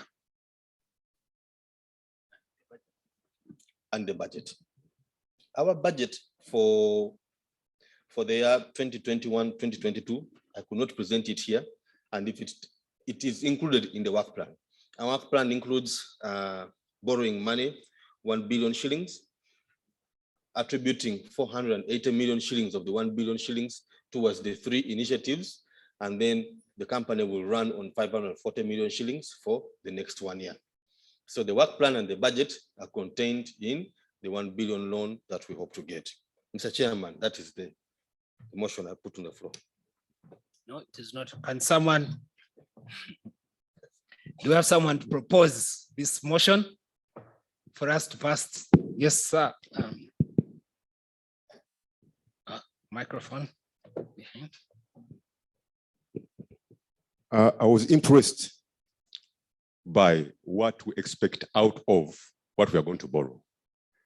And I believe that if the executive is very sure that what they're going to implement is going to give us the result, the returns that we saw there, I would actually somersault to propose we pass that motion. I've somersaulted in spirit. Thank you very much. Anyone to second or oppose the motion? Yes, Madam Senkeveje. Yes, good to see you. Yeah, my name is Rachel Senkeveje, Simba Sounds Band. I second it. Please confirm your number. This one or confirm for the record. Okay, 032. Thank you very much.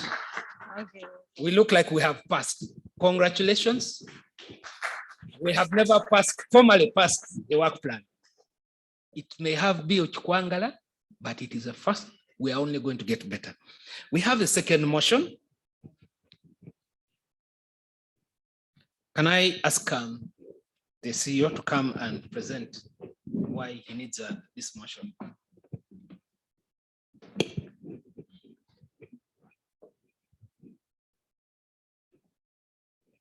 Mr. Chairman,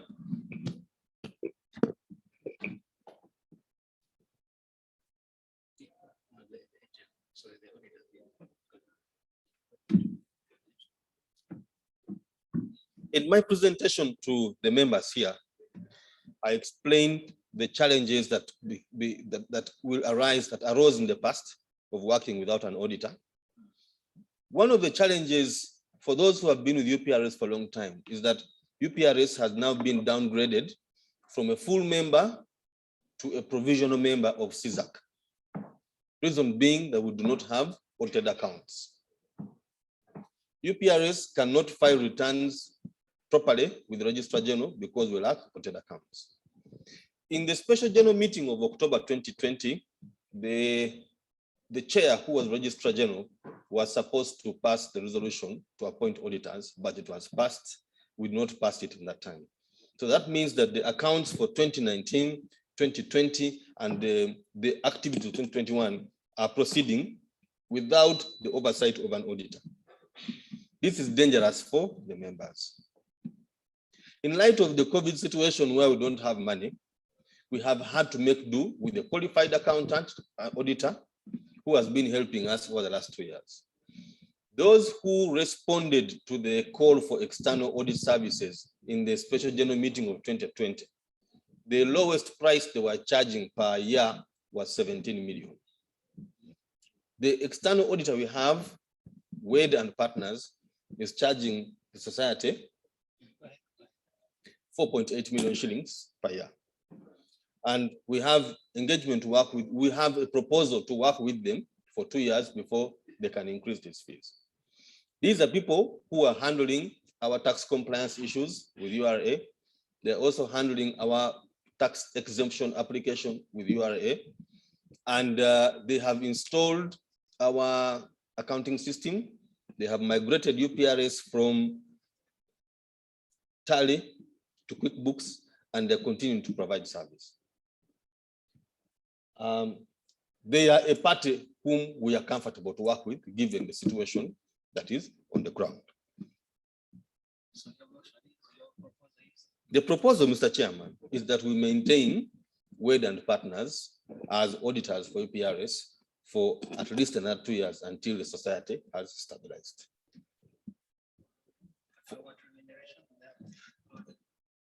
The remuneration of the auditor is 4.8 million shillings per year.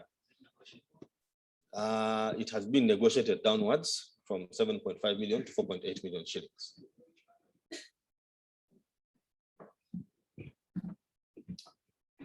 So you've heard, we have management, quote unquote, illegally got for you an auditor, but that is the circumstance that we're working in. We're trying to regularize this. Okay? This auditor, external auditor, like I said, has to be appointed by you, approved by the regulator. Okay? And ordinarily, they come here and speak to you because they are accountable to you. All right? So we already have someone who has an idea of where we are. That is as I understand it from the management. So they're asking this general meeting to formally appoint this entity so that they can clean up our books or formalize what they've been doing with our books, and they can come and make a formal report to you on all the years at the next AGM. So, ladies and gentlemen, what say you? Anyone ready to propose this motion, formally propose this motion on the floor? Any proposer?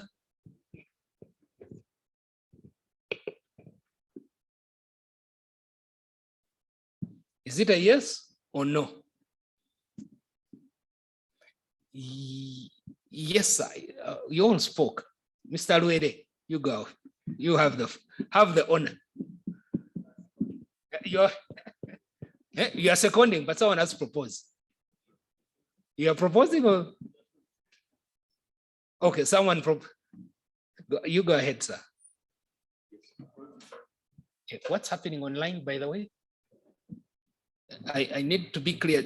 I will quickly, somehow we have to keep readjusting to these realities. I hope when we adopted can I put the question back? Just give me a minute. No, what I mean, what was their response to the question of whether to approve the plan? I concentrated here and I forgot the online people. So I'm putting the question back to the online people. We have everything. Okay. Thank you for that confirmation. The results will be put. Was there any no? No. I like a no. Now let's deal with the second. The auditors to appoint Wade and partners. Sir. Yes, as a member. Name and confirmation. My name is Selu Deo. Yes. According to the work plan. That your name and the record has to show. Yes, I stand to pass the motion. I stand to propose the motion. Thank you so much. The motion that we appoint Wade and partners as auditors of the CMO. Yes, they should be working with UPRS. Work for you. Yes, they are working for us. Yes. Yes. So for the CMO. I second. I propose the motion. Clap for him. That is Mr. Seru Deo, who is seconding this motion. I see. There's a legend I see in the corner there.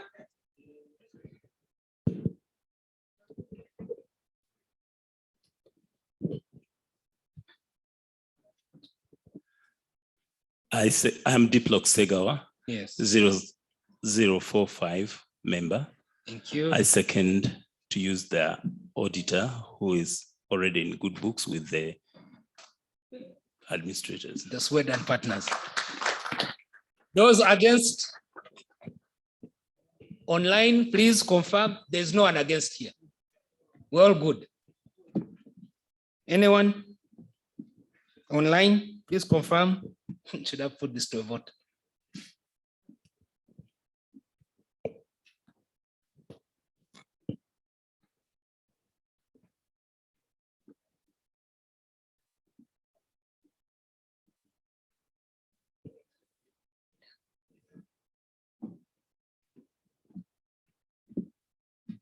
See, we're okay? We've confirmed? Is there any no? If you have said no, please confirm the number. We need that tally. Not just few. We need to have the. But how do we know the no's? How many? Who are the no's? We need to have that. We don't want to be shocked online. Yeah? When the results on the website appear inconsistent, we have a problem.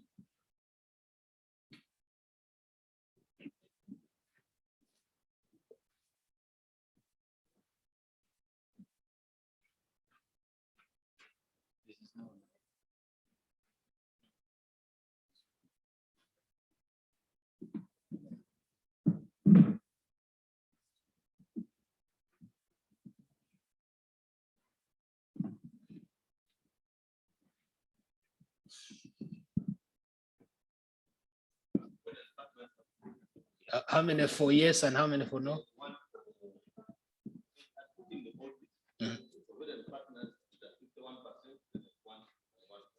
Okay, so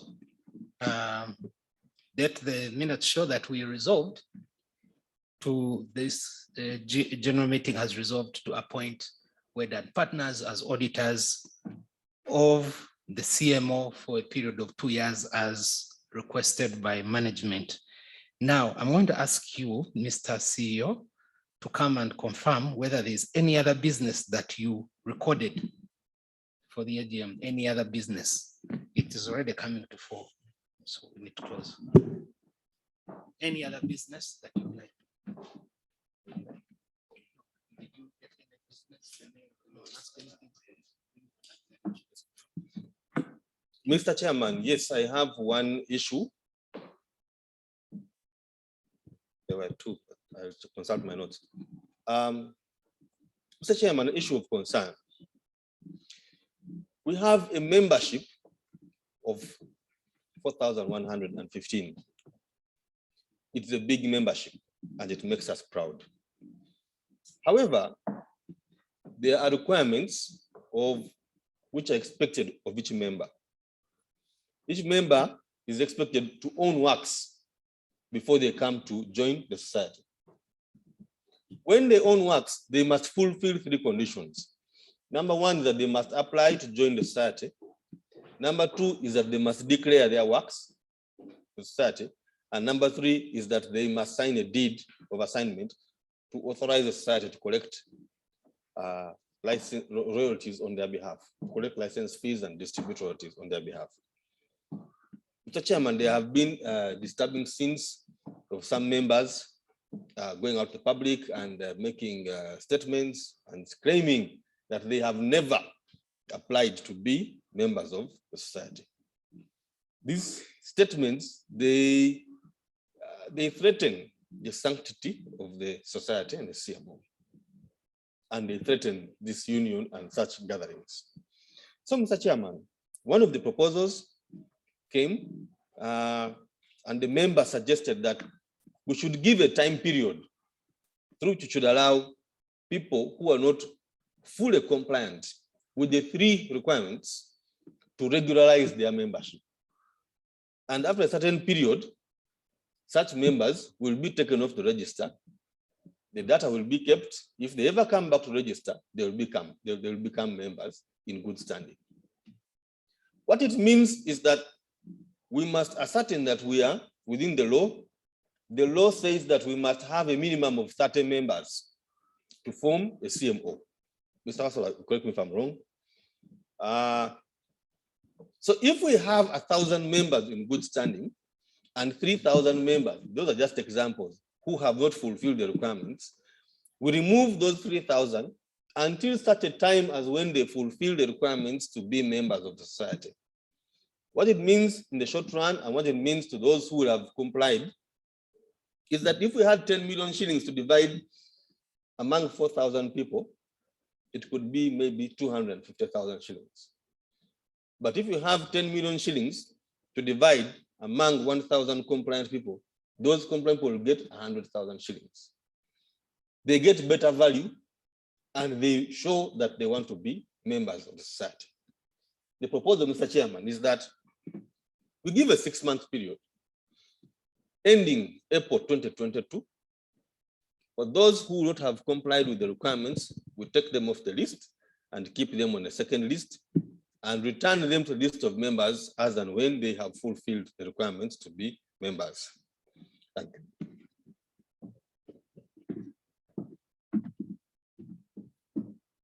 Can I open this issue for debate briefly? I hope you've understood. There are some people that we don't have the proper documentation for their ownership, for their membership. And we introduced the validation process, online validation process, for them to confirm that ownership, provide all the necessary information. All right. Now, if they haven't, what do we do?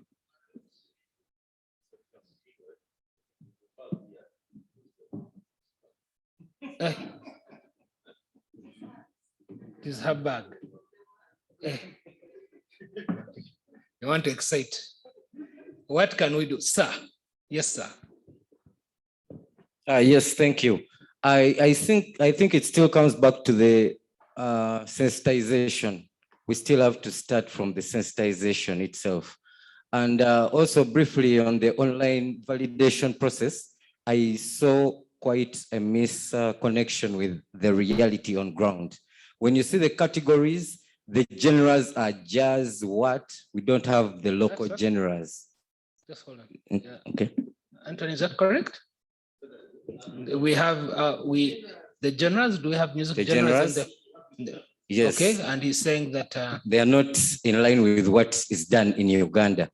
They are only hip hop, jazz, R&B, what?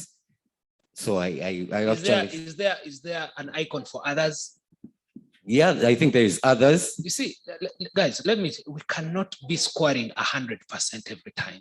You understand? Well, it's an observation. Yes, and because it confuses the applicant. Okay. And still under that part, there is where they say producer, record label. Then they say distributor, publisher, what? Yet the actual fact on ground, you come from home, go pay for your song, record it, take it to the radio. Sometimes you're the producer. Now like Daddy Andre, he'll be everywhere. Yeah. So we want. You can click. Yes, which is okay. But I mean for the applicant, for him he stays confused. He's like, yes, please. Okay. During one of our Zoom meetings, Louis stressed the issue of publishing our music, because one thing I realized that most singers are just singers.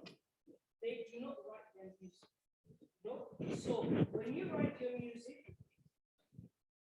if you're a singer and you just sang that song and you want to record it, store it with UPRS, then you have to bring it, but there is a writer or lyricist or composer. If it's not you, the writer wrote that song. Then performer, you write. Producer, if you record it in June, you write. If you have a publisher, you write the publisher. If you don't have a publisher, then there is that gap, because not all music is published. You know, very many people have music, even on YouTube. Right? Yeah. So if you're a singer, please make sure to for him your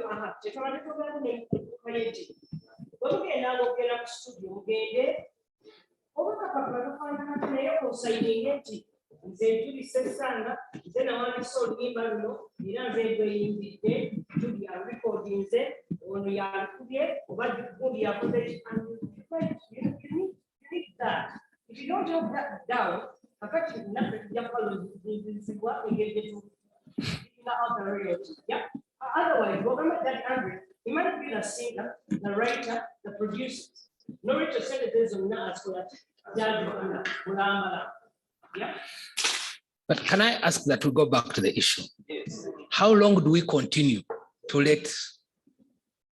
And because you see, we've been at this for about 2 years.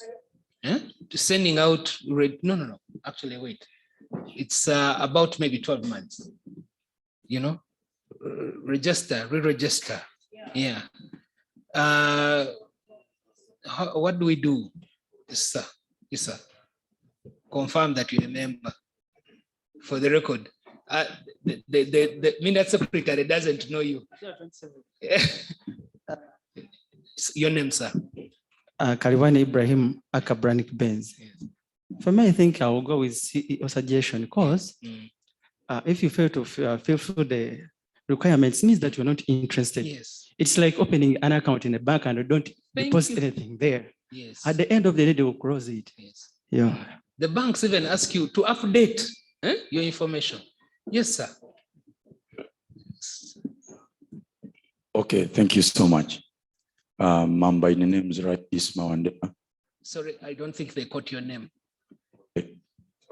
Okay, thank you. By the name right, Isma Wandera. Wandera Isma. Yes, And and that you're a member of your no, actually, I'm a guest, but at the same time, then you can't speak to us. no, I'm requesting. I'm the woman administrator. But you can't. There is no. There's something small. I'm requesting. It's about. Hang on. Let me tell you how it's done. Write a piece of paper, and you give it to a member. That's how it's done. Okay? Yeah. Members only. Yes, sir. There's someone next to you.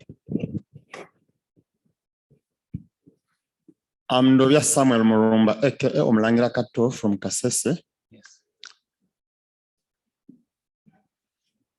You can't remove them because you have not yet sensitized them. Mbaden Saba. How much sensitization is needed? Excuse me. Not all musicians that are that they have smartphones. And only those with smartphones are online. Kyetaagisa okujja Kampala okuregisteringa. No. Or do it online. Excuse me. Go bitegeera nze sibitegeera. Kyenjagala tusooke tuopeninge regional offices. Tusensitizing abantu bayingire okuva eri. Then tuclosinga oba tukomi. Naye nga abantu bategeera kye bakola ki. Abantu baagala. Nete bamanyi. Sawa zino waliwo kati fo babadde ba representative ba regions. Abantu bakyatukubira amasimu nti nedda tatatuuse. Naye nga yagenze. Naye waliwo batafunye tawaabwe kubanga n'essimu ze balina ku net size ziri mu ki mu UPRS oba endala zaabula. Abantu bakyali mu darkness. So let me ask, because if we came back at the next AGM, Mr. Kato, I'm just asking, suggesting, with evidence that we have sensitized or we've talked about this for so many times in so many places, would that be enough for you to just say let's close? Yes. Yes, sir. Mr. Kabito, I'm a member of UPRS. N'essimu yange yabula tukimanyi nti yabula. Era oweereza obubaka ku mitimbagano ze tufuna.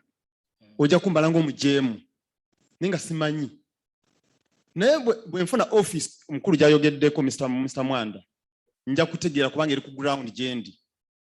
Nja kutegeera kikola ki ekitambula. Nze mbadde ngamba emyezi 6 mitono tusooke tuyingire mu byalo. Waliwo n'egundi Masanyalaze yayogeddeko ekya promotion kibadde kituufu naye Madam Sesanga nakidibyamu katono. Naye njagala kugamba nti wali abaana g'osobola okuteekawo ne Sesanga n'amusinga. Onsonyiwe. Naye nga talina mukisa kubanga tamanyiddwa kubanga tamanyi kuyimba. Ne kubanga gyali ne language ze tukozesa ewaffe. You're making a point of sensitization. Yes.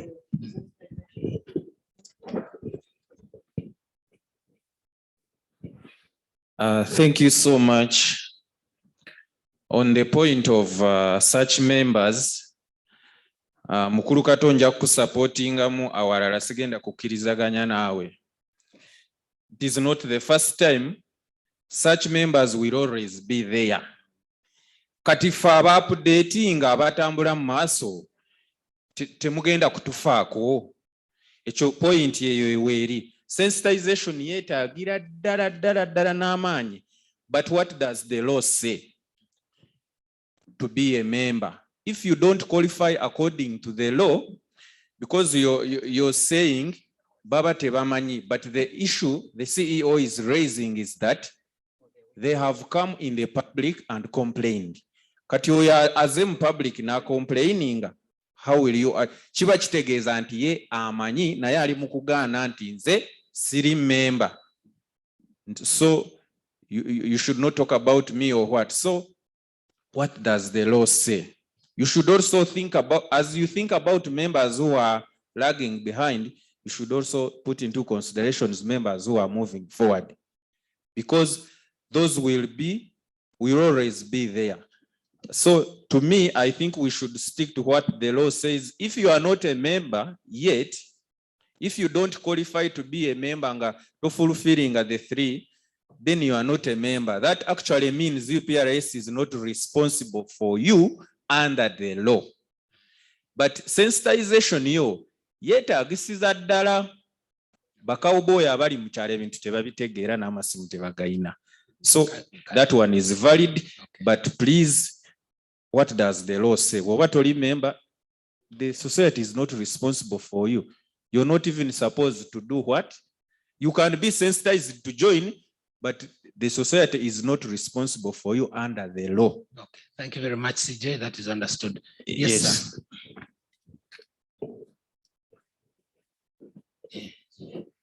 So what I'm beginning to hear is that we do some more sensitization before we make a final decision. What I'm also hearing, and I'm almost, is do you have a contrary view, sir? Or you're making the same point? For me, what I was suggesting, that we'll move on with the 6 months. We'll move on. Because if we keep on saying that we extend the time for sensitization, that will take us up to 20, maybe 30, or even that unlimited time. If they had told those people to come for money, this place would be congested. So there is no way we can push on the program saying that we should extend the time for sensitization. So that's my point, sir. Chairman. Yes. Yeah, thank you, Chairman. Dear members, I want you to pass this message to the musicians. Omanyi abamu balowooza ffe twava eri ne tugwa ku board. Tewali kye muyisemu kye siyita. Nange ndi muyimbi. Naye gwe tomanyi lwa nsonga ndi upcoming. Ntegeerekese. Kati all musicians in this country should know. This is, we are now we are transforming from just singing Kwisabudde to, you see that motto? We are now want to pay for the music. It is becoming commercialized. If you can go to the studio and pay money, you need a smartphone as a tool. Era omuyimbi atayina busobozi oba atalowooza that way, I think we don't need that musician. Cause omulembe gigukola ki? Kati tugende tubagambe ntegeerekese. Like if the message is sent on WhatsApp, on what, someone should have the capacity to own a smartphone to be a musician. Cause omulembe gigukola ki? How are you going to track how your music is playing on YouTube? How are you going to track how your account is working on UPRS? How are you going to track the, like, twejjemu, let's kuba tugezaako okwesindika eri naye omulembe gugenda wa? Tugende tubagambe nti bw'oba oli muyimbi n'oba olina kapiripiriti ng'ogenda kukola music, wetaagayo smartphone okutambula ne system olede gy'okola ki? Gy'oyingira. Ntegeerekese. And people are trying to transform. Naye tulinamu abayimbi abagezaako tusiba emabega. We have been sensitizing, and I second the CEO nti sensitization eyo emala. Naye oli kyabadde agamba, si kugamba nti tugijjawo chairman. He was proposing for an extension. Twongereyo. Tuyinza obbawaayo omwaka like 6-12 months, so that after opening the regional offices, we give them responsibilities to mobilize them and to educate them that a musician needs a smartphone. That is why we are. Thank you, Chairman. I'm sorry, Chair. You know, when it comes to performance, I'm very sentimental. Smartphone. Fe bwe twayimbira tewalingawo smartphone. Ngoyinza ogenda mu studio ate fe twayimbiranga ku analog. Ne mutandika mwami wasolo ojja kunjulira nga tuli mu Ebonies ng'akoze mistake emu oluyimba mu luddamu mwogenda naye nga smartphone ze kikyesinga okunnyamba when I get a melody ne bwemba sawa 9 za kiro I wake up and record that thing. That is my copyright. That is how valuable a smartphone is and why you should have a smartphone. Also, ocho affording a center is again a studio, got also a good smartphone, yamitwala abiri, oba 15. Zine China. You know? Smartphone, eberenga recording studio yo. Idea jofuna, melody yo jiteke kuli. Lyrics zo ziteke kuli. Kijja kuyamba ne bonobo ogenda mu studio bogenda mu practice oganti kano kange. Oli bwana akakola ojja kujjayo smartphone yo kubanga ejja kuba ina melody yo ogambe this is my melody. Omusuwing. I think I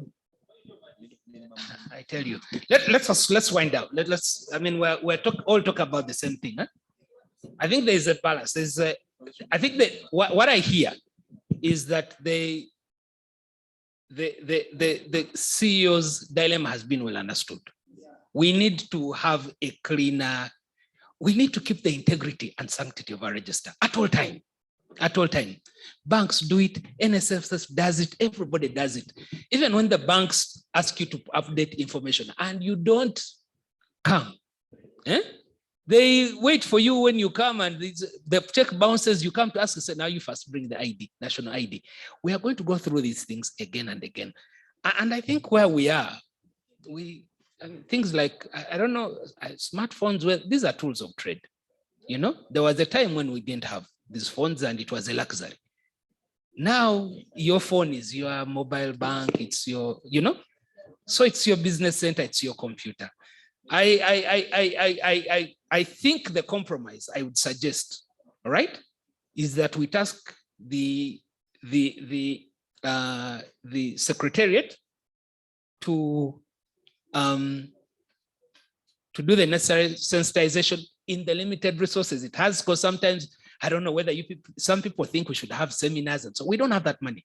So we're going to use the resources we have, okay? Don't ask us for what we can't do, okay? Some decisions have to be made, that's it. Bear with us. Let's meet each other halfway. So I'm suggesting that we send this back to the CEO.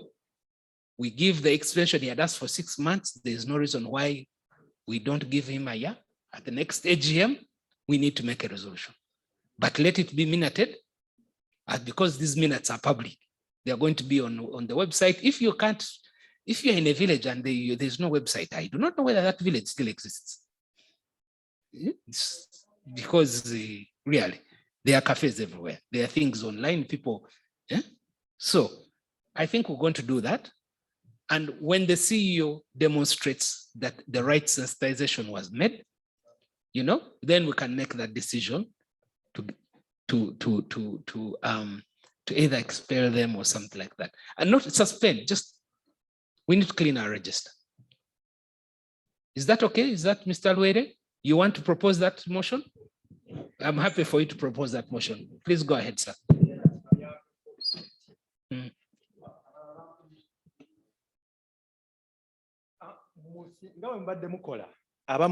Webale nnyo nze mu Luganda nga bwe mbadde mukola nga n'abamu tetulina smartphones message ne zitutuukako muweereze abantu messages mbagambe so and so member toli validated bulungi gundi zo zibulako jangu in this period of time otereze membership yo ekyo bwe kiggwa then mulyoke mulabo bwe mulijja salinga abalala. So we need to send what I'm hearing, we need to send. Okay, can you please propose the motion then? Is that how you have? So what is the period? I think the period, by the way, Kembadde nerabidde waliwo yagambye nti essimu ye emubuzeeko nga tokimanyi. Essimu ye weekubulako notifying abantu buli affiliated to nti essimu yange ebuze eno y'ennamba gye nkola ki. A period can be a period of 1 year. 1 year. Yes. Who is seconding that motion? Mr. Kato, you are very passionate about that, please. I second it. Thank you. Now,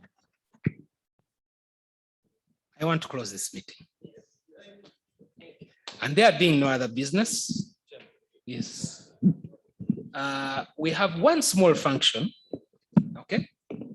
Before we close this business, but it's not really an AGM issue. Let me close, okay? And then we have one more small function of about 5 minutes. I promise you it will be 5 minutes. So there being no other business of which due notice was given, I want to take this opportunity to thank you once again for your attendance. That you have been here this long, hungry, not even realizing it may be, speaks of the commitment. I really want to thank you. I want to congratulate you on having a real AGM. I want to thank the board for this support. We have come out of it alive. I want to thank management. You guys are great. I want to thank all members that made the time. Those that are still out there and doubtful. It's all right, we understand. We hear you. We will be okay. With those few words, I want to declare this meeting officially closed. And because the expected guests we thought would be with us for the closing ceremony have not come, there will be no closing ceremony. Thank you very much. God bless you all. Now, now the last ceremony, I want to invite Nita. Nita, a representative of Nita. We have a small function of about 5 minutes. He has a major announcement to make. And incredible, he has been with us since morning. These guys, let me tell you, Nita, I do not know what I will say. Nita.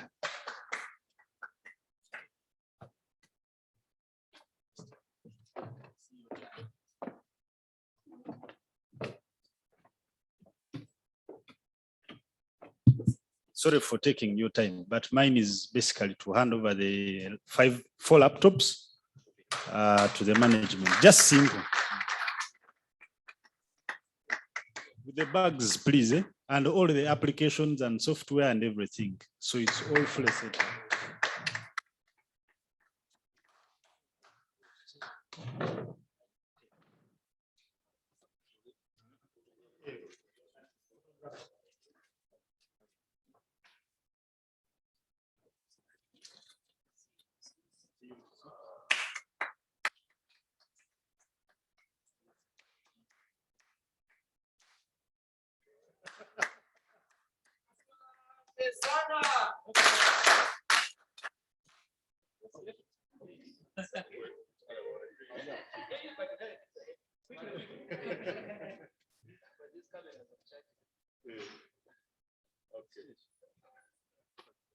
Thank you very much.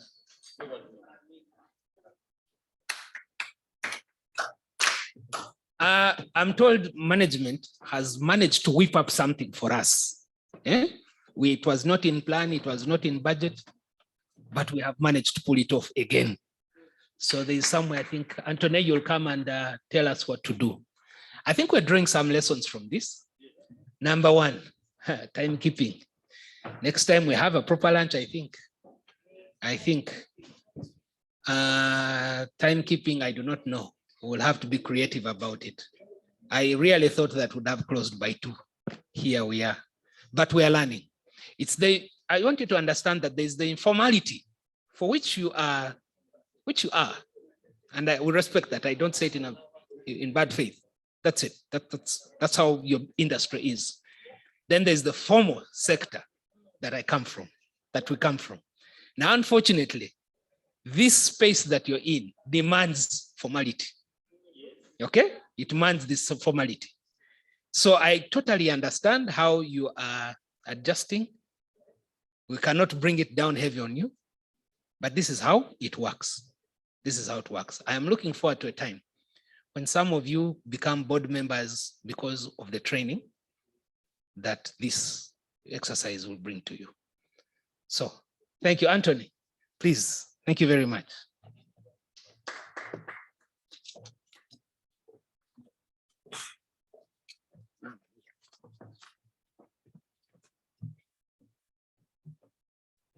I am a